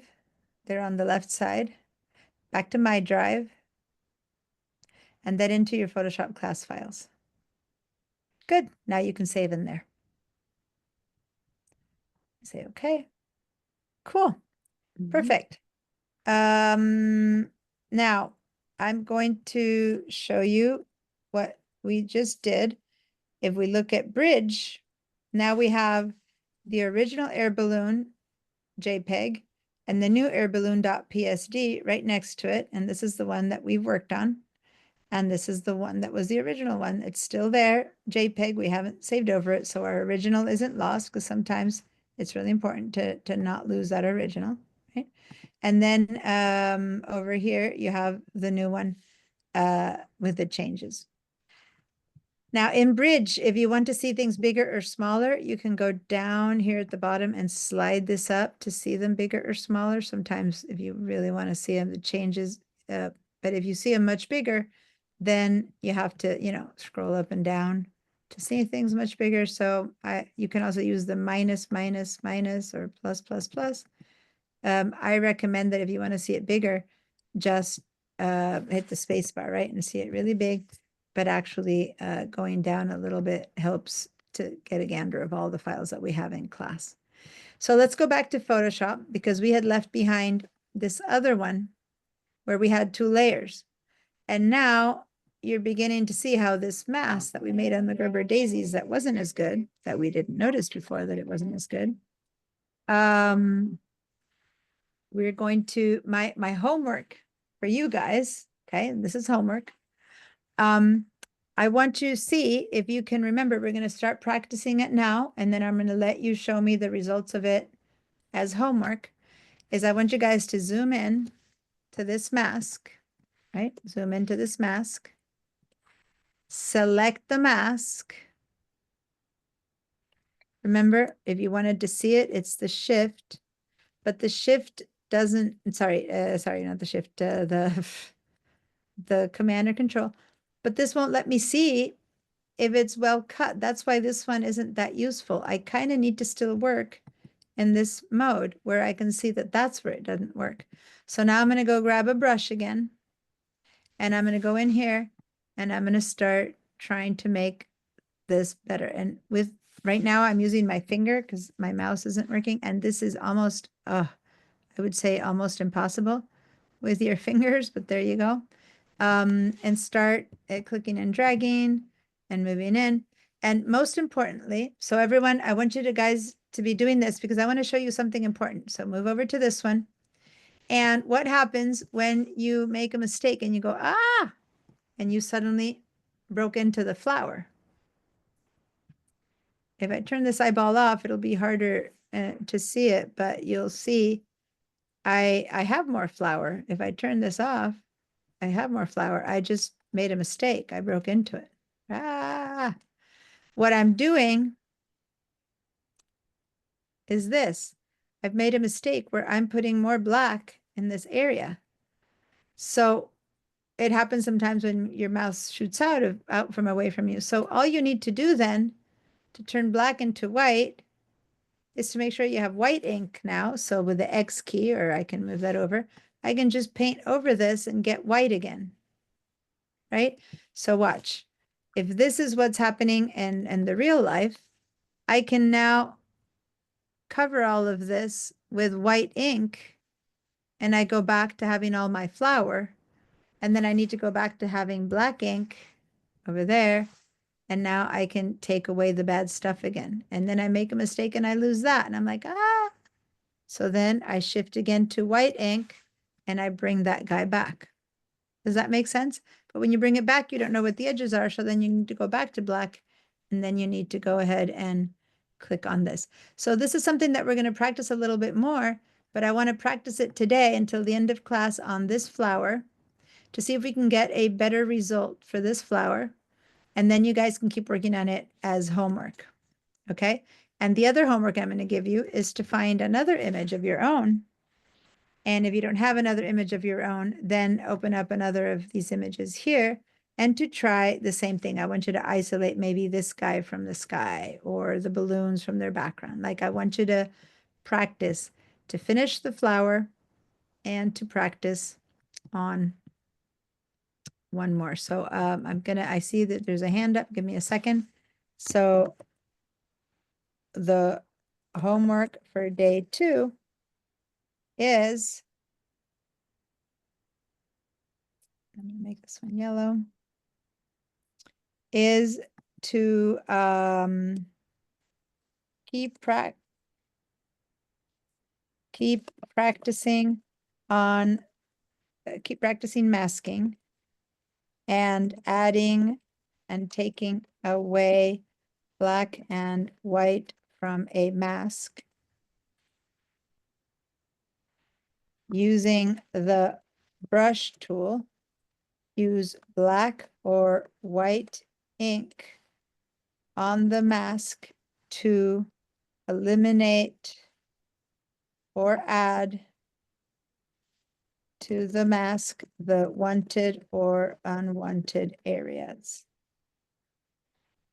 Switch from black to white using the X key, or do it manually. Okay. Finish the Gerber daisies and post the results. Choose another image, ideally your own, so you can start working on your own images, and mask something from the image, and then correct the mask by using the brush tool. There you go. And this will be pinned. Okay, so that's homework number 2. Now we'll go up there. All right, we're going to start working on it. I'm going to help you guys with it until the end of class. We only have another minute. So anyone for whom this wasn't clear, this is where the kind of questions I want to hear right now. And let me just say that if on the Gerbers, you have a hard time seeing it when it gets dark, light, then you can grab that balloon and move it over, and then it'll be easier for you to see it. See what I mean? Just then you'll be able to see better the problems, because if the balloon is not there, it might be harder to see if the flower is looking good. So just to move the balloon over, and that'll make it easier to see where the white background or beige background of the flower has to be eliminated. All right. Before you keep going on this one, save it. Let's save this one, turn it into PSD so that it's ready for us to work on. So Command or Control S or File Save. Same thing, Gerber daisies. It'll save to the same spot, but it's now a PSD because it has layers, Photoshop document. Let's save. Barbara and Gustavo save to your drive on VDI on Google Drive. But once you set it up once, it should always save there. It's like the one time that you need to shift it. Now I'm going to stop my share, and I'm sure there's going to be questions. If you got it, you know what to do. You're welcome to go. It's 2:01, but I know there was a hand up from Mary Ellen, and anyone else who has questions, hang in there for a little bit longer. Otherwise, I'll see you on Friday, and we'll keep moving forward. Masking is one of the key tools, and there's many ways of masking in Photoshop, and we're learning the very basic meaning and understanding of masking. And don't worry, we'll hone in on that, and there's so many different ways that is available. All right. Bye to So the do we have lesson next Friday? Oh, is next Friday the holiday Yeah. 14th. already? Oh my goodness. Zoom class. Oh. Yes, look at that. My handout is wrong. Rebecca, you had corrected me, but I didn't correct it correctly. So do we only have a total of 5 classes? So next Friday is President's Day. And then the next one is 21, 28, 7th. Yeah, President's Day is on Monday, but is the school closed on The Friday? schools is closed on Friday, yeah. So I need to get rid of this. So that's how it's gonna go. Okay, so we have 3 more meeting. This class, I don't like it when they compress it so much, depending on the session. Sometimes they compress it less. The moment this class ends, I start with Illustrator and then with Digital Design Techniques, and usually they give me more time. I don't know why they compressed it so much. So thanks for asking that, Barbara. We do not have class next week. Yikes, that's gonna make a big break for people. And then we have 3 classes in a row. That said, I mean, it's 5 hours each time, so that's 15 hours, but yeah, these are long days. All right. Thanks for pointing that out. No, I'm not seeing you next Friday. I'm gonna send out an email reminding people. I'll see you in 2 Fridays. Does that mean the intro to Mac won't be on Monday, the 17th? That's right. Okay. The intro to the Mac, next Monday, the 10th, we're fine, and Wednesday, the fine. It's only the Friday class that gets affected, and then the following Monday, we won't have intro to Mac, yeah. Okay. Yep. All right, so I'm glad you pointed that out, Barbara. In my brain, I have most of my classes are twice a week, so I don't lose so much. But when I lose one of the Friday classes, it's 2 full weeks. It's like, it's a ton. All right. So how's it going with the masking? Yeah. Any questions before you're done?